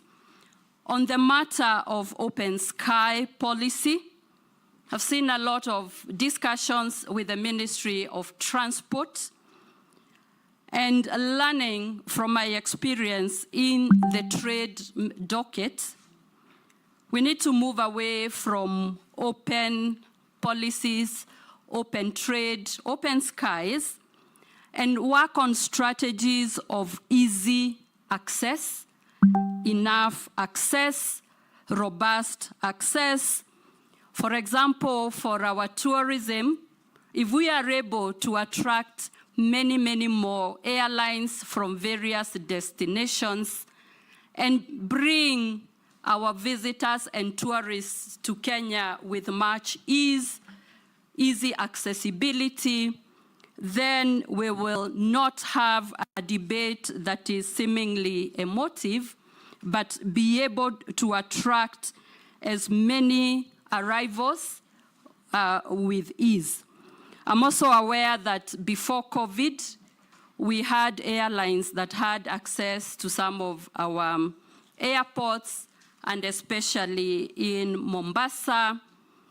I do believe there is merit in working with those so that we can have a lot more access and visitors being able to access our country, not necessarily through Nairobi, Jomo Kenyatta, but the other airports. Special economic zones is a familiar topic to me, both in the East Africa community, because in the Council of Ministers, we were able to approve the policy and strategies for special economic zones in the East Africa community, and so we have common policies. In the Ministry of Trade, I was in charge of the special economic zones. I am very well conversant with the incentives that are attached to the special economic zones. We have actualized quite a number of special economic zones as a country, and based on the policy that we have, it is envisaged that there will be various special economic zones, and then we can have sector-specific zones that accrue to it. For the tourism, I am a supporter that we should have a tourism special economic zone. There is one that was gazetted in Lamu County, though not operational. To be precise, Mr. Speaker, that is the way to go. On the question of the cost of entry of the game parks and the national parks and the increase, Mr. Speaker, there was a strategy by stakeholders that recommended some of these changes. But I want to say from the word go in the affirmative, I will respect Parliament. My record speaks for itself. Whenever invited to Parliament or committees, I give it utmost priority. And if there is any compelling reason, always liaising with the committee and Parliament to be able to reschedule and get another suitable date. I have been asked whether, if approved and I take this docket, I will look at reducing these charges. My response is, I will look at all the reports so that I'm able to make an informed decision so that I do not pronounce myself today in haste, but again, it is urgent and a priority in consultation with stakeholders to put this matter to rest. Again, clarity and efficiency of policies, the robustness of them will help faster execution of the work plans and be able to move this country forward. In terms of human-wildlife conflict, yes, I'm aware that there was a strategy that was formulated. Point of order, Honorable Chairman.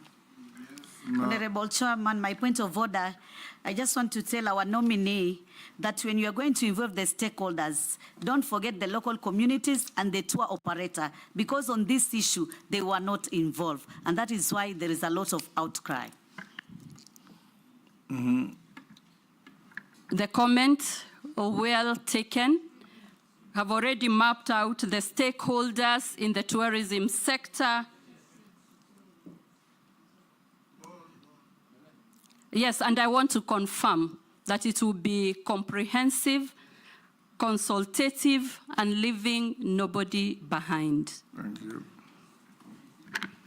Human-wildlife conflict, in terms of the strategy, Mr. Chairman, I have seen that the strategy promotes alternative sources of income so that there is not too much conflict between wildlife and human fighting for the resources.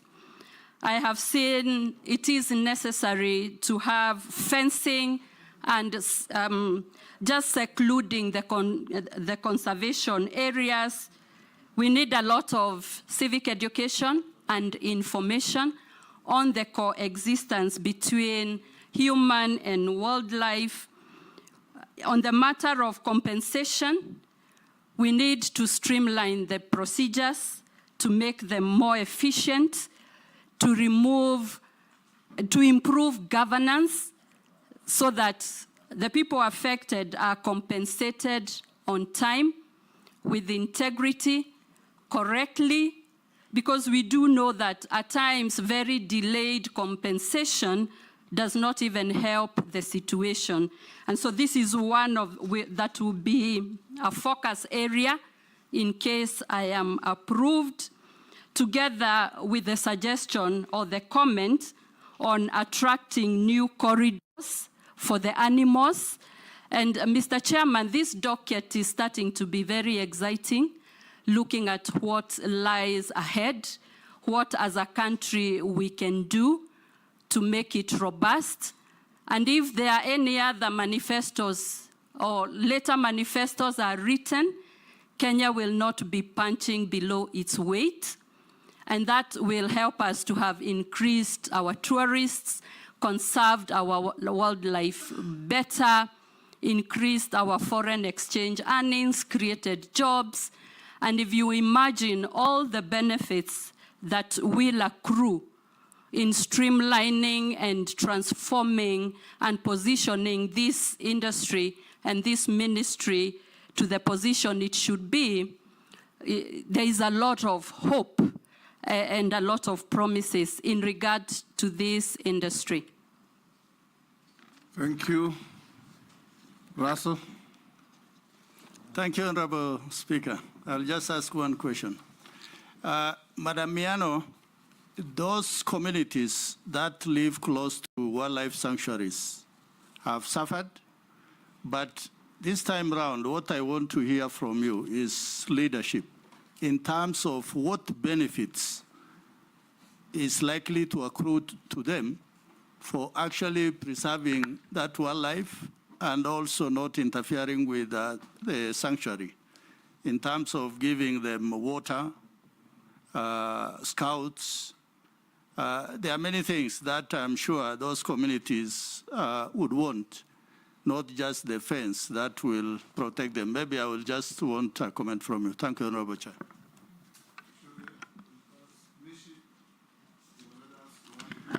Thank you, Honorable Chairman. Honorable Chairman, you know I come from Coast Region where tourism is, so I need to ask some few questions. Honorable Chairman, you know Kenyans have lost some hope in terms of this docket. I will allow you two. Only two I'll do. Yeah, Kenyans have really lost some hope on this docket. In fact, when the cabinet secretaries were dismissed, Kenyans were just saying that at least now maybe we'll have somebody who's going to have a zeal and will be ready to do some reforms. And for me, I want to ask Rebecca Miano, what kind of intervention, which are immediate and short-term, so that you can give hope to Kenyans to see that something is being done. Chairman, I'm just looking at something like Mombasa Beach Hotel. And during your time, I know you used to go to Mombasa Beach many times, and that was the best beach hotel, and it is under government. But today, even when the state officer, civil servant go for meetings, go for conferences, you just see about Serena, White Sands, Pride Inn. What is happening? This Mombasa Beach is really dilapidated. It is like, I don't know what is it. In fact, one of these few days, I have to negotiate with the government so that I can buy this hotel and I revamp it. Because I've seen the government is not seeing that. That is what I'm asking. Those immediate intervention that you are going to do so that Kenyans will have some hope on that. My last question is about Mama Ngina Waterfront. Mama Ngina Waterfront used to be a cultural and heritage site, and it used to be under the municipality of Mombasa and then county of Mombasa. Now this site has been taken back to Nairobi, and it's been managed by people from Nairobi. So what are you telling the community around Coast Region, from Mombasa County about this issue? What is your take? Don't you see that you have to give us back to the county this site so that we can do more and more to attract tourists? Thank you, Honorable Chairman. Rahab, do you have anything? You'll pass. Ramisi?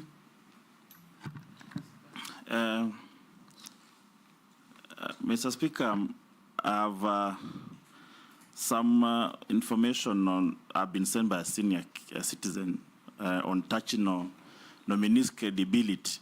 So I'm requesting if you allow me to read, maybe she can respond or clear the air, though it maybe it's not part of our records. If you don't, then I go to my question. Do you allow me to read?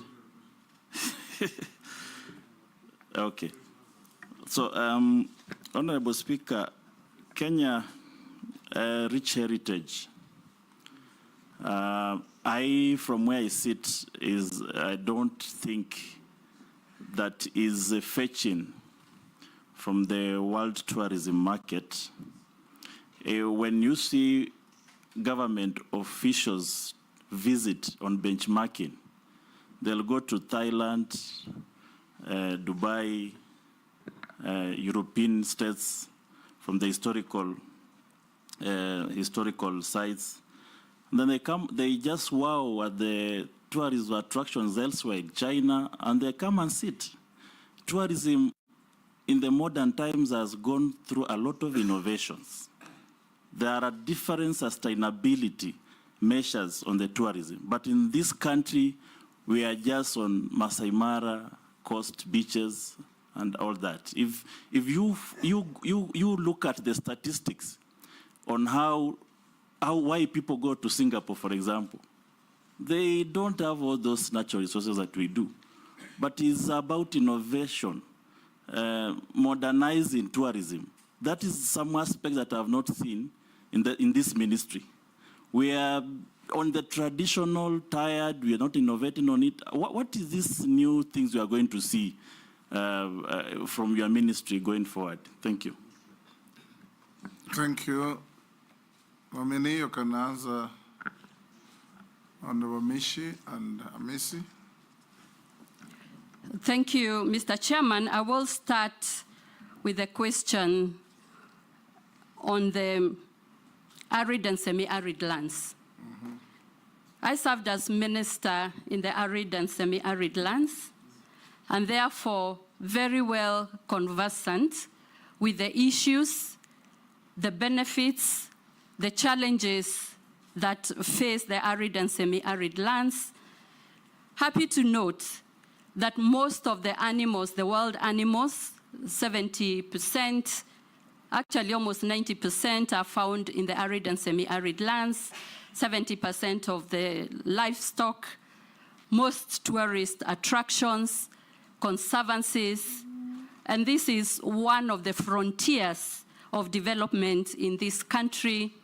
And having worked in that ministry, the policies that we were putting in place, discussing with all stakeholders, and especially development partners, of how to shift the conversations from the traditional conversations of how to support these areas in terms of drought, but to bring real development and have contribution to GDP much more improved. But on some of the strategies and actions that I will take, because I believe the communities must benefit, is to offer leadership in the conversations and discussions about benefits sharing of the resources that are found in those areas, increased economic benefits, development of infrastructure, benefits in terms of security, and even other alternative sources of incomes and activities, working together with the relevant ministries, the Ministry of ESC, Ministry of Water, Agriculture, a whole of government approach. We continue giving a focus on the potential of the arid and semi-arid lands, because these are lands that are very well endowed with resources and many other advantages. On the question of the coast, Mr. Chairman, our coast area is a jewel. We have not scratched the surface yet. The potential there is able to move our tourism to levels that we can only imagine.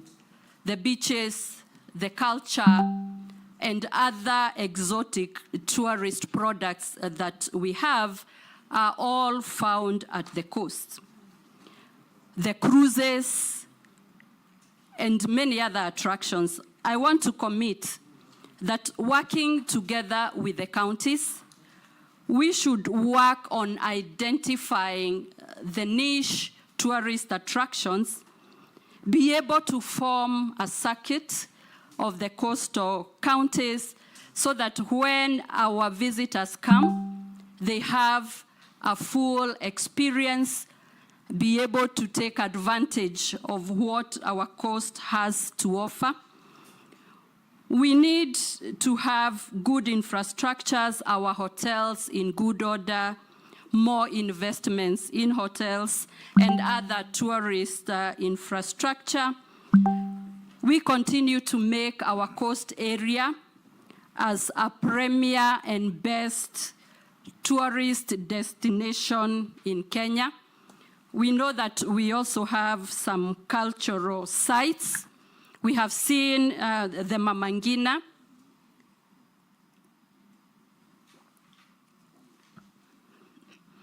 And Mr. Chairman, to respond to the honorable member on the issue of Mama Ngina, we need to work together with the purpose of getting maximum benefits, increased tourism, increased earnings, something that will just blow that region into economic activities and to success.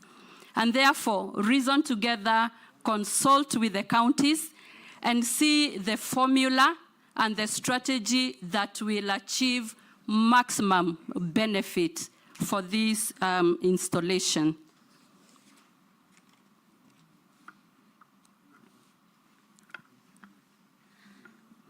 May I respond to the question by Honorable Hamisi about the heritage?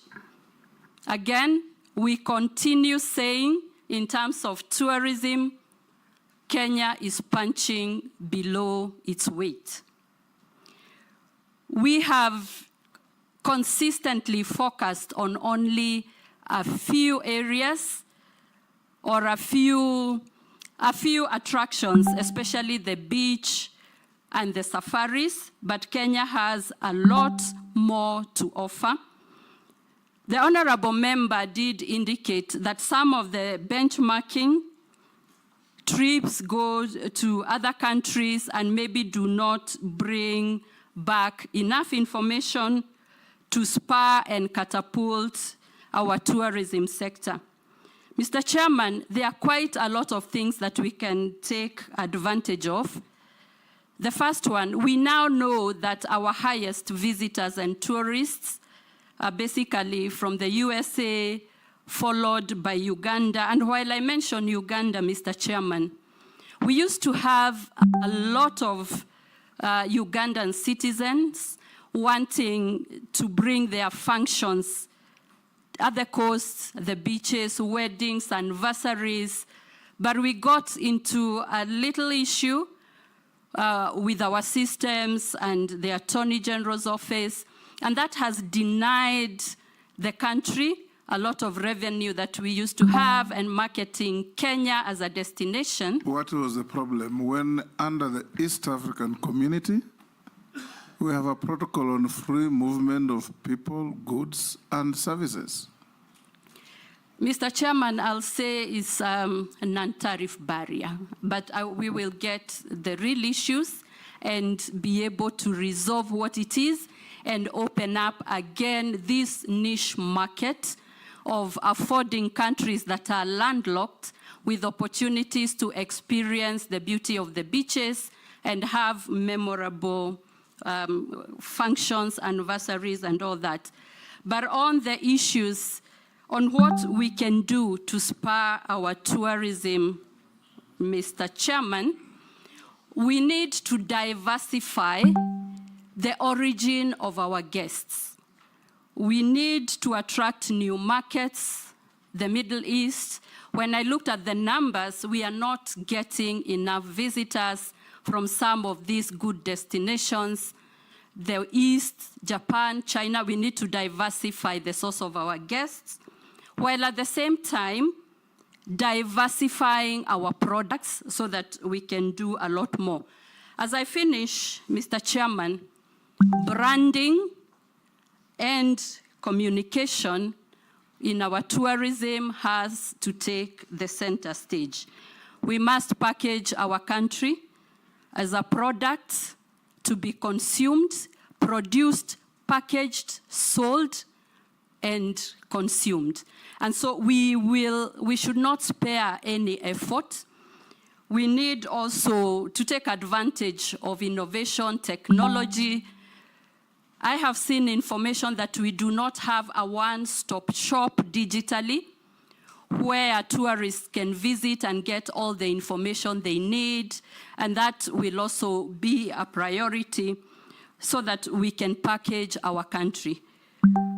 Mr. Chairman, recently, Kenya was ranked as #1 in the world in use of social media and use of technology. If we convert such abilities and rankings to sell our country for tourism, I think we will take this world by storm and attract a lot more tourism and a lot more visitors in Kenya by marketing aggressively. And when we sort our brand visibility, our visibility index, I think we have what it takes to brand and market Kenya as a near-round destination for tourism, and not just the peak and low season. Chair, on a point of order. Yes, sorry, yes. On a point of order, Chair, because I missed the opportunity to ask a question earlier, but from what now CS Miano is saying, she's elicited a question from me.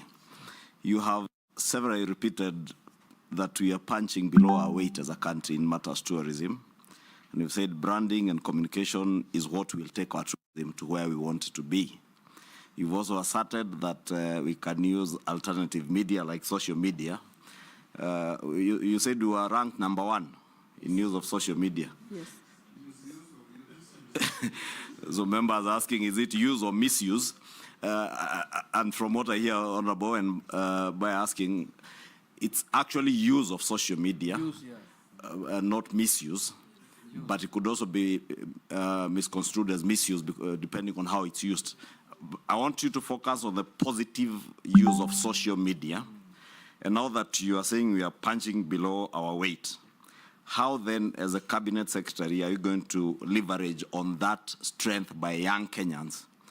One, to create employment for them in terms of using, and I'm thinking about content creators, to positively use their time on social media to market our country and make an earning for themselves, and also in branding and communication. And may I also put it to you that, and I have in mind a question I had asked to the nominee who was here before you in the ministry, that you are in trade and industry, that you failed the people of Kenya in communication when you are Minister for Trade and Industry. And I said that in view of the good things that you know of that were supporting our manufacturing sector in the finance bill, but we never saw your ministry anywhere communicating to Kenyans the positives that came with that finance bill. Are you telling the people of Kenya that we will now continue punching below our weight in terms of communicating, or will you, finance bill, Junet wants to say that finance bill is treasury. Far from it. It is an omnibus bill that included a whole package of very positive things that the CS nominee knows on matters to do with manufacturing. So I was asking, will you be punching below our weight again in tourism? Because it's true what you say, tourism is about branding, communication. Why would a small country like Rwanda be beating us in terms of branding and communication and advertising around the world? I take Chairman, this is... Sorry, Chair, I said, let me withdraw the country. I don't want to get into trouble. Smaller countries and smaller economies than ours. Chairman, this is linked to what Honorable Ishungu has said. And I just want to say that Kenya is renowned for its exceptional athletes who compete on the international stage. If appointed, how do you plan to leverage their achievements to promote Kenya as a premier tourist destination? And, what strategies would you implement to integrate sports marketing? There is sports marketing with tourism promotion to enhance our global reputation and attract more visitors. We have seen a cabinet secretary in the past use an international figure to market Kenya, while we have our athletes and we also have sports who can be used to market our country. Also, they are known, Honorable Junet, and they can run. Secondly, tourism benefits often do not reach marginalized communities, including indigenous groups and people living in rural areas. How will you ensure that tourism development is inclusive and that these communities receive fair benefits from tourism activities? And lastly, just on that, tourism can sometimes lead to the commercialization or misrepresentation of local cultures. For example, the Maasai culture, Samburu culture, is often showcased in tourism marketing materials, but there are concerns that their culture is sometimes presented in a stereotypical or superficial manner, and some people using their photographs without their consent and making money out of them. And also respond to the issue of e-citizen. When we use it to pay money at the parks, is it that Kenyans, we are slow to accept change and technology, or was it implemented without good communication and without testing it first whether it works? Chair, if I just a quick one. 1 minute. You've had your share. 1 minute. But Chair, you are allowing these people to ask then many everybody will talk. Speaker, that is Speaker, don't open that door, please. From our electorates. Yes, Owen. Yeah. Chair, I thought we had agreed one question per person. Let us Also had This is important. This is important. Owen, order members, Owen. There, Honorable Speaker, the only person who has had a second bite is Naisula, and from what I saw, she was reading some rehearsed statement from somewhere. Yes. From the members of the public. Kenyans. From the Chair, the nominee has spoken about almost everything in tourism, except one thing which she must tell us how well prepared she is about. Tourism is very sensitive to security. And the decline of tourism in Kenya is associated to insecurities that happen, especially at the coast, in Lamu and other places that affected tourists. What is your plan to secure the tourism fold in terms of ensuring that tourism? And then the aspect of the tourism police is now hindering the development of tourism. How will you handle that? Thank you. Honorable Speaker, I just wanted to ask about Ushanga Initiative, because it's underfunded, and that is a program for the Asar area. And I expect Naisura to ask that question, because those women, they normally get that money so that we can empower them, but they are not getting any money. Thank you. Chairman, I have a question from a Gen Z. I have a question from a Gen Z, Honorable Chairman. I want to read it. In early 2024, a lobby group filed a petition at the High Court accusing Miano of spending Kenya shilling 94 billions of taxpayers' money on ineffective power generating projects during her time as CEO of Kenya Electricity. This accusation included commissioning unusable high voltage transmission lines and conducting feasibility studies for 2 new power plants that never became operational. What is your take, Honorable Nominee from a Gen Z? Chair, the last one from the public to Honorable Miano. I've just received a message whereby the public is asking, are you going to continue? Why are you breaking the protocol we have been following? I'm sorry, Chair. The chairman has been reading the public. Okay. Then when I finish, you compliment. Now everybody's jumping in. What are you doing, you guys? Okay. Go ahead. Chair, Okay, may I thank you. respond to this because they are becoming quite many? Let it finish. It started. Thank you, Chair, and apologies. The public is asking, as a nominee for tourism, are you going to continue using the conventional way of marketing Kenya, or what is your take on how you'll rebrand the country and forget those odd methods of branding the country? She already said she will use social media beyond the conventional marketing tools. Can you answer the ones that, and concisely and precisely, no speeches, just answer the questions. Mr. Chairman, let me start with a question by Majority Leader, Honorable Kimani, about the branding, but start to clarify that punching below its weight as a country is documented in the Kenya Kwanza Manifesto. And that is where I am coming from, which is a reality. And then you asked about the use of social media and how we can leverage on what we have seen as abilities, innovations, energies, and new ideas from our youth. Looking at some of the infographics, looking at the content that our innovative and energetic young people have done or can do, I believe this is an area that we can take advantage of. I've seen occasionally people taking a lot of time having consultancies when we have a youth that can turn around material, that can turn around content that can be used. I will be taking it up with the ministry and see how we can accommodate this creativity towards increasing our branding and our marketing. And I think together with the private sector, we can use the positive social media to position our country and showcase it out there. In terms of communication, I want to confirm that some of the proposals that we had made as a ministry to promote local manufacturing, to stop unnecessary imports of what can be produced locally. We had endless meetings with the industry, with the manufacturers. We had discourses and discussions, and eventually we had a convergence on what we need to do.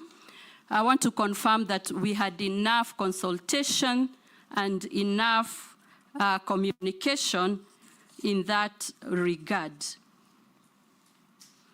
In terms of athletes, Mr. Chairman, the question asked by Honorable Naisula, it's very special that we have our athletes who is a pride of Kenya. We can position them as our tourism brand ambassadors, working with them in the countries that they go, so that while there, we can showcase what Kenya has to offer.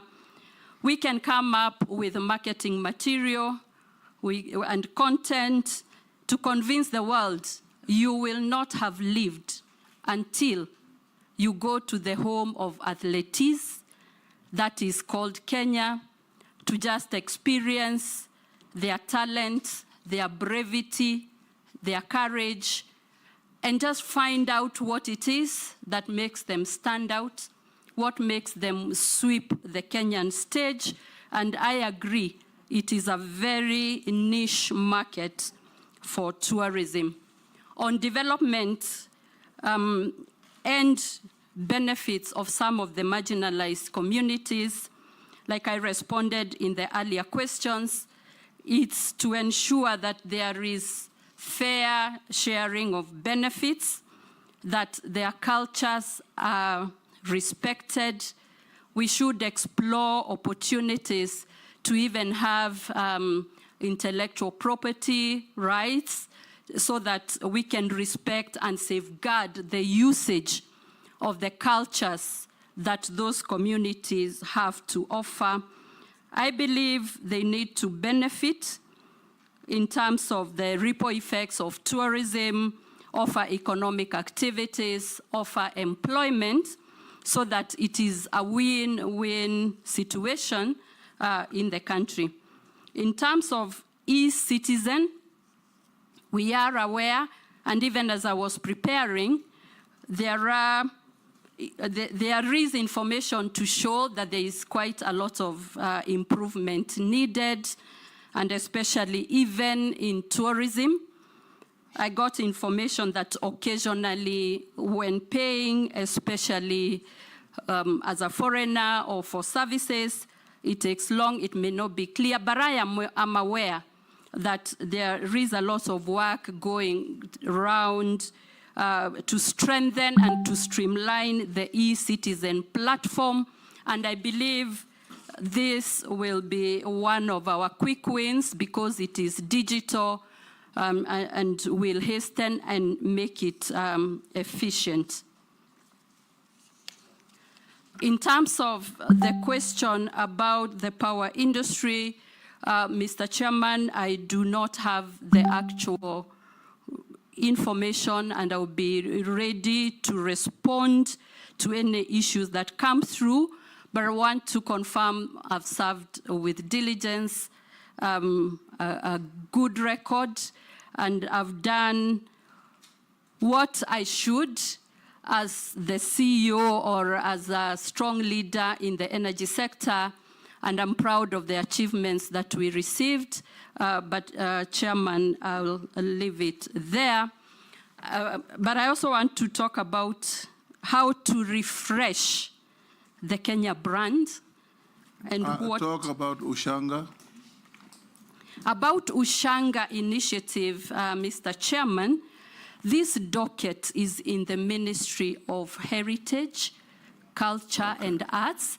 They will be much better suited than myself to give comprehensive and convincing answers. Honorable Mole's issue?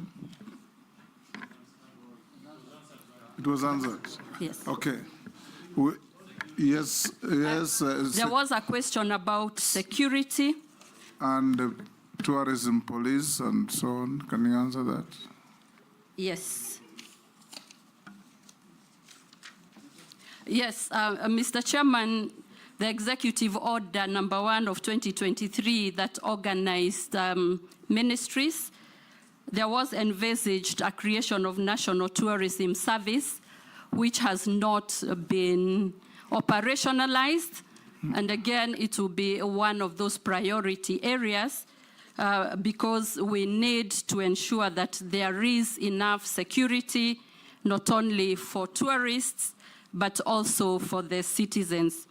I will also propose that we take advantage of technology, the closed circuit TV, CCTVs for surveillance. We work with communities to disseminate matters of security, and that it is a collective responsibility for all of us, working with the relevant ministries and state departments that handle matters of safety, so that our tourists then come and get the product that they came for. Tourism is the product that sells joy and adventure, and security easily kills that, that reason why tourists visit. And also working together with police so that they become enablers and facilitators and do not hamper our security. We need community policing, also information to the tourists on security briefs. And I want to say that there is a lot that can be done, tangible activities to enhance security and safety in the tourism sector. Jeanette? Mr. Speaker. I'm giving Jeanette because he didn't ask any question. You already asked questions. Yes, Jeanette? No, Mr. Speaker, I wanted to say that my constituency borders the Masai Mara. So I have a lot of information from there which I wanted to share with the committee and bring to the attention of the nominee. Mr. Speaker, for example, between the Mara and Serengeti, there is a lot of interconnection. The government sometimes, I don't know whether they are serious about tourism, because there's an airstrip in Migori which was tarmacked recently.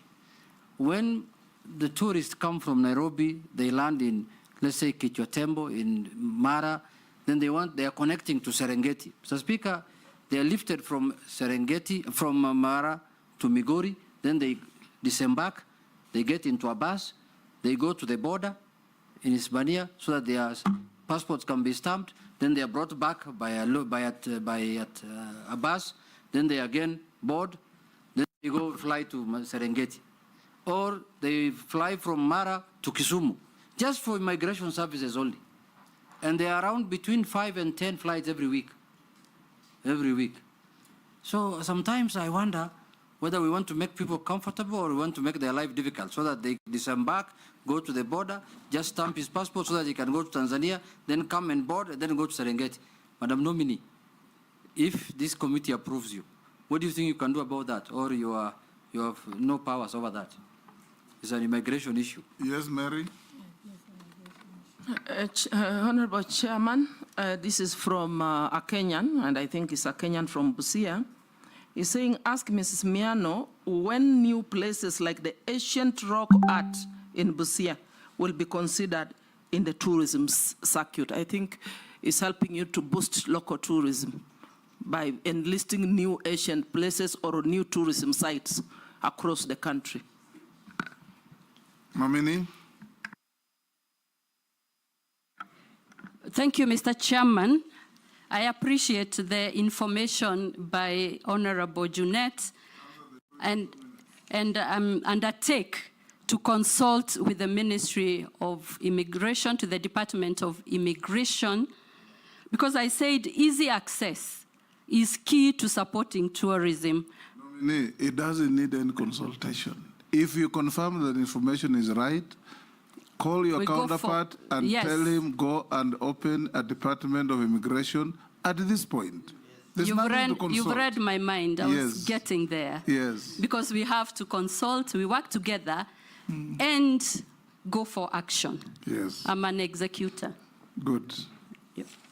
And on Busia, I agree, our counties, we need to map out the tourist attractions and what counties and regions have to offer so that we package the diversification that I so much believe in and I talked about, that we need to diversify the products that we have. I will take up not only specifically for Busia, but other sites that can help boost tourism in this country. Nominee, I want to tell you that not once, not twice, not thrice, the ministry that you have been proposed to lead has mapped out Kenya over and over to see where new sites for tourism are. I've seen them in Bungoma, I've seen them in Trans Nzoia, I've seen them in Pokot, I've seen them everywhere. So don't reinvent the wheel. Focus on actualization and execution. That is what is required. Let me also ask you, Honorable Rebecca, you are coming into a ministry that has at one time been the highest foreign exchange earner for the country. And many, many of your predecessors, there was one who appeared before a committee such as this, chaired by my predecessor, assured parliamentarians how he's going to market tourism, how he's going to use Kenyans to market tourism, how he's going to do everything for tourism to flourish. We saw him turn up with a British citizen of African origin to market tourism in Malindi. Is that how to assist Kenyans participate in this important industry? And if you are confirmed, because tourism in Kenya is a clear highway, what is it you are going to do that is different from what the others have been doing to improve the arrivals in Kenya from the current 2.2 million to 10 million or even more? I saw the other day on BBC television, citizens in Barcelona, what do they go to see in Barcelona? Probably the beaches only, or Barcelona Football Club. We have wonderful game parks. We have wonderful beaches. We have wonderful wildlife everywhere. We have wonderful culture. We have scenery everywhere. What are you going to do that will be different from those who have come before you to profile Kenya as a #1 tourist destination? That's what this committee and the country wants to hear. Robust management, whatever, what is it you'll do that is different? Because those slogans, we have had them before. Thank you, Mr. Chairman. Tourism is a great exchange earner. Currently, it's not the first as it should. It's number 3 in exchange earning. And we have an opportunity. I believe the tourism sector is easy to turn around, much easier than others that require a lot of work. Mr. Chairman, what I will do differently is to know that people support what they believe in. We must then use our citizens, use the local people, our fellow Kenyans, to take the pride of Kenya and market it ourselves. I believe if we do that, we get the patriotism, the love of our Kenya, and then we give opportunities to the people with the talent. And by the way, Mr. Chairman, all the employees in the tourism sector and hotel sector are 80% youth. That is a low-hanging fruit. If we partner with them as individuals, as corporates, as companies, and support them fully, and we tap into their creativity and their prowess, I believe if I take that trajectory, we will see numbers. And Mr. Chairman, 10 million is still below the weight of Kenya. At 55 million, we should be talking about beyond 20. And Mr. Chairman, with the support of Parliament to put the right policies, and with all the stakeholders, we have a very robust private sector, development partners. We must go out there and turn around this tourism and increase numbers. I want to give you comfort that I am an executor. I'll give it my all, more than ever before, and especially because when you get a second chance, you must also double up your efforts, your delivery, and that is the reciprocation that I will owe. If I am found fit and I am approved to hold this most progressive, exciting docket that can just turn around this country of ours. Will you also consider, if you are confirmed, to revolutionize organizations like Brand Kenya? I have gone to functions out of this country, and you see a banner there, Brand Kenya. When you go there, you see wood carvings, And tea, coffee, Masai shukas, and that is all. Nothing else. And they say they're branding Kenya. We were in London last October, I think, for celebration of the 75 years of the Commonwealth. Part of the participants in the preparation was the Kenya High Commission. When we went to the opening of the event, on the list was Maasai dancers to celebrate the 75 years. Who turned up? Black men with the heavy muscles from West Africa as Maasais. And when one of our colleagues asked which part of Maasai land do you come from, they disappeared after a very poor performance. Now, you know, those misrepresentations undermine our tourism as well.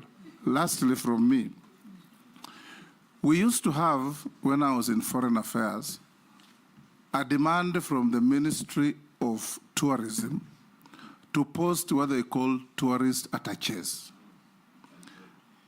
and trade attaches. And let me tell you how fallacious it is. And we want to know how you'll do it differently.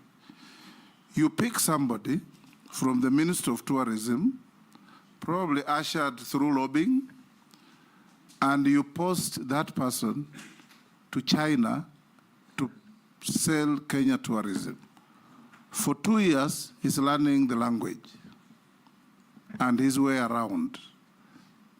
The next 1 year, he's struggling to know where to go to market Kenya. The fourth year, his term is over, he comes back. You send another one under the same circumstances. You send somebody to Russia, same thing. You send somebody to France, same thing. What are you going to do differently to market our country in major destinations? China has more than 200 million Chinese going out as tourists every year. If you just get 2, 3 of those, you can imagine the impact on our GDP. Mr. Speaker. Yes. Depends. Just to add on what you're saying, Mr. Speaker, also it depends on when you arrive at the country. What do you see first? Yes. Look at the kind of airport we have. It looks like a bus park, Mr. Speaker. There's no difference between that airport and Migori bus park, where people park matatus and everything. You can't even have a parking space, Mr. Speaker. You go round and round. You don't know where to park your car. Secondly, Mr. Speaker, I met an Arab in Dubai. I asked him, why are people coming here like this all the time? He told me the sheikh called the immigration and everyone who deals with visitors and told them, anyone who comes to this country is my visitor, and you must make sure that he's handled well. Mr. Speaker, it also depends on how we handle our visitors. When you are parking them in Migori bus park, how can they be happy? So, nominee, can you give the people of Kenya an assurance that you will act differently? Market Kenya in a different mode and different version, using different tactics and different people. Thank you, Mr. Chairman. The tourist industry and some of the things we do in Kenya, we are caught in a time warp.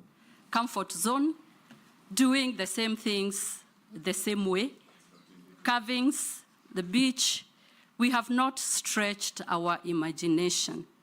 We need to stretch our imagination out of the comfort zone, come with new products, reimagine our tourism sector, rethink, refresh our brand, and that will inform some of the things we are going to do based on what Honorable Junet has said, and how we are going to position our product, how we are going to position our country to attract more tourists.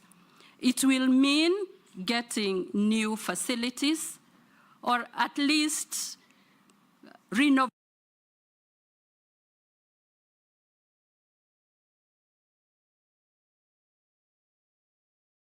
country should have.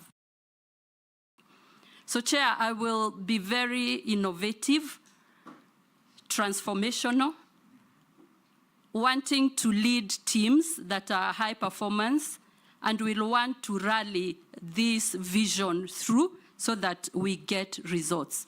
On the matter of attachés, when you described, it reminded me of my experience at the Trade Department or the Trade Ministry.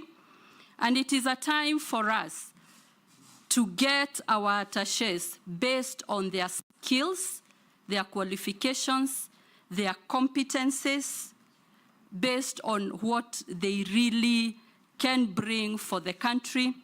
We need to check even their linguistics so that we send the correct people. I am a believer, if you have the right teams, well equipped, with competencies, you'll be able to get much more.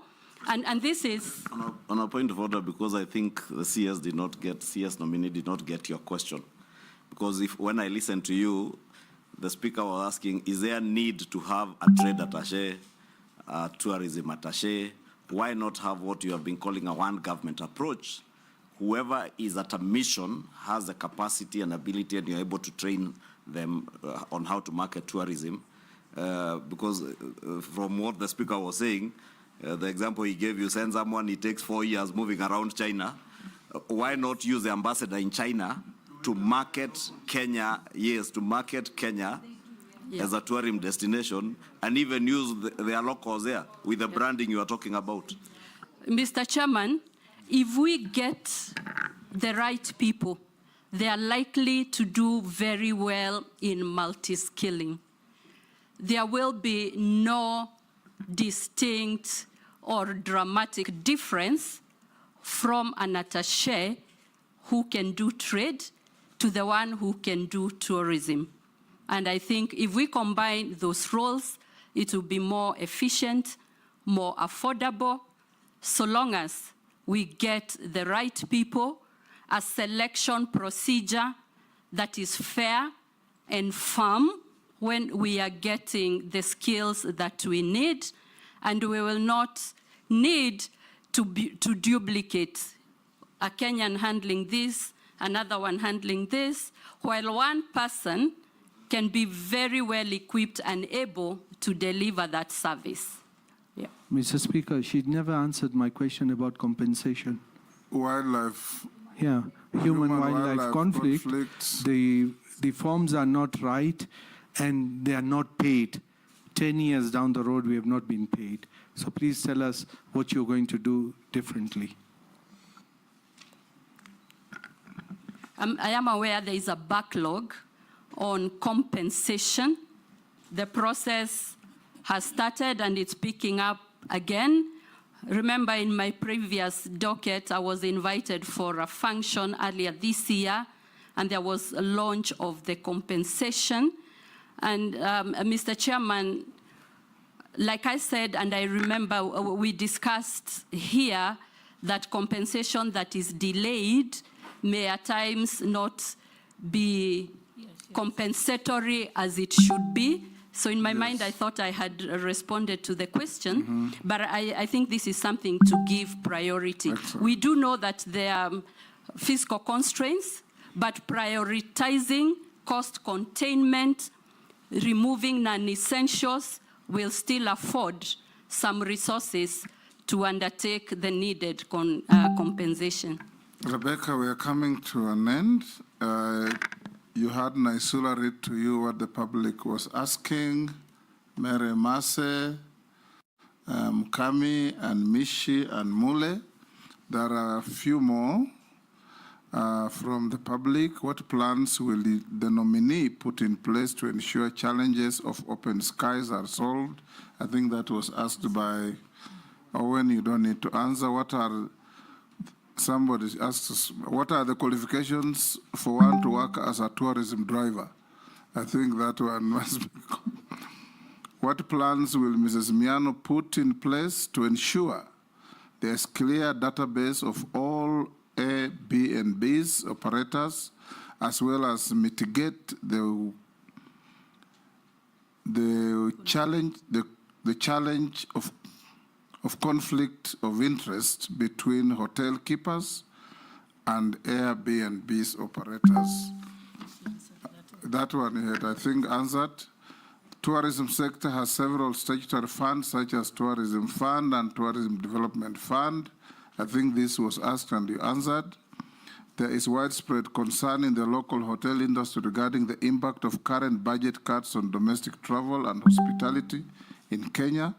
What steps will be taken to prevent further shutdowns and staff layoffs in the hotel industry? And then the government of Kenya still holds substantial shares in hotels like Hilton and other lodges. If appointed, what can we expect from CS Miano in terms of GOK shareholding in non-performing hotels and in safeguarding public funds?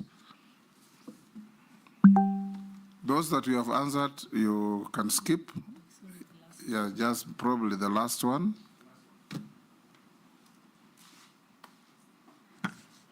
Mr. Chairman, on the issue of cost containment and how it can affect the hotel industries, I think we need to rationalize industry, and even for the hoteliers to optimize their operations and maintenance costs, get maybe alternative, cheaper ways of O&M, and that way they will continue offering rates that are competitive and affordable.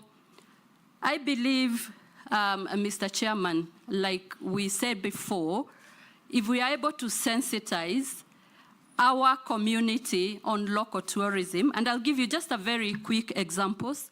We have many opportunities to have products together with industries that can appeal to our communities. And because I am a lady and conversant with the chamas, we can have products that those chamas can uptake, get away from the traditional meeting in one home and the other in a merry-go-round and buying hot pots and all that. Maybe that cost, if there is a product, we will give the ladies and the groups a better experience at affordable rates, and therefore we must all put on our thinking, innovative minds and see how to cope with the situation we have by coming up with diversified products, affordable products, and rallying uptake from the groups that we know can have. I must say that maybe the young people are more uptakers of tourism. When I'm going up country and I pass through Naivasha, Delamere, you will not miss a group of youth who have put themselves together to go to a certain destination. The industry must rise to that challenge and that occasion and offer them products that they'll be able to uptake with ease, affordability, efficiency. And Mr. Chairman, I think the possibilities are endless on what we can do to revamp and operationalize and even develop and promote our tourism, not only international but domestic. On safari lodges and government shareholding in some of these hotels, the executive order has given this to the National Treasury, but I'm sure we will work in consultation with the National Treasury to get the best strategies to transform, reform, and work on this. Thank you. I'll now ask you one or two mundane questions. Have you ever been adversely mentioned in an integrity-related report or investigation? No, Mr. Chairman. Apart from what Mish read, that you had no evidence. Do you hold any leadership position in any political party? No, Mr. Chairman, I don't. What is your net worth?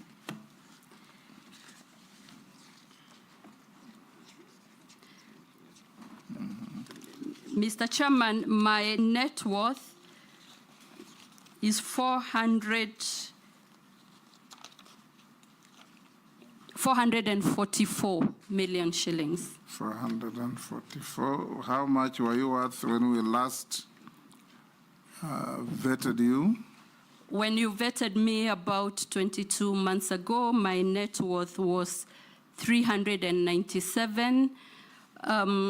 Mr. Chairman, I have not increased the assets, but what I have done is to revalue modestly the properties, taking into account the appreciation. And that's why it is unrealized, but it is an effect of valuation to be on the reasonable side of things. Good.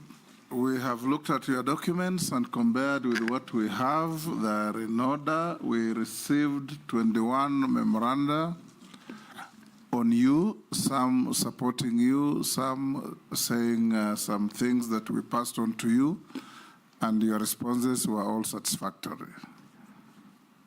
We now want to wish you well and release you to go back to your other engagements.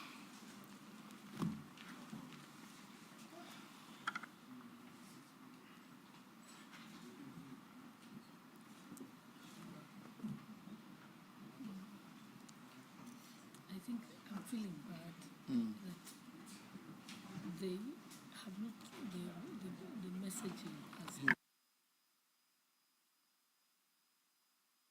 Have a good day. Thank you very much. Rebecca. Have you taken back your documents? Yes, okay. Great.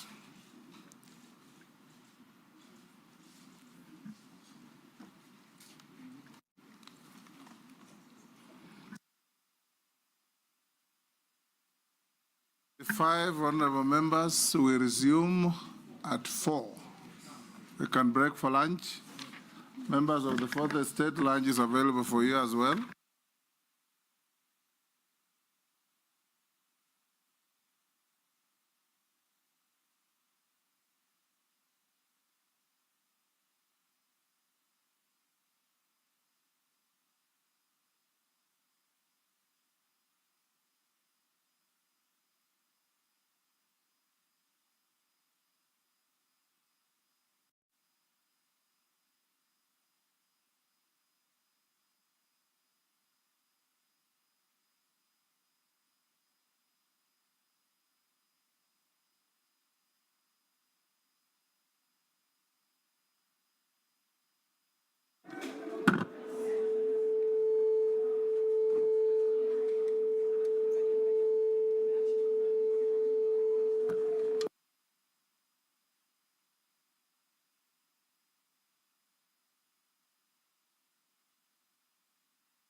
1, 2. Nasirian. Mambo. 1, 2. 1, 2. I think. Kim. 1, 2. Unaonaje? Acha nisimame penye nikofanya mic.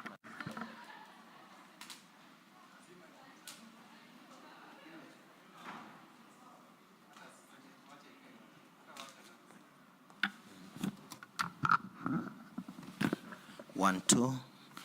Ongezea gain kidogo. 1, 2. 1, 2. 1, 2. Unaipata? Ongezea 1, 2. 1, 2. Master kidogo. Yeah. Ona, master kidogo. Master kidogo. 1, 2. 1, 2. 1, 2. 1, 2. Cordless. Up, lakini hapo unasikia?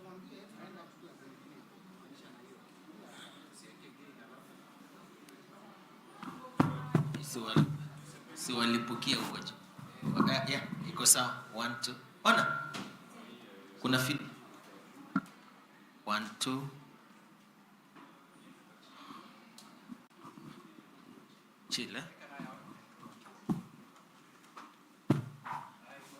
1, 2. 1, 2.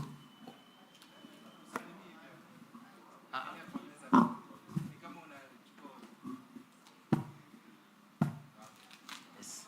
1, 2. You're bullying me. 1, 2. Ongezea again kidogo. 1, 2. 1, 2. 1, 2. Yes. 1, 2. Mimi mzee Kimtai Danton. Nimekuja kutafuta job. Ninaapa kwamba 1, 2. I think iko. Who's coming with it? Opiyo Wandayi. Opiyo is tall. Akisimama hii kitu bwana. Utasikia sauti ya simba kwa speaker. Iko sawa? 1, 2. 1, 2. 1, 2. 1, 2. Of course atabend. Lazima bend kidogo tu. 1, 2. Delegate, so number 1, no, usikie feedback. 1, 2. 1, 2. Kolo. Oya. Oya, Danton. Angalia. Mnasikia from there? 1, 2. I think iko poa, man. Zaidi ya moja.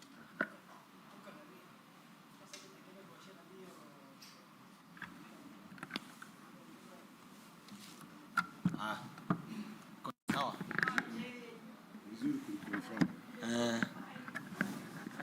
1, 2.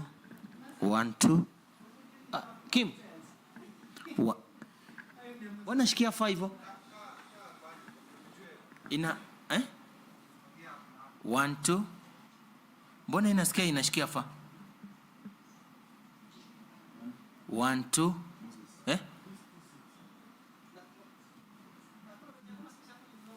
No, file yake ndio hii. So haiwezi kuwa kwa file juu ya file.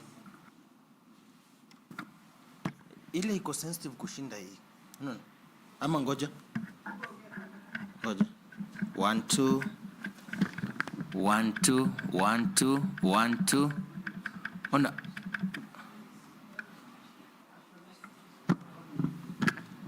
One, 2. Kwanza kuna feedback. 1, 2. 1, 2. 1, 2. 1, 2. 1, 2. 1, 2. 1, 2. 1, 2. Tabida Mr. Ebu. Yes? Come again? 1, 2. Ebu unasikia ka feedback? Hata mimi nasikia feedback. 1 2 1 2 1 2 1 2 1. Ona, ebu I just gain punguza master. 1 2 1 2 1 2 1 2 1 2. Speaker kiongea na konga mebendi. 1 2 1 2 1 2 1 2. Misanga, unasikia feedback anyway.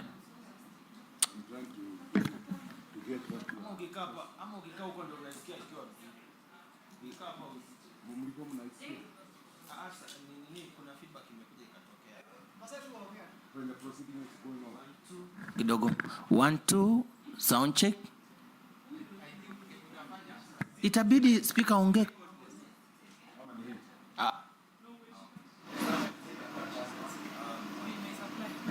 1 2 sound check. 1.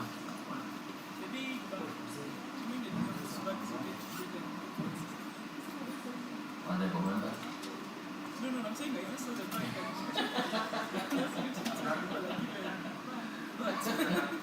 I'm not saying that's very Wait, good. I'm just saying. Super 1 1 2 1 2 sound check. 1 2 1 2 1 2. Emma, hebu mtusikizie hii sauti na tuliaje huko kwenda.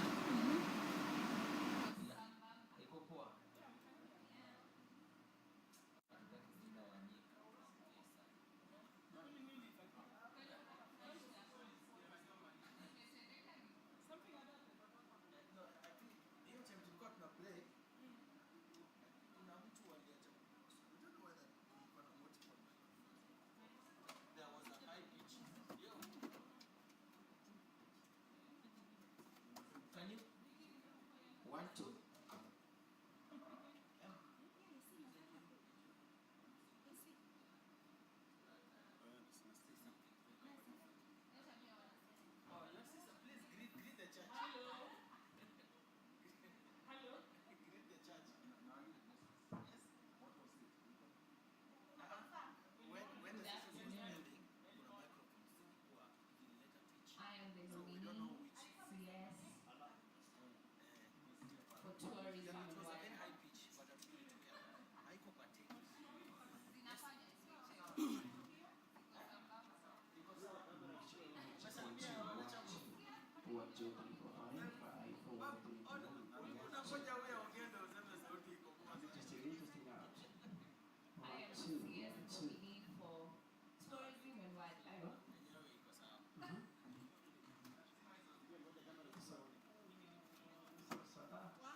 What's that?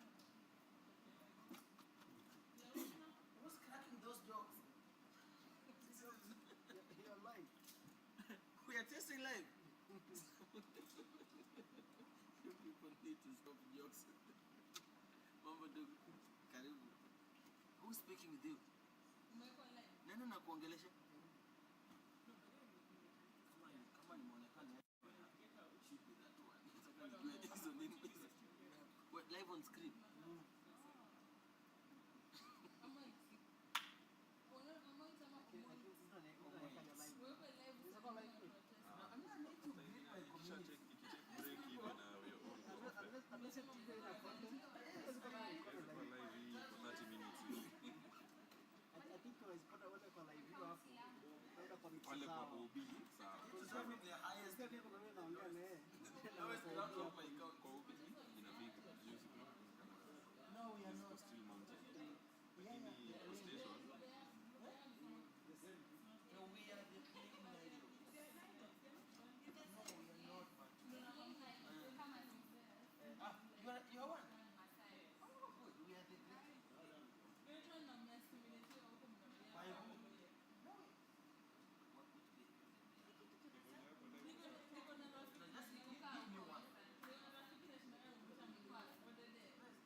What is happening in this year? No, all the way from the Green Age, following the line, coming down here, going to Uganda.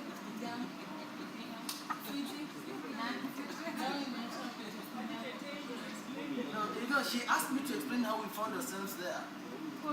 But sasa amekataa kusikia. The attention span has really reduced. Ameniuliza swali, ameenda kwa street, ameenda huko nyuma. Bado ananiangalia.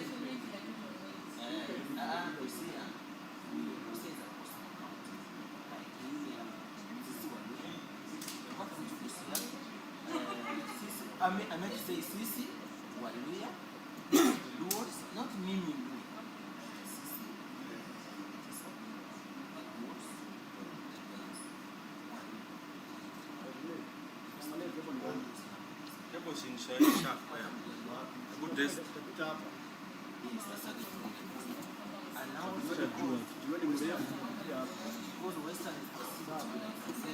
Sasa nakusaidia unaanza matusi.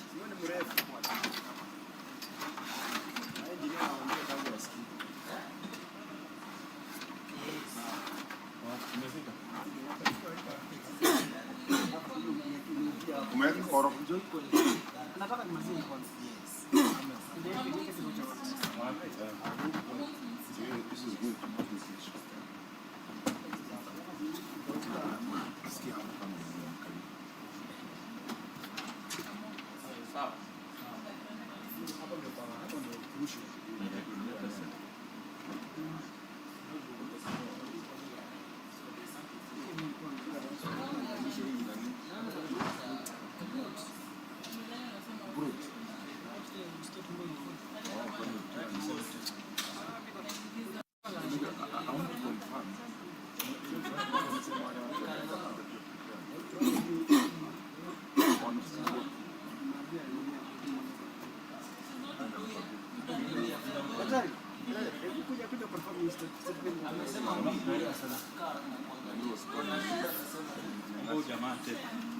Bro, saidia selective.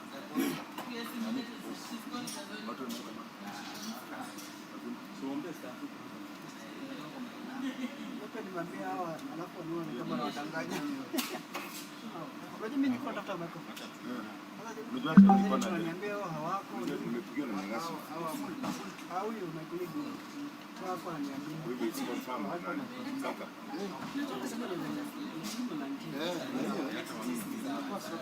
That is fine.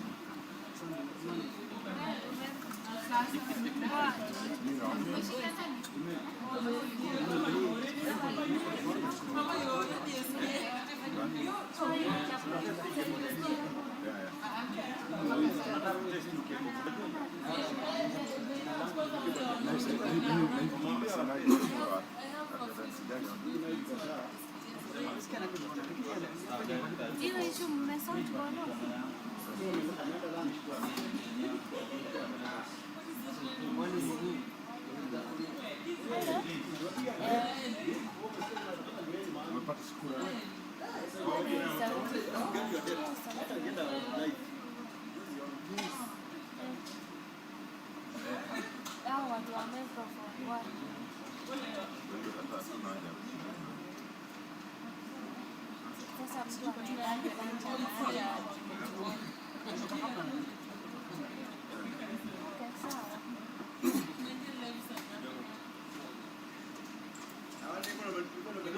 cracking a joke. Kijua amenipigia.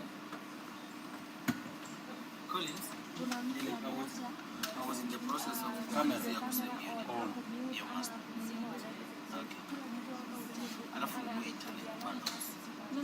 Ukikona hapa, unaona internet iko. No, hii yenye connected hapo sasa ni yangu. Sio hapa. No.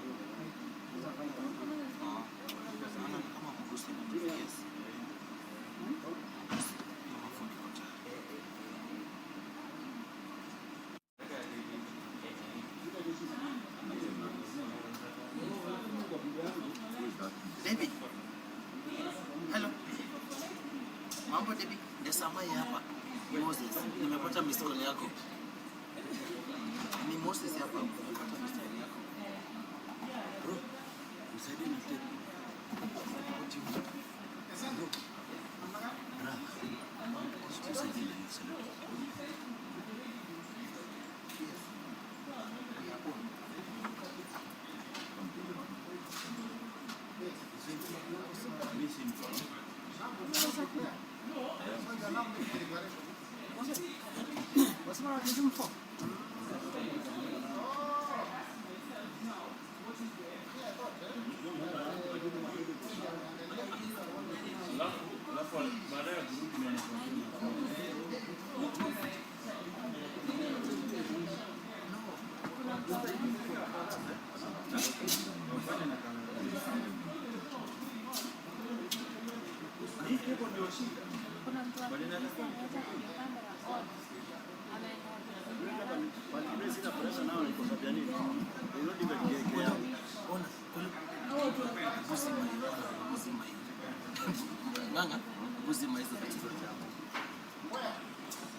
Anatoa wapi sauti? Nani? Ndio hii na tunaongea hapo ndani. Umesema nini kweli?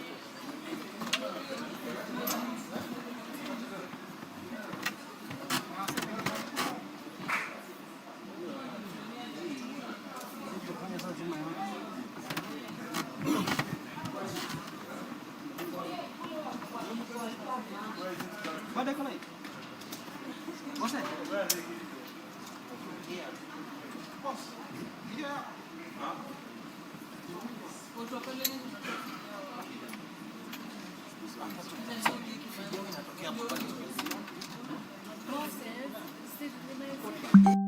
Imezima batina. Imezima the main one, Sasa ona.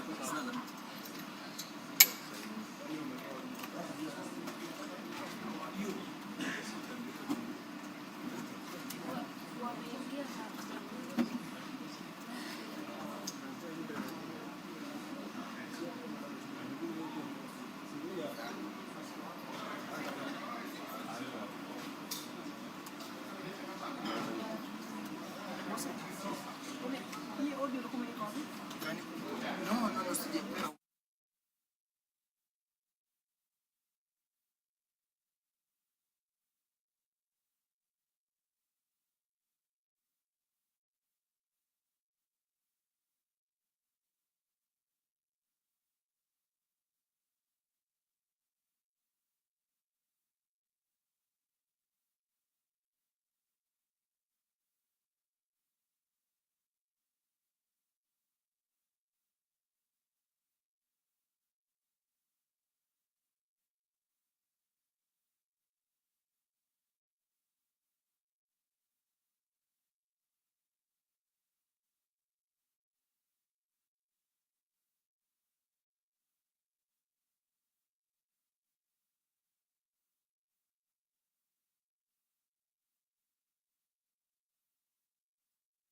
It was streaming the video from here. Which page? YouTube ya parliament na kwa site ya parliament. Nani wana stream? That's what we don't know. But YouTube ya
Honorable members, welcome back.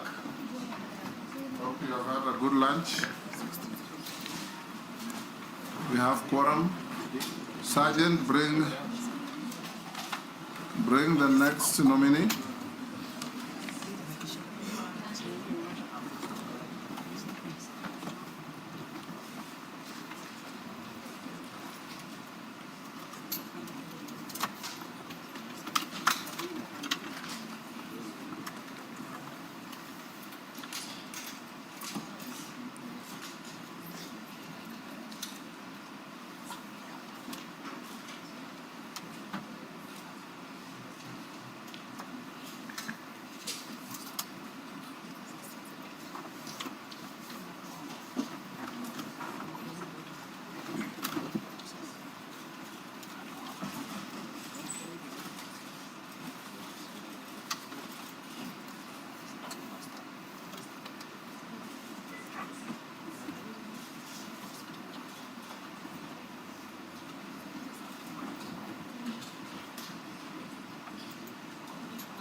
Good afternoon, Honorable Speaker and members. For the record, you are the Honorable James Opiyo Wandayi, EGH. Yes, Honorable Speaker. My name is James Opiyo Wandayi. You're welcome to this committee on appointments. We know you are still a member of the House. These are your colleagues. You are appearing here pursuant to your nomination for consideration for appointment as the Cabinet Secretary for Energy and Petroleum. This committee is going to conduct what in some jurisdictions they call confirmation hearings, what here is called vetting. We're going to engage you as a committee. We have already engaged one of your colleagues in the House, and members are advised not to be prejudiced by the fact that you are the colleague in the House, but to ask questions that add value to the process of your confirmation on your suitability to hold the office for which you have been nominated. For the record, I'm the chairman of this committee, the Speaker of the National Assembly. On my right is the Deputy Speaker, Gladys Bose. We have Jeremiah Ndombi, the Deputy Clerk, sitting in for the clerk, and I'll invite the members to introduce themselves. Naisula Lesuda, MP Samburu West. Kimani Shongo. Junet Mohammed. Nelson Koech. Kosing David. Turn to your right. Masemeri, Teso South. George Gitonga Mrugara Tharaka. Owen Baya, Kilifi North. Robert Mbui Kadhiani. Stephen Mule Matungulu. Dido Raso Saku. Abdi Shurie. Mishi Mboko Likoni. Rehab Mukami, Nyeri. Caleb Amisi, Saboti. Engagement will be with you taking an oath before you answer any questions. We have the Holy Bible, the Holy Quran, and the Holy, is it called Gita? Yes, the Hindu holy book. Which holy book do you swear by? I will use the Bible. The Bible. Take it in your right hand and recite the oath. I, James Opiyo Wandayi, do swear that the evidence I shall give before this committee on the matter under its consideration shall be the truth, the whole truth, and nothing but the truth. So help me God. Thank you. You may sign on the oath.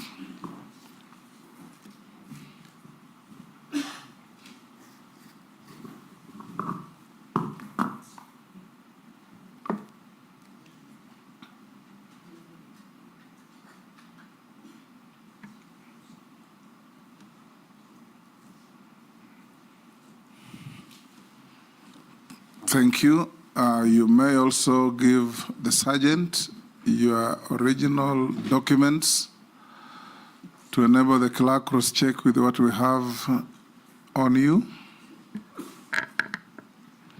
As we start, Honorable Wandayi, we expect from you precise and concise responses to the questions put, no unnecessary stories, and if we go that way, we'll move reasonably fast. Questions may be put to you that make you uncomfortable or not. Just take them in the stride and answer them, because there is no ill will from any member here. It's all in the course of duty. We'll start by inviting you, for the record, to tell the committee your name, your educational background, your work experience, and your key competences to make you suitable for the appointment to which you have been nominated. Thank you very much, Honorable Speaker and members. I was born some 52 years ago in Siaya County. My early schooling started at Sikalame Primary School. That's a rural school in Ugunja sub-county, which I joined in 1979 and went ahead to do my KCPE exams in 1986. Thereafter, I proceeded to Sawagongo High School in the present-day Gemiala sub-county for my O-levels. And I was there until the year 1990 when I did my KCSE,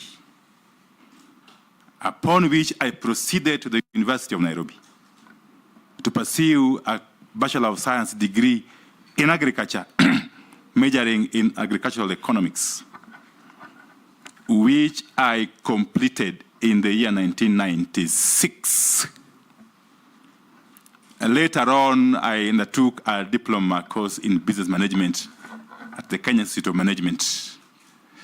Thereafter, I also did an MBA at Jomo Kenyatta University of Agriculture and Technology.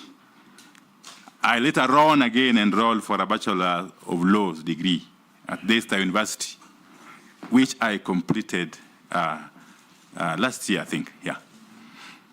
Honorable Speaker, my professional background or job background, I basically worked in the private sector, in the corporate world, all the time before I joined Parliament. As a matter of fact, I joined the British American Tobacco Company in the year 1998 and worked for a whole 14 years before I resigned in early 2013 to join Parliament. During my stint at British American Tobacco, first I started as a fairly junior officer dealing with the extension services within the tobacco growing regions of Kuria, Migori, Bungoma, Teso, Thika, finally Nairobi, and eventually Uganda. But I rose steadily through the ranks, Honorable Speaker, from an field extension officer to an area manager. Later on, I became the regional manager for Western Kenya, based in Malakisi, a place called Malakisi in Bungoma, between Bungoma and Teso, I think.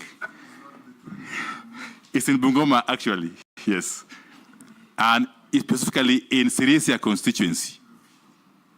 I stayed in Malakisi for 7 years as the regional manager for BAT, where I was basically undertaking the business work for the company in charge of managing the contract farming business.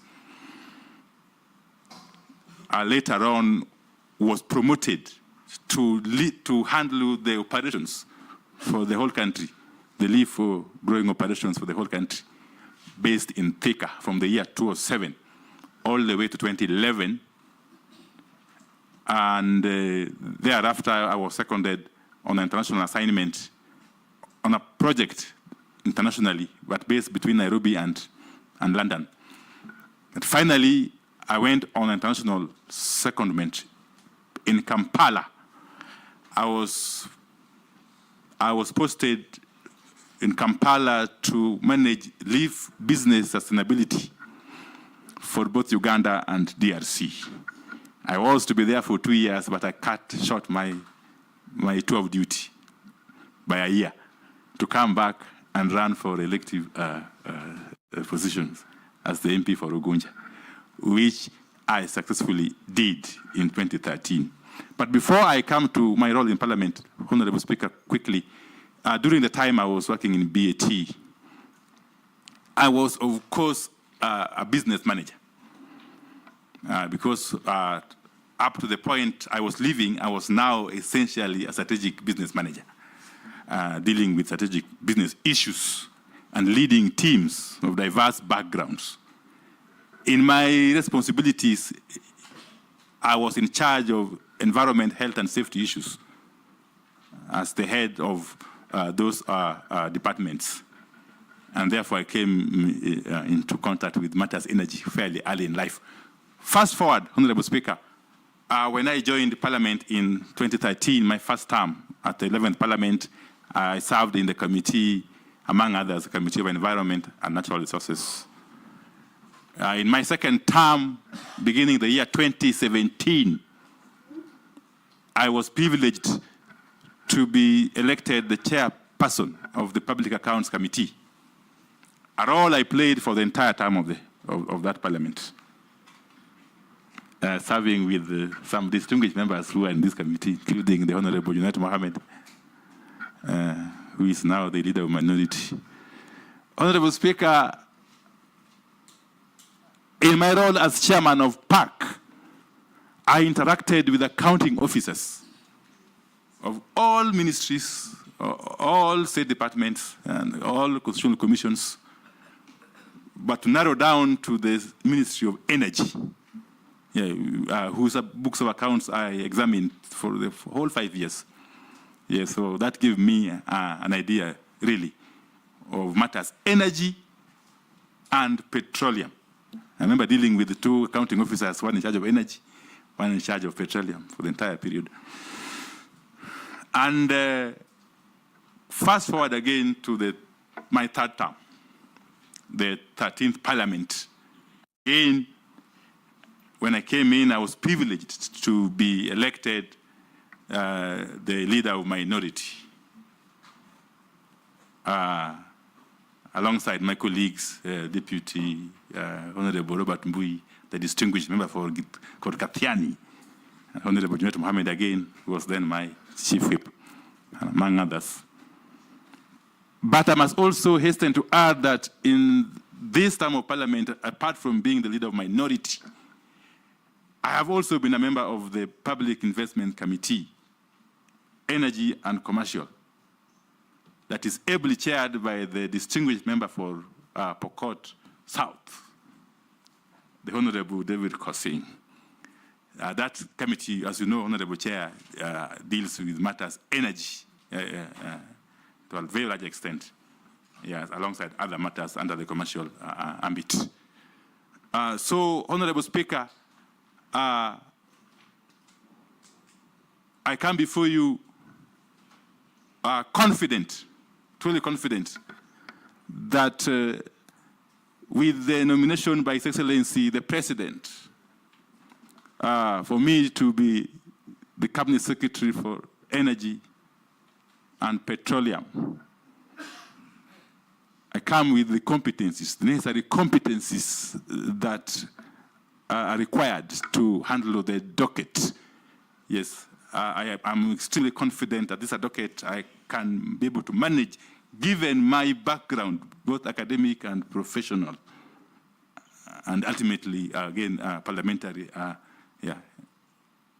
That will do. Yeah. That will do, nominee. For purposes of proceedings, all members will address you as nominee. No causing around, it's just a nominee.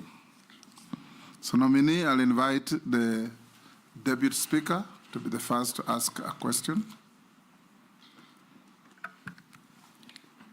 Honorable Wandayi, my first question to you, my question is where you're coming from and where you're going. So where you're coming from, as leader of minority party in the National Assembly, it has been your duty to hold government to account. On many occasions, you opposed government proposals. What shift in ideology will allow you to satisfactorily serve as cabinet secretary in government, and how will you demonstrate your commitment to the bottom-up economic transformation agenda? My second question is about where you're going, something topical that Kenyans are asking. On the 14th of July, 2024, IPRA, the Energy and Petroleum Regulatory Authority, announced a marginal increase in fuel prices. However, once people made an analysis, it revealed a notable increase in the road maintenance levy from 8 shillings to 25 shillings per litre, despite the public rejected that increment. What are your thoughts about the surge in the road maintenance levy? Do you propose to address, how do you propose to address it? Should you be approved as Cabinet Secretary for Energy and Petroleum? Thank you.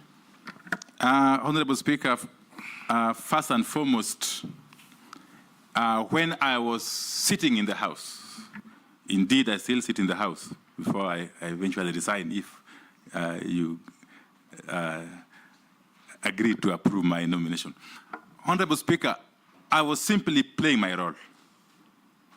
And it must be understood clearly that under the Article 94, 95, and 96 of the Constitution, Parliament, regardless of which side you are sitting, has got a collective duty to oversight the executive, okay, to legislate and also to present our electors. It only follows that I happen to have come from the party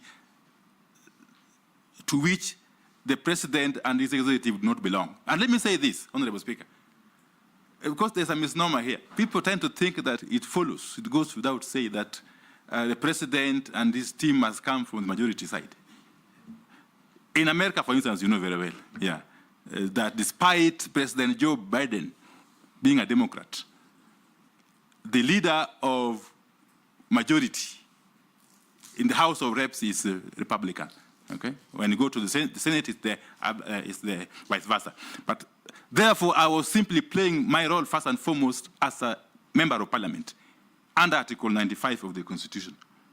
Okay, but above all, I was the leader of the minority, and therefore I was leading my troops in putting the government or the executive to check without any prejudice.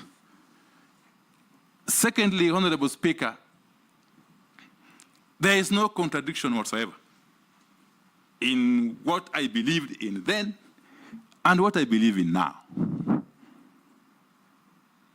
I simply believe that I've been called to perform a national duty. And as a patriotic Kenyan, I have responded positively to the call, Honorable Speaker. And therefore, I will be open to scrutiny. So, Honorable Wandayi, that's exactly what we wanted to hear, because the Kenyan public wanted to hear and have that assurance. Thank you very much. I think you've explained it well. Thank you very much. It was not to put you on the defense. It was just for the country to understand the shift. Secondly, the next question. The issue of fuel prices is a very emotive matter, extremely emotive.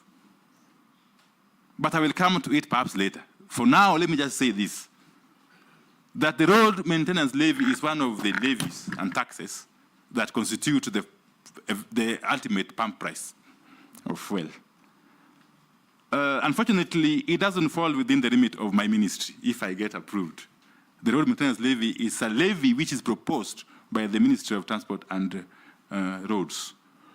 And it goes through the normal process of parliamentary approval, I believe. Thank you. Majority Leader. Thank you, Honorable Speaker. CS nominee, you have said that nothing changes in the things you believe in.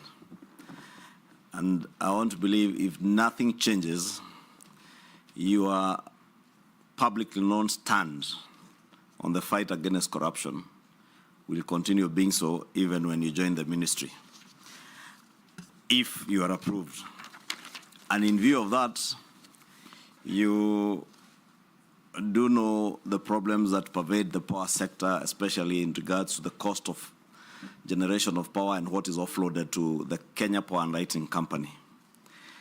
That independent power producers in this country over the years, since the early 60s and 70s, to date, continue to sell very expensive power to KPLC, while that power that we generate from Kenyan, including the green power in Olkaria and Marsabit wind power, the solar farms in northern Kenya, are much cheaper. Will Kenyans, or can Kenyans trust you that when you take office, should you be approved, that you will literally do what they call biting the bullet and fight the power cartels in power generation and sale with the PPA agreements that are there, to make sure that Kenyans eventually can enjoy lower costs of power? Because there is power that is cheaper and it's there. But we are still on thermal energy. When we have cheaper geothermal energy, we have cheaper wind energy, we have cheaper solar energy. Can we get that assurance from you that you can bite the bullet, relook at many of those contracts, of course within the law, that were procured corruptly to the great detriment of the people of Kenya? You hold. We'll take another one. Janet. Thank you, Mr. Speaker. Mr. Speaker, I want to put to the nominee that, Mr. Speaker, the nominee is somebody known to me very well, having been his whip for now 2-3 years in Parliament. And there is somebody who believes, the way I know him, he stands with on what he believes. But having said that, I want to tell him that working in Parliament, the way we have worked in Parliament together as a whip and a minority leader, and working in the executive are two different things, two different ball games completely. Having said that, I want to ask him that there are issues that are of energy in nature that require immediate attention. For example, issues of electrification. You know very well, nominee, that there are places, you know and I know, who have not seen electricity since God created Kenya. They are still in darkness. You know very well that those places have suffered quite some time, and they need urgent help, attention. But promises have been given year in, year out by people who have taken up jobs like the way you're taking. So what Marshall Plan or what measures are you thinking of to help in the next 3 years those areas that have not seen light, not the light of God, but the light of human being, who have not seen it? What are you planning? Secondly, that is last mile. My final question is, this country, the way it is now, and your predecessor, the nominee that was holding your docket, has come here to be vetted on for another docket. He has said that the networks and the systems of the electricity has gone down because of non-repair or something like that for many years. So it requires a lot of money to be upgraded. And I asked him about these shutdowns that happen in the country that affect airports, that affect even hospitals sometimes. I am praying that it does not happen when you are the minister, if you are approved. But what are you thinking? What are you planning to do about that matter? Because Kenyans are sick and tired of missing electricity without any notice. Thank you very much. You can answer those. Yes, Honorable Speaker. Let me start with the Honorable Majority Leader's question about corruption within the energy sector and whether I am prepared to deal with it. Honorable Speaker, my stand on corruption also remains unchanged. I may not be an angel, but I can tell you, Honorable Speaker, throughout my life, yes, I have fought very, very seriously against corruption in all its manifestations. Honorable Speaker, there are two problems with the matter of the IPPs from where I sit. And I want to explain a little bit. First and foremost, our energy sector is has undergone or is supposed to be undergoing what we call unbundling. Unlike many other jurisdictions which have got a vertical integration kind of structure, our sector has been unbundled, and therefore we have got agencies or entities that do the drilling of the wells if it comes to geothermal. There are entities that do the generation of power itself, entities that transmit, ultimately entities that distribute to the consumers. Honorable Speaker, we have these IPPs largely at the generation level, where they compete with state entities such as KenGen and to some extent even GDC. And I'll come to that later again. Honorable Speaker, when it comes to the point of generation, I have noticed a problem that I will have to tackle head on. One, you know that in our mix of energy sources, geothermal is one of the clean energy sources and the cheapest. In fact, Honorable Speaker, Kenya is lucky. It is the 6th largest source of geothermal and in the world. In the world, Honorable Speaker. We are lucky because if you look at, if you had a look at a satellite image or picture of the Earth, we fall within what you call the ring of fire. Those are areas where we have got geothermal resources worldwide. Kenya happens to be within that region. And therefore, we are blessed as a country to have geothermal resources that could help our energy be among the cheapest, Honorable Speaker. But what do you see?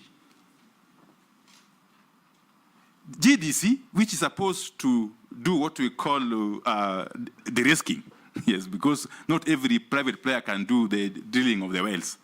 So GDC is supported by taxpayers' money to do the drilling and therefore allow the sites to be commercially utilized by other players, including KenGen. But now you find that GDC has dug the wells. They have identified, they have got the sites which are ready for development commercially.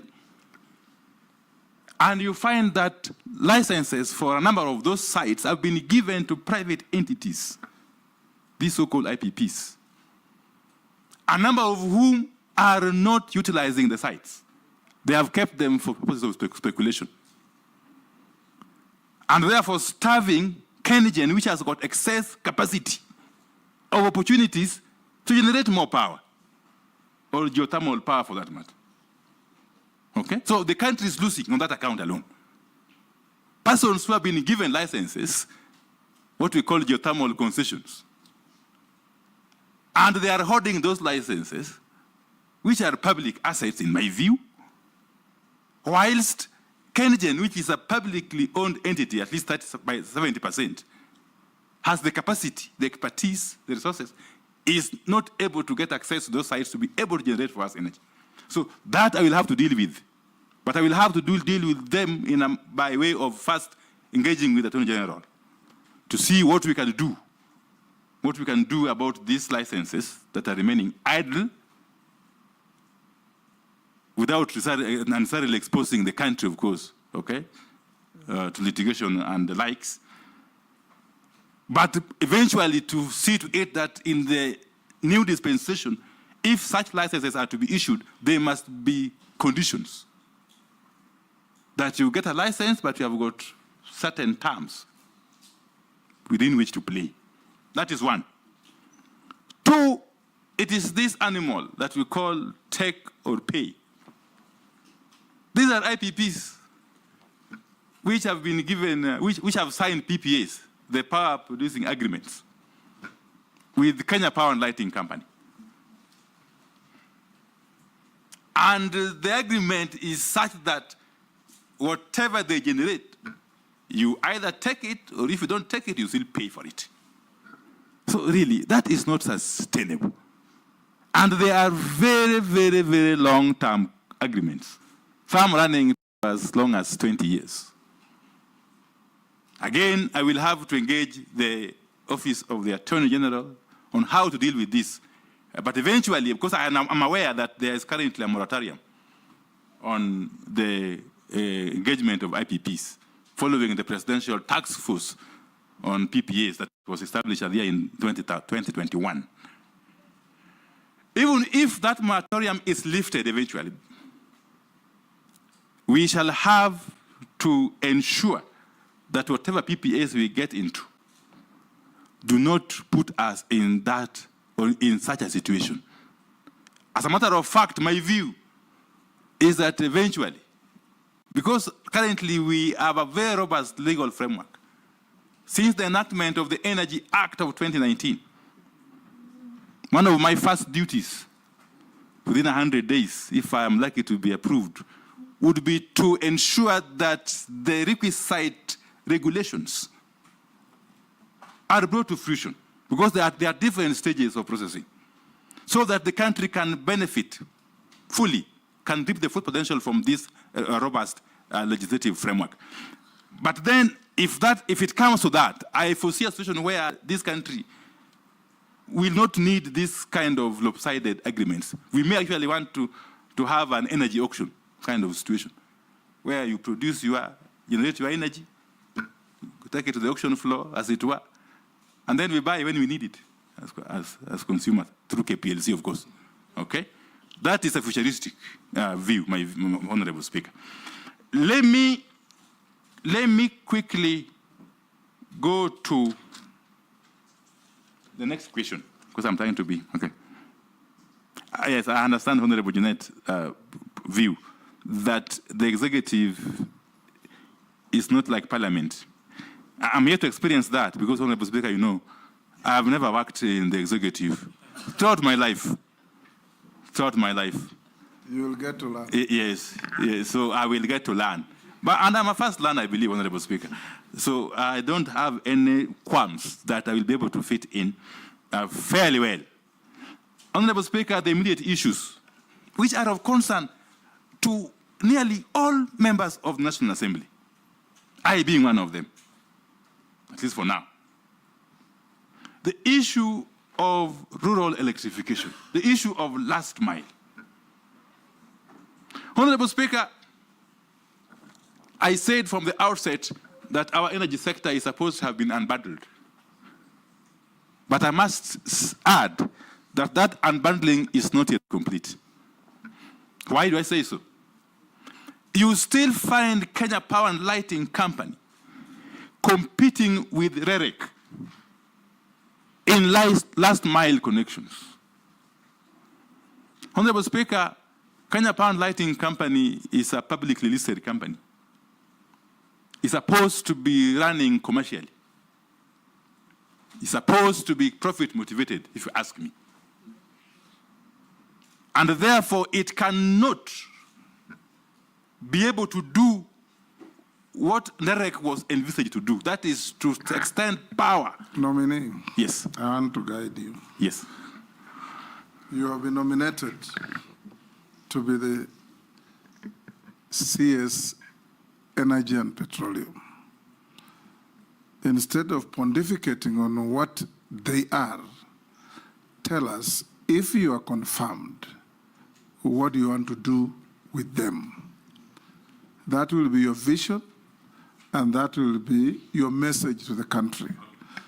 Because when you engage in a complaining type of narrative, it doesn't give hope to the country.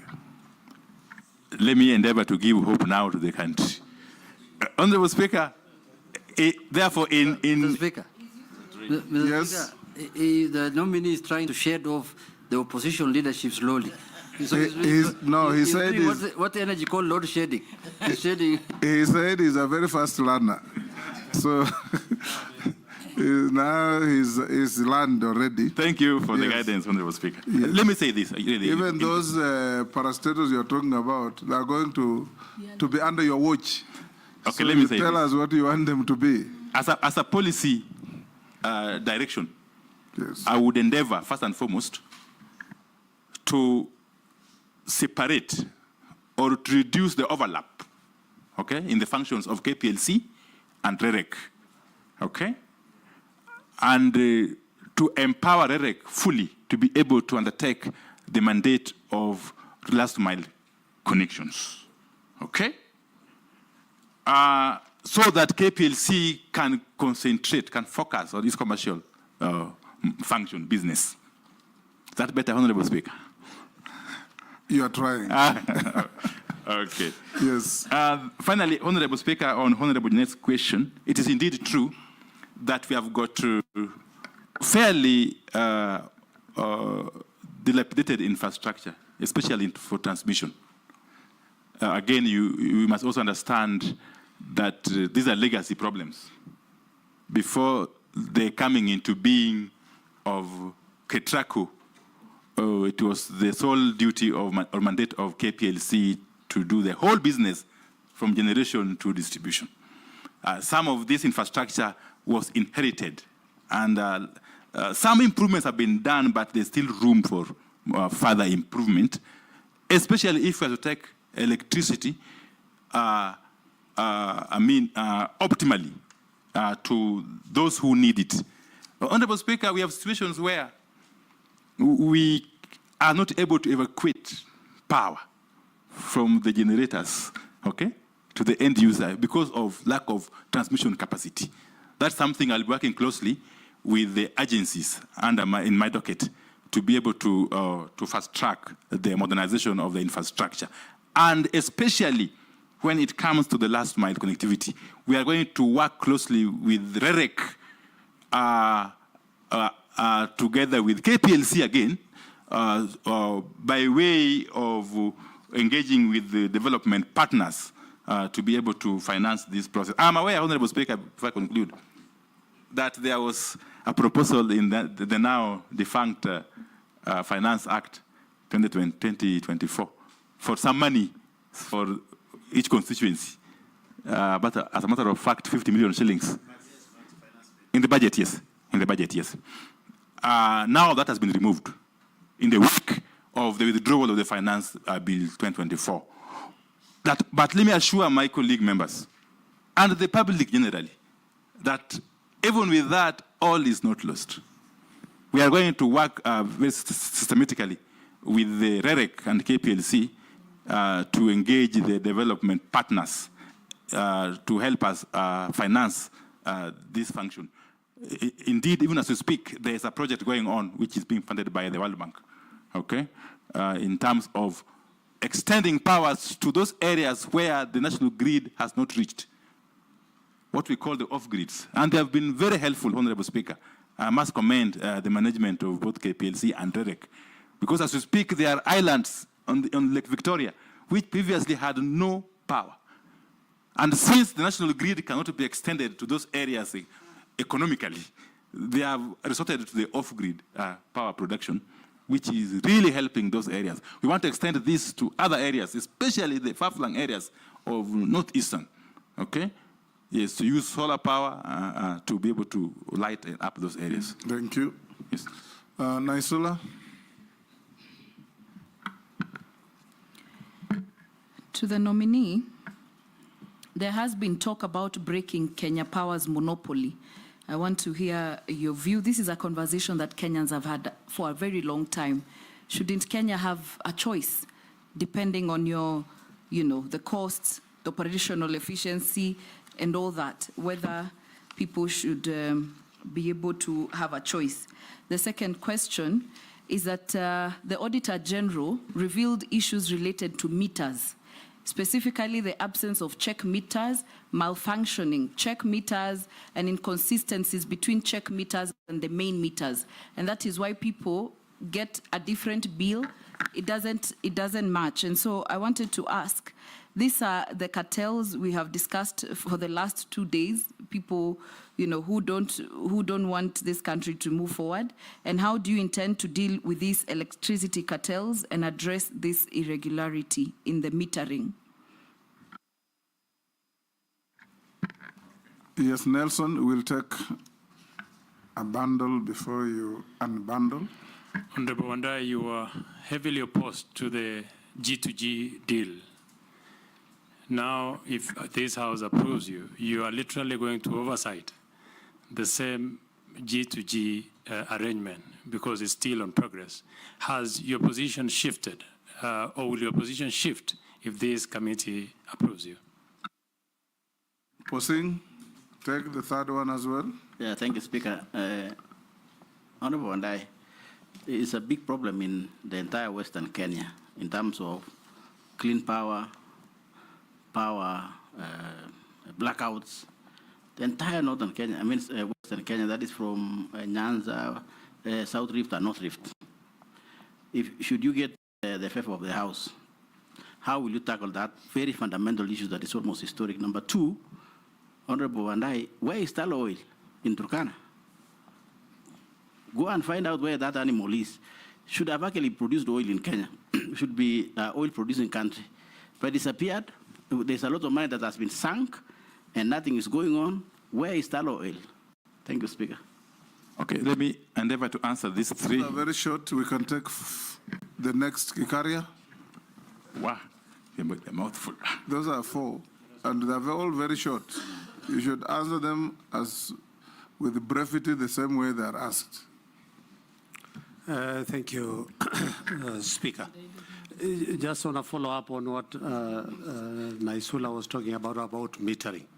This is just maybe having been in the energy sector for a while, maybe you need to consider REREC going to the point of even metering a customer, because what happens is that REREC is given the option to take that drop of a wire to a customer, but now they leave the metering to KKPLC, who never take it, and we have over like 3 years. You take 3 years before you're metered. I think it is important for you to look at the metering being done by REREC, and then REREC can be able to inform KPLC for purposes of them now starting to do the charging.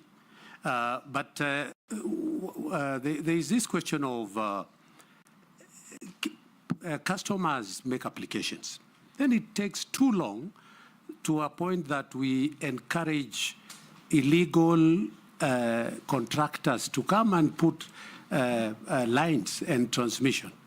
And then when KPLC realizes there is that, the first thing they do is to go and bring down all the poles. Yet, and my committee then had to go to Navaholo, where they were to be paid 3.5, and they took too long only for somebody else to come in to do that. I think it is important for you to address the issues ailing KPLC, so that we don't. And KPLC is a good. By the way, in the Energy Act 2019, the Kenya KPLC is not a monopoly. By the way, anybody can apply and get a license for them to be able to do distribution of power in the country. And that is in the Act. Thank you, Honourable Chairman. Okay, Honourable Speaker, thank you. Let me start with the Honourable Naisula. And I agree with the Honourable Gikaria. The 2019 Energy Act has actually laid the basis or foundation for other players to come in the energy distribution space. But even as this happens, because it will only happen again once we have put in place the requisite regulations, the subsidiary legislation. But even as this happens, Honourable Speaker, we still need a robust KPLC. And I'll say why.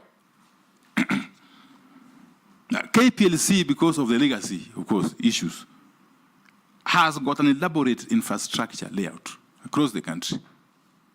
The competencies, the personnel, and so on and so forth, the technical capacity to do what it is supposed to do. In any event, KPLC actually is the revenue collector, okay? Revenue that goes all the way up the upstream, the transmitters, the generators, and so on and so forth. So we still need to ensure that KPLC is run optimally, is efficient, is effective, even as we open that space of distribution to other players, as envisaged under the Energy Act 2019.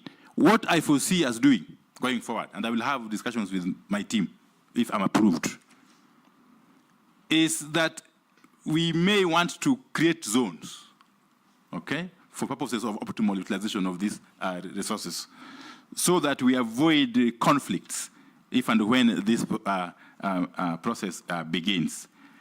And therefore, in short, the monopoly by KPLC is no longer entrenched in law. It is essentially a matter of practice, and we shall deal with it in the fullness of time. Two is the question of faulty meters. This I will have to inquire more about, because what I have been briefed is that we have had problems in procurement of both meters, actually of all items. Yes, but meters more so, and transformers. What has happened is that these cartels that Honorable Chunga talked about, and Honorable Koech, I think, saying, these cartels have become so pervasive, Honorable Speaker, that they can't allow a tendering process to proceed to conclusion and awards to be made without creating roadblocks. We all know for sure that KPLC, being a publicly listed company with majority shareholding being government, is governed by the Public Procurement and Asset Disposal Act of 2015, which act, as we all know, Honorable Speaker and members, gives room for tenderers, yes, for bidders, to lodge complaints at every other stage. But that is being abused, Honorable Speaker, by entrenched cartels. And we shall have to work closely with my colleagues in the ministry to deal with this menace, Honorable Speaker. Honorable Koech, on the matter of G2G deal, the G2G deal, it's indeed true, Honorable Speaker, that I, alongside my other colleagues who are vehemently opposed to this scheme. But let me tell you, Honorable Speaker, that was then. And I was doing it as my duty to put government to check. I think you already answered that question when you are responding to the Deputy Speaker. But this is specific. So on this G2G, Honorable Speaker, I am aware that it is running up to end of 2025. That gives me ample time to go and study its impact, its workings, and understand it, and for me to be able to offer appropriate guidance, Honorable Speaker. The Honorable was saying, my chair, my good chair, the matter of power outages or inefficiencies in the Western Kenya belt. Well, but it is more pervasive in the Western Kenya. But I'll explain why. Sometimes you can have a blackout for 12 hours. I have already engaged officers, of course informally, in the ministry.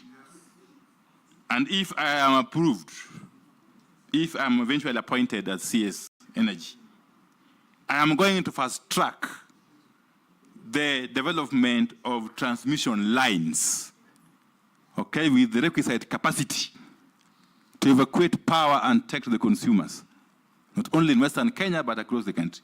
And in Western Kenya specifically, I'm going to ensure that the Tarkwel or Tum Kitale line is completed and commissioned in the shortest time possible.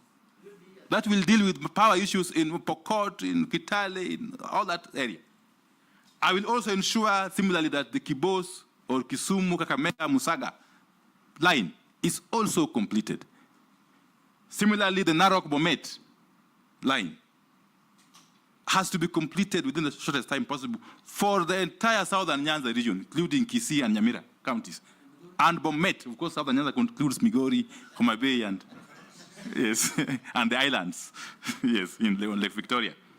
So this is something I will actually give utmost priority, Honorable Speaker. Northern Kenya is, of course, at the heart of this strategy. As we speak, there is a line from Loyangalani the Angayani to Masabit. That has to be completed similarly in record time. And the line from Masabit to Isiolo, Honorable Speaker. Honorable Speaker, the second limb of this question by Honorable Kosing is on the matter of tallow oil. Honorable Speaker, this project is not dead. It could have taken a break, but I've taken it upon myself, if I'm appointed, to ensure that it is revived. Because tallow oil is on the ground. What it lacks is the requisite financial capacity to be able to commercially develop the oil reserves in the lower Lokichar, in the South Lokichar basin, Honorable Speaker. We are going to work closely with tallow oil, with the guidance of the Attorney General, to source for a strategic partner who can bring in some financial capital to be able to have this project completed. But again, time is of essence, Honorable Speaker. Honorable Speaker, you know that Kenya is a signatory to the Paris Agreement on carbon emissions. Kenya is a signatory to the Paris Agreement on carbon emissions. And if you recall, the outcome of the conference, the UN conference on climate change, COP27, in Egypt in 2022, if we don't move with speed and extract this oil into Turkana, we may be time barred because we'll face serious restrictions, including even restrictions from potential financiers. Because the world is moving steadily from fossil fuels to clean energy, Honorable Speaker. And Kenya is not an island. And therefore, I'm going to treat this matter of tallow oil and the oil in South Lokichar Basin with the utmost urgency. Honorable Gikaria, my good friend, member for Nakuru East, I agree with him totally. Nothing stops REREC from putting in place meters. They can actually do the last mile up to the point of metering. Okay? And then a framework is established for handover to KPLC for purposes of billing, Honorable Speaker. This will create synergy and enhance efficiency and contribute to customer satisfaction, Honorable Speaker. Again, the matter of applications taking too long, I have discussed. And have been made aware of the bottlenecks that the utility companies have been facing. This, again, we shall work on. The question of illegal connections is not necessarily a matter of delayed in processing applications.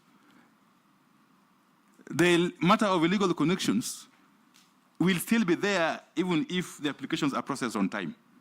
And we have to deal with it separately or differently.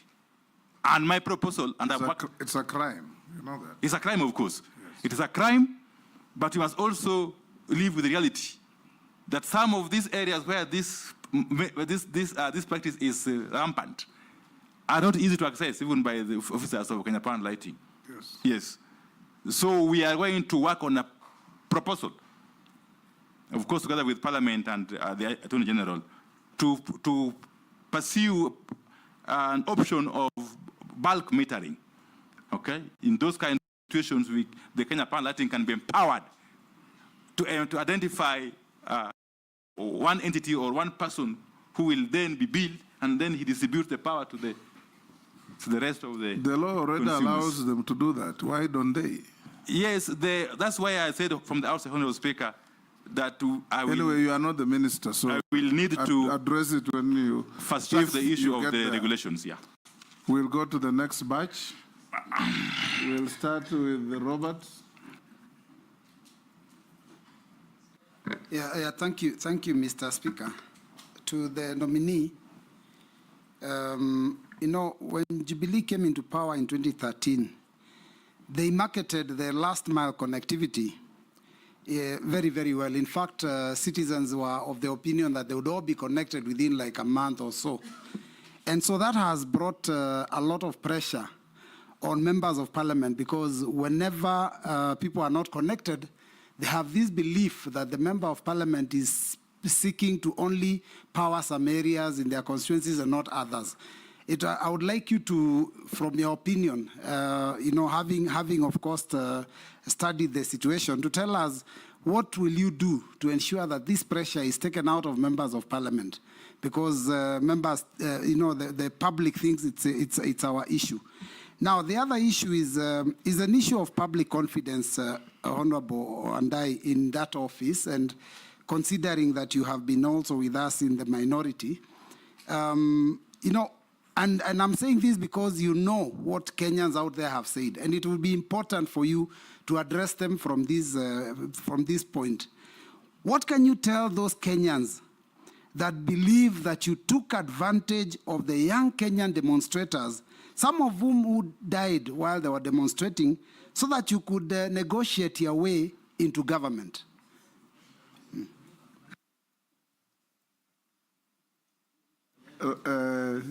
Owen?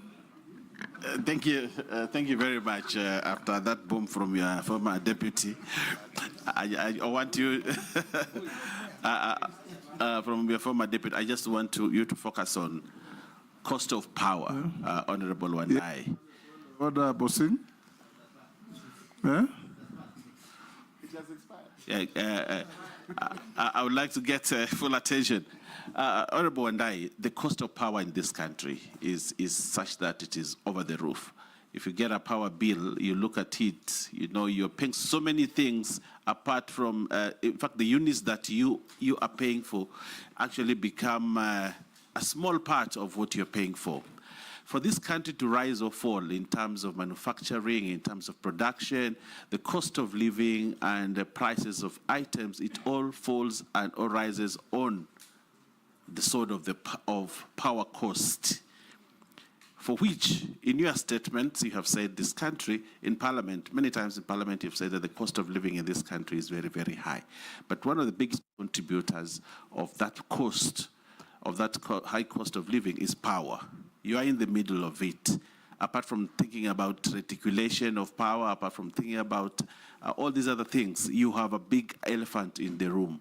How do you bring the cost of power in this country to reduce the cost of life and also to increase manufacturing, industrialization, and all those other things? Thank you, Honorable Wandayi. Rugara?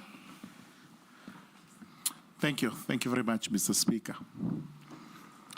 Nominee, the ministry you are just about to take over, if this committee and the House approves you, is one of the key ministries in the country, akin to roads, water, and every Kenyan is looking upon you to be connected to electricity. And there are not two options to it. Even before I ask you the question, it's good to know that there are historical injustices in terms of power supply in the country, such that, take the case of the year 2017, the Raka constituency was at 9.5% connectivity to the national grid.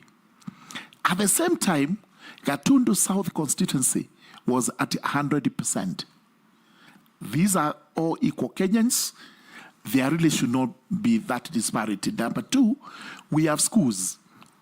Schools where electricity is just but mandatory.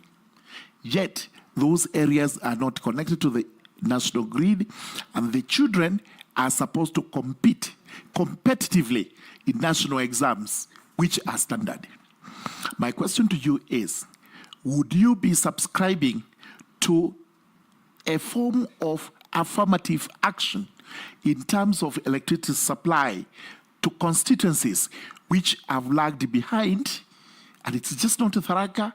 You go to Mwingi North, you go to Mbalambala, which is also my neighbor, Beere North, Beere South. These actually have been discriminated against. And therefore, would you be prepared to take affirmative action in respect of those constituencies? Thank you, Mr. Speaker. To Honorable Opiyo Wandayi, the nominee. My colleagues have talked about electricity, you have talked about the transformers. Do you see we need to move away from oil-based transformers, because every other day you will hear people removing the oil from the transformers, and we have got transformers which do not work sometimes, or we have got a shortage of transformers. So do you see, will you do research? Because I've done, if you go to the Western world, you do not see any transformer, and I know you've been there. So you do not see transformers there. Do you think we can have KPLC having a company where it will be having fiber optic? I know they are doing it right now, but because of the ICT of this government, to deliver fiber optic to each and every place, because it's a vast network, as you have spoken about it. The last one is about the Kenya Pipeline Refinery. Your predecessor, if you are confirmed, who was here, Davis Chirchir, he said they were looking at it once the oil, which Honorable Posing has talked about, the Tolo oil and all that, once it's done. But I believe if that refinery was there, we could even get cheaper fuel and refine it the way it used to be. So do you think it is possible under your watch if you are confirmed? Thank you. Okay, thank you very much, Honorables. You can answer those. Honorable Speaker. Yes, indeed it is true. That is, with respect to Honorable Mbui's question, that members of parliament are facing serious pressure from the public on the matter of last mile connectivity in the respective constituencies. Because again, it has been taken for granted that this is the work of the MPs, okay? Which they have been doing, of course, very diligently in collaboration with the REREC. Honorable Speaker, what we need to do, in my view, is to properly resource REREC. Properly resource REREC as we work on the efficiencies for this rural electrification to be fast-tracked. As we speak, the data I have is that we are at about 76% penetration. That, of course, is theoretical. Because, you know, in some areas, it's as low as 10%, while in others, it is over 100%. Yes. So I'm very much alive to that fact. In fact, we need also to bring on board counties, county governments. Honorable Speaker, under Schedule 4 of the Constitution, the counties have a role also in energy, more so in street lights, okay?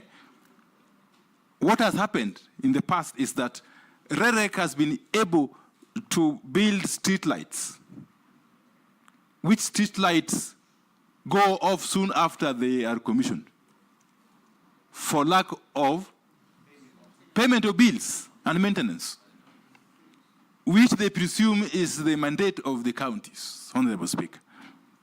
So my view, this set of affairs is not tenable.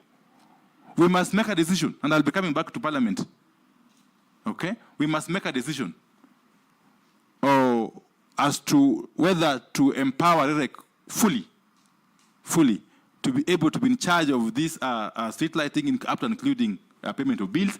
But more importantly, if we can now move away from the grid, national grid, and establish solar street lights, okay, which will be easy to manage in the long term. That's a discussion we must have urgently, because these are important facilities. Honorable Speaker, on the matter of public confidence, as raised by Honorable Mbui, you know, Honorable Speaker, I am very clear in my mind, extremely clear, because I've been on this space for quite some time. The Gen Zs, or the youth, who are not raising any different issues from the issues you and I, Honorable Mbui, have raised over the years. They could have had a different style, okay?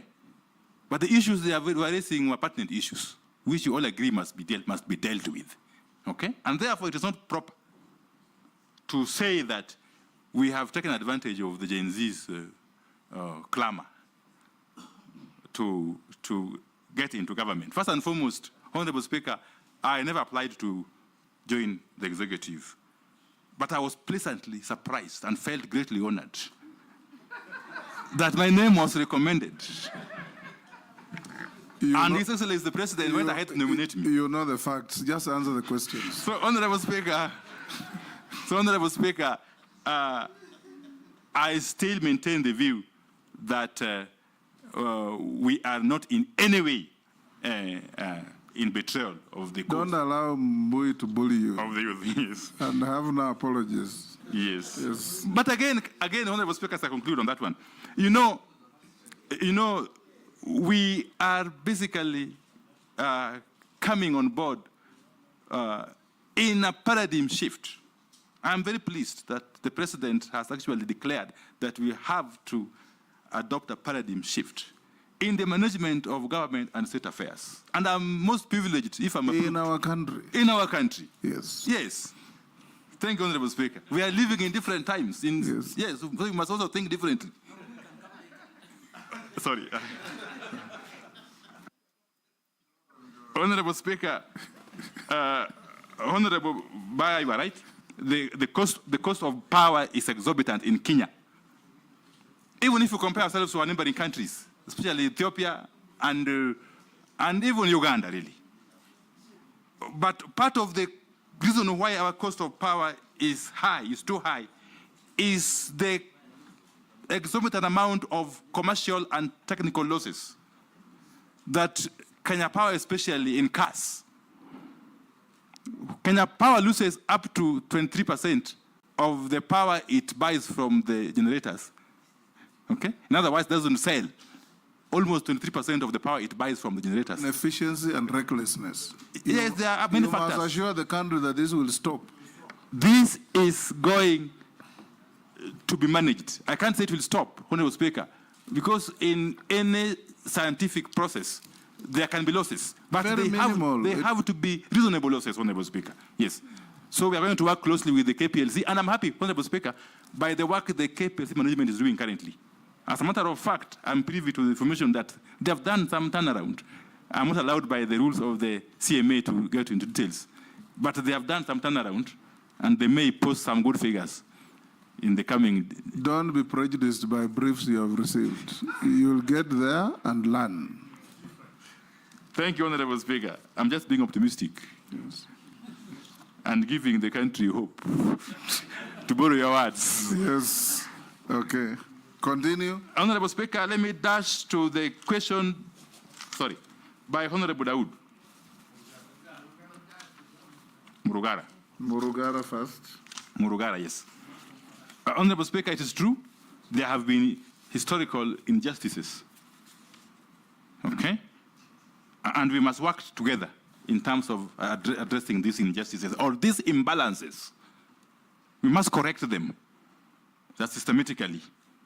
But I must also throw a challenge to my colleagues in the National Assembly, because I'm aware that this lopsided allocation of resources, especially on energy and electricity, is also coming from us in Parliament at the budget time.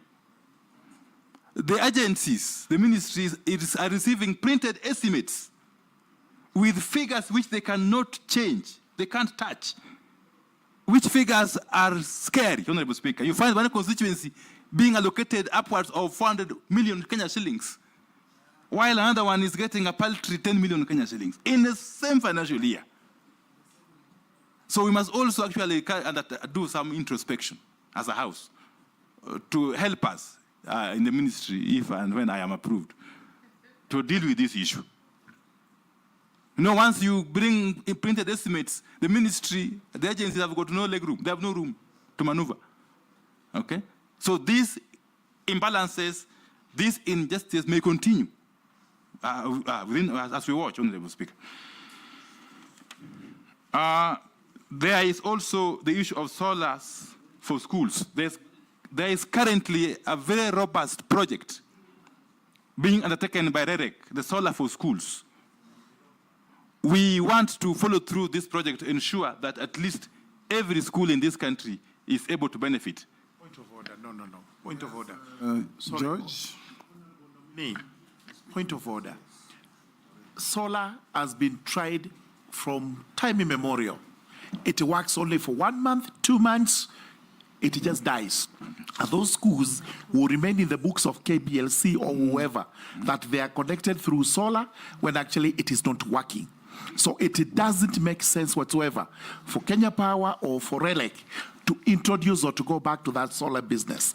Let us get connection to the national grid so that we also assured of constant electricity supply. Point of order, Chairman, on the same. Yes. And you know, this was done mostly from the regions I come from. It is so that if you do electricity, the households around the school also are connected to power. But now if you give us solars, you're just giving to the schools, they're vandalized, they're not working, and you continue to marginalize us on issues to do with electricity. We don't want the solars. Point of order, Speaker. Point of order. And it is vendor-driven, the solars. Yeah, point of order, Chair. I just want to urge my colleagues that, you know, the nominee is actually a nominee. And we are addressing the nominee like the CS for energy, a decision Which we are yet is to not. make. Because the pressure is on him now dealing with solar versus, you know, regular energy. So. No, it's important for him The to know. probabilities. We are working on the probabilities. You are being warned of landmines ahead. Okay, thank you. Yes. I've taken note. Yeah. I've taken note, Honorable Speaker. Let me just proceed quickly to Honorable Dawood. Yes, I've gotten your point on the possibility of moving from oil-based transformers to something else. I need to check with the technical people to be able to give some feedback on that. Honorable Speaker, there's an issue raised, the Honorable Dawood raised, on the Kenya oil refinery. Did you mean refinery or the Kenya pipeline? Oil refinery with the pipeline. Yes. You know, I am aware that the Kenya oil refinery has or is in the process of being acquired by the Kenya Pipeline Company. I will need to get into the details as to the rationale behind this, but I still foresee a very big role for the Kenya oil refinery, at least its installation. Firstly, in terms of the processing of the crude oil, if and when it finally flows from the South Lokichar, yes, to Mombasa. But more importantly, Honorable Speaker, I have come to the realization that this country does not have provision for strategic reserve of oil. That we can actually one of these days wake up and find that we can't bring oil to Mombasa. And then after some few days or weeks, we are ground to a halt as a country. So I think this facility in Mombasa can still be useful in future, once we work on the strategic oil for the country that can last for at least 90 days. That's the best practice universally, Honorable Speaker. Thank you. You have not answered if KPLC can do the fiber accompany. Would it be possible or not? I will also pursue this. Yes. Mary Emase. Thank you. Nominee, you've talked about customer satisfaction. I put it to you that KPLC customers are the most dissatisfied. And I want to believe that there are serious management challenges to do with the leadership of KPLC. Why do I say that? A simple task, but of urgent nature, like restoring a falling post or a collapsing post, goes a time bomb. It can collapse any time, it posing danger, and in certain instances it has occasioned deaths. It will take forever before it is restored. Actually, there is one about to fall onto my house. You will call the so-called regional directors. There is no response. Secondly, restoring power when there are those frequent outages. A transformer has failed or has busted, and some of them are in learning institutions in our regions. It is adversely affecting learning. In my constituency, some of them have taken more than 6 months, and it's not only in my constituency, it cuts across the country. If you are actually approved, you tell us what you're going to do about some of these management issues. Meter acquisition, you have applied for meters. And I'm told even these meters are already being adulterated by the cartels in the industry. You will wait forever. Kenyans have to bribe to get meters. Now, knowing the Wandayi that we know, I want to believe you're going to fight corruption in the energy sector. Sometimes, villagers have had to come together in there's a chama for power, so that they put money together to procure an independent electrician to restore power. This is the Kenya we are living in, Honorable Wandayi. And finally, you've talked about making sure that all the power lines, the projects that are incomplete or ongoing, that you will make sure they are completed in the shortest time possible. And I'm asking myself, Honorable Wandayi, where are you going to get the money from?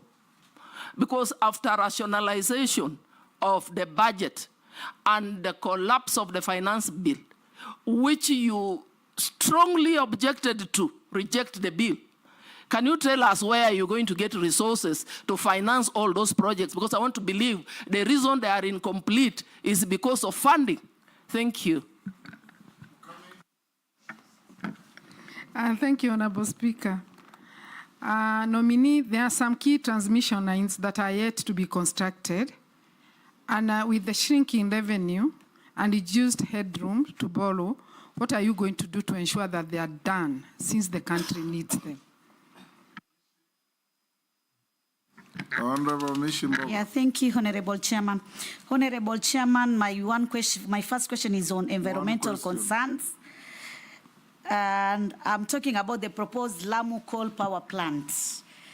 I know there have been some opposition from environmental groups concerned about the impact on the local ecosystem. So my question is, how will you balance energy needs with environmental protection?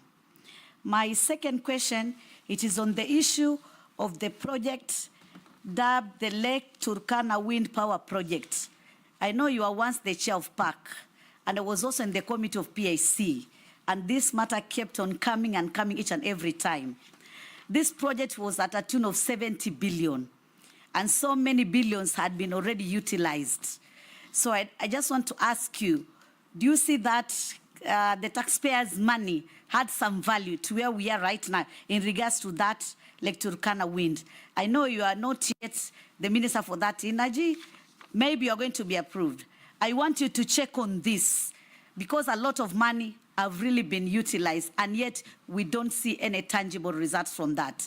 My last question, it is in reference on what happened in Embakasi on the 2nd of February, where there was the explosion, and so many Kenyans were killed and some were injured. Again, there was an explosion by the petroleum tanker in Sashangwani about 11 years back, the other one at Molo. So my concern is, what safe standard measures are you going to put in place to ensure that we save Kenyans from such fatal accidents and any other times? I thank you, Honorable Chairman. Sharia. Thank you, Honorable Speaker. Mheshimiwa Wandayi. And as my colleague Murugada said, Balambala is connected to the national grid. And when we have power outages, you can imagine in my constituency, just to repair some lines took 7 months, and the people of Balambala were in the dark for 7 months. I appreciate KPLC. I've been trying to call them to fix, which finally they said they will this week. Kindly, can you, if approved, could you look into the turnaround or how fast they can attend to faults within the line? Because you can imagine a whole constituency which produces almost 54 megawatts and adds it to the national grid through solar, being in the dark for 7 months. How will I explain that to my constituents? So kindly look into that. I thank you, Honorable Speaker. It doesn't require kindness, it requires responsibility. You know, he was my leader, so sometimes I have to treat him with the same respect that I did when he was my leader. It requires responsibility. Nominee, can you answer those? Okay, thank you. I'll try to be brief. And again, Honorable Massey is spot on. Yeah, the matter of customer satisfaction is known to all of us in terms of services by KPLC. What I think, without really going into details, because I'm here to assume the office.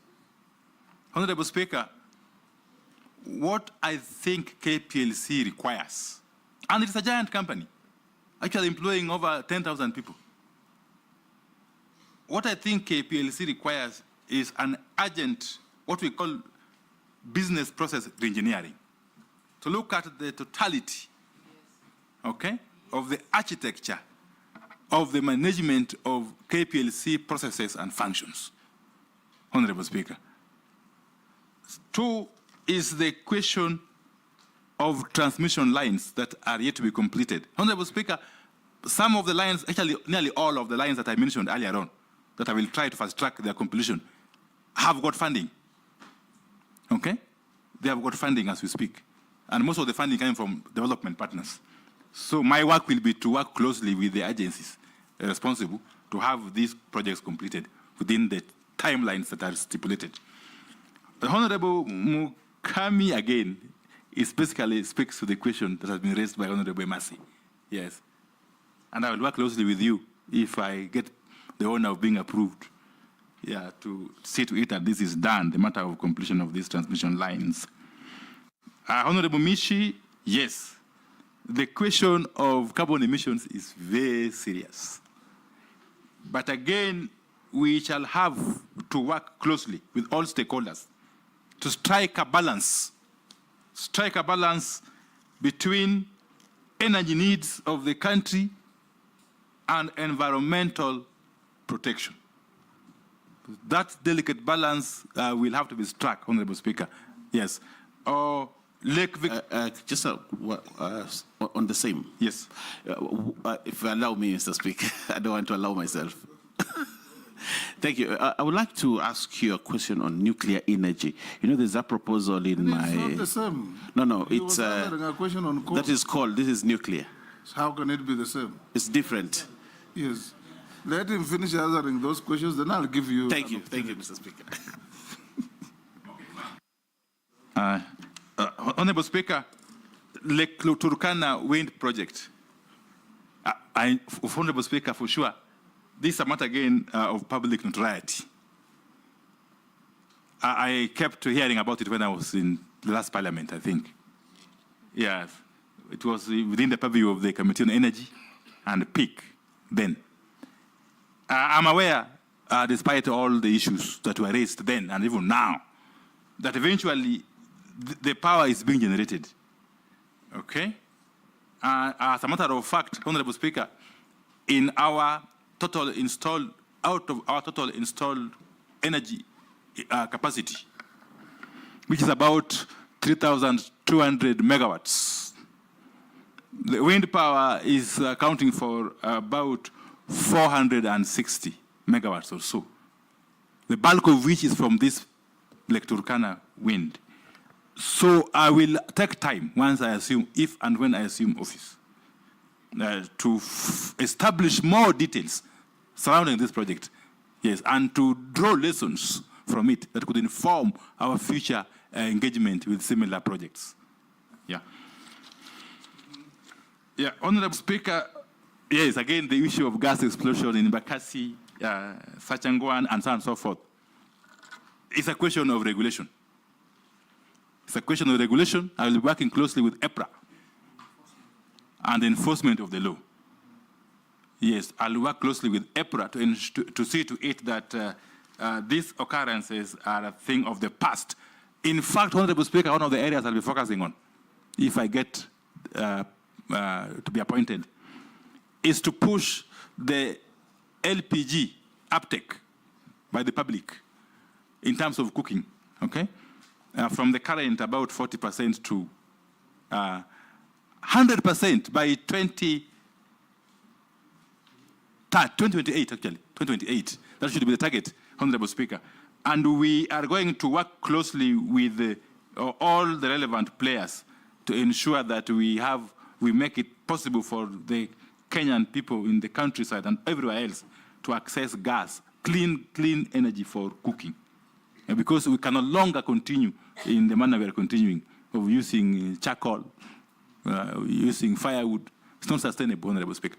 Yeah. And therefore, if for this to happen, we must put in place a proper enforcement mechanism to forestall such unfortunate occurrences that have happened in the past. Honorable Speaker, Honorable Shurie of Mbalambala, again, the same issue of response by KPLC that was raised by Honorable Emasi.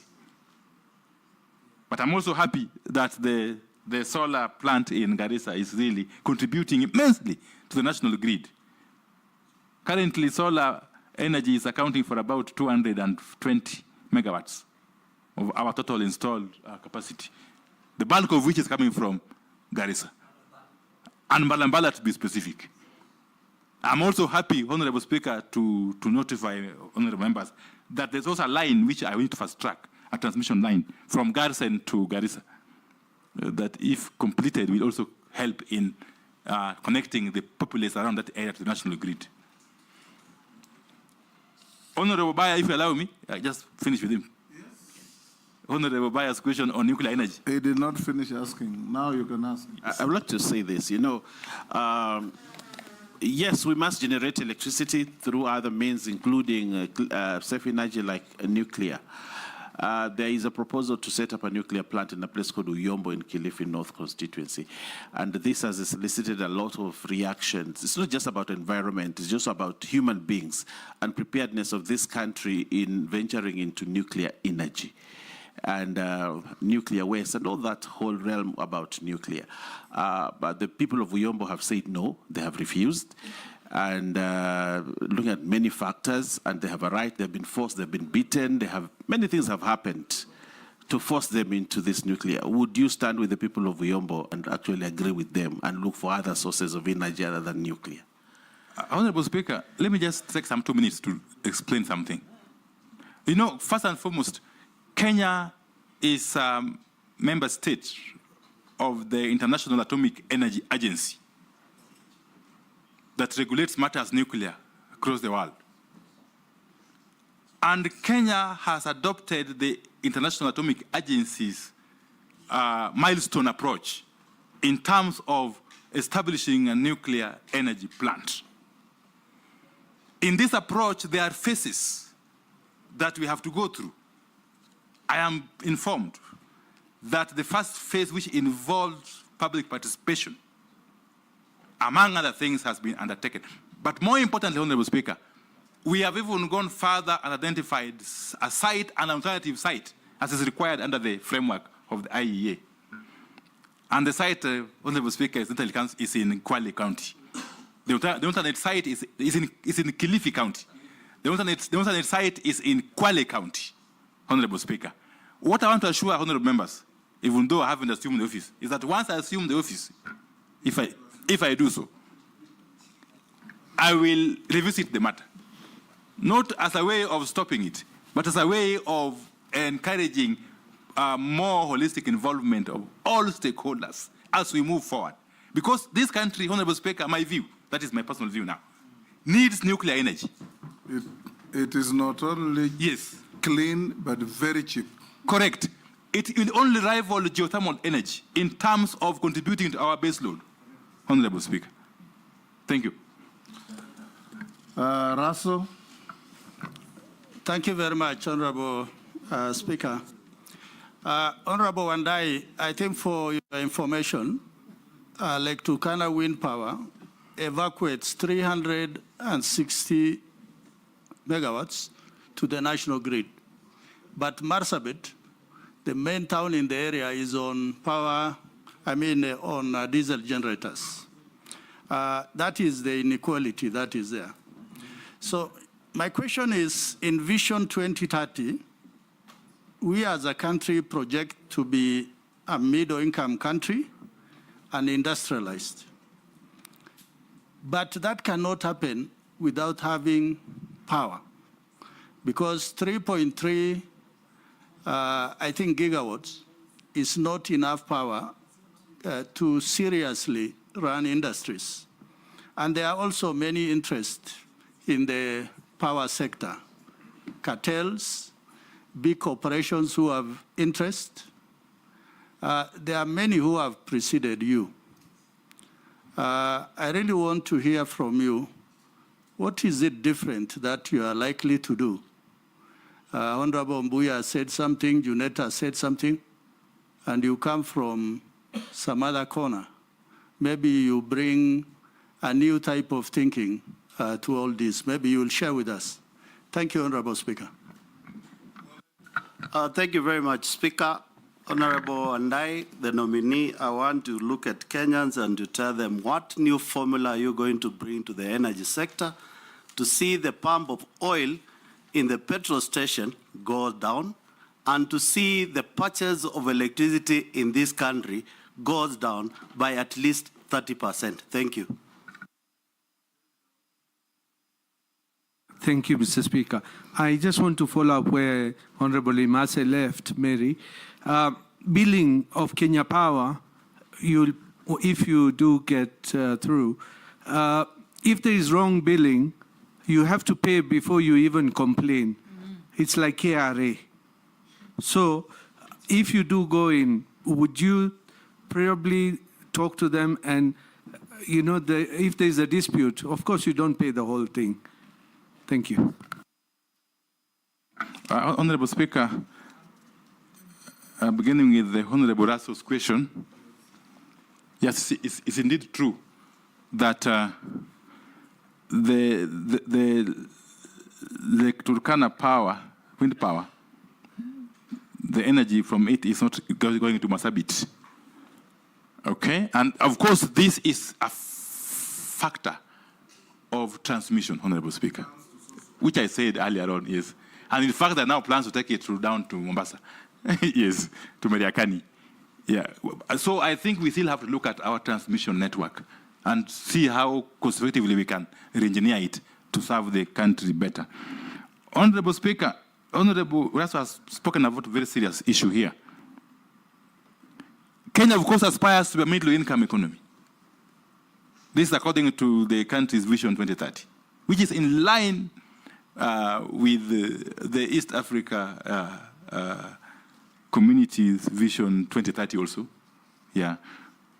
Honorable Speaker, there is no way we are going to industrialize and therefore grow the economy without an assured supply of clean, reliable power or energy. I was just looking at some statistics, Honorable Speaker. A state like California in the US, which is the same landmass as Kenya, has got an installed capacity of 60,000 megawatts. The peak requirement, I'm told, is about 40,000 megawatts. Kenya has got an installed capacity of 3,200 megawatts with a peak requirement of 2,200 megawatts. So we are playing in different leagues, and yet we want to grow through industrialization. My take is that we must increase our installed capacity based on clean energy sources. Geothermal, of course, hydro, even if it is not very reliable, because sometimes we get prolonged drought. But we must continue to increase this. And that's why I'll be very keen in ensuring how the licensing for these geothermal sites is done going forward. We have to give the KenGen the capacity, the mandate to generate more power, okay, which then will attract investors. Because once we have got enough power, Honorable Speaker, people will come and establish industries.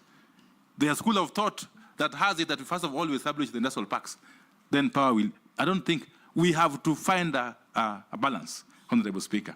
The fact of the matter is that we need cheap power or energy for us to attract investments and for the economy to grow eventually. Honorable Mole, the pump price of fuel we must understand is not just a simple matter. What contributes to eventual pump price of fuel, I think, are threefold. One is the landed cost. Landed cost at Mombasa, of course, will vary from time to time based on other factors globally, including the war in Ukraine. Now, the other day you saw the Hamas leader was killed. It creates shocks in the oil market. Correct. All those factors will contribute to the landed price, landed cost at Mombasa. That's one factor. And we have no control over that as a country. The second factor is taxes and levies,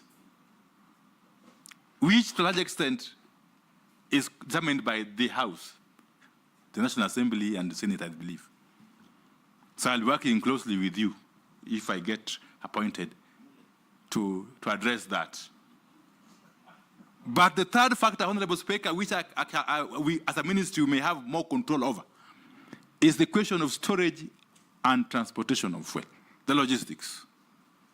And on this call, I will be working closely with the Kenya Pipeline Company to enhance efficiencies.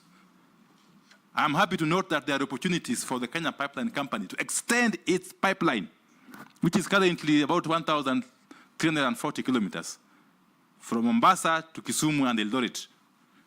There are opportunities to extend that pipeline to Kampala and eventually to Kigali, and possibly to DRC, Honorable Speaker. If and when we do that, then KPLC will be able to generate more revenues, okay, and reduce its costs, operational cost, which of course goes into the pump price, you know. Honorable Speaker, you know, you are aware that Uganda has, since this month, I think, started importing its fuel directly. But even still, it's using our pipeline, okay? Which is a benefit to us. We're not losing anything, really. Previously, we would... The pipeline world over is a highway. Correct. Yes. And they're paying us. Previously, out of the 100% imported fuel or petroleum products, Uganda would take 20%. But now that 20%, it is importing directly, but still passing through our pipeline. How I wish the extended pipeline to Kampala and DRC could be owned by Kenya, you know, Honorable Speaker, if it's possible. Because pipeline makes money in two ways. One, by the volume that goes through it. Two, by the distance that volume travels.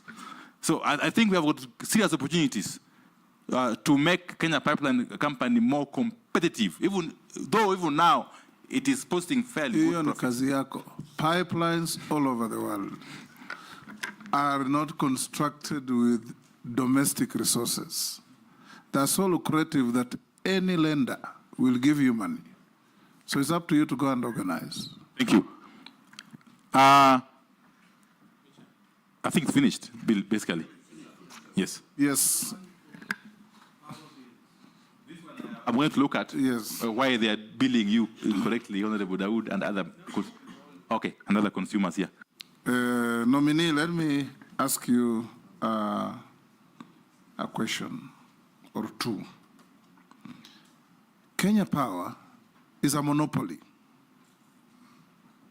In fact, the biggest monopoly in this country. And yet we keep on seeing stories that it is technically insolvent or has serious financial difficulties. If you find favor and become the CS, what are you going to do to ensure that this monopoly that has a stranglehold over every sector of life in Kenya, that collects money from everybody, some up front with prepaid meters, becomes profitable and pays a dividend to the treasury? Because it is a state company. Number two, And this follows what Rahim was saying. There is a lot of erratic billing by Kenya Power. Yours truly here has been a regular victim. They give you one bill of 28,000 in 1 month, the next month they give you 89,000. And it's the same consumption in the house.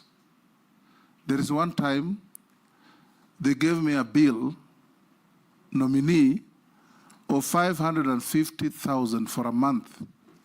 And they came and disconnected my power from the pole. And they're the only supplier, so you have to pay. What are you going to do about this? Then you had Mbalambala MP. A breakdown has taken 7 months without fixing. Will you consider, if you are confirmed, to sit with KPLC and give them strict timelines and schedules within which to respond to public needs? If there's a breakdown, it should not take more than a day, time allowing or not allowing 2 days, but 7 months is unacceptable. If you are confirmed, you know, we are giving, and the government has done very well for the last over 10 years. Schools have been connected with power in many parts of the country.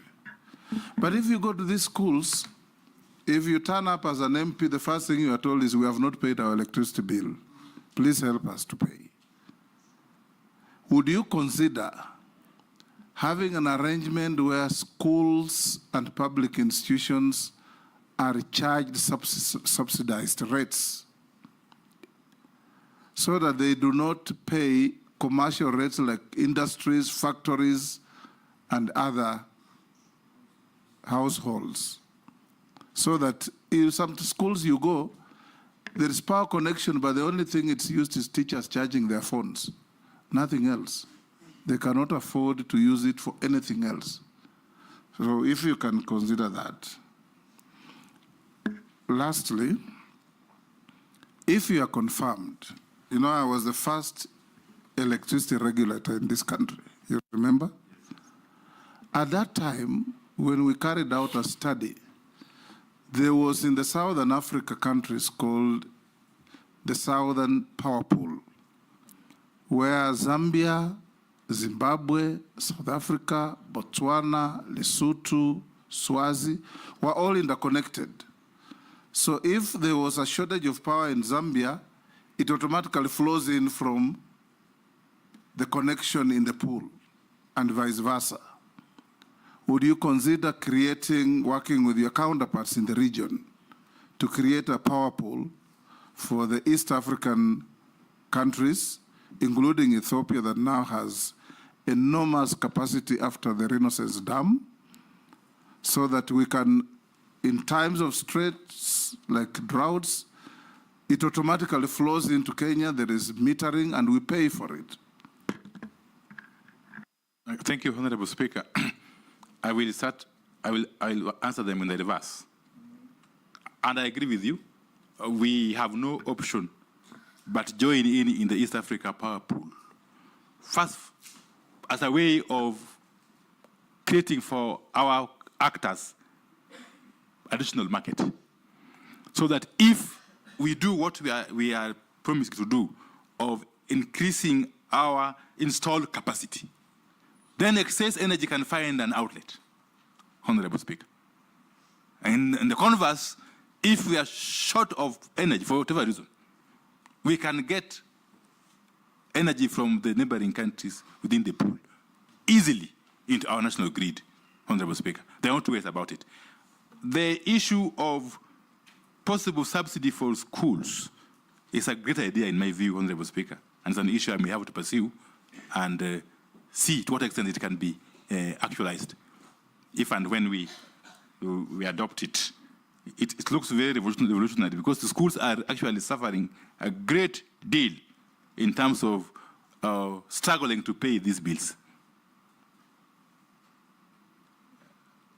And the issue of erratic billing by KPLC, which was clearly indicated earlier on by Honorable Dawood. The issue of KPLC profitability, despite being a monopoly. Honorable Speaker, I said from the outset that in my view, based on what I've seen on the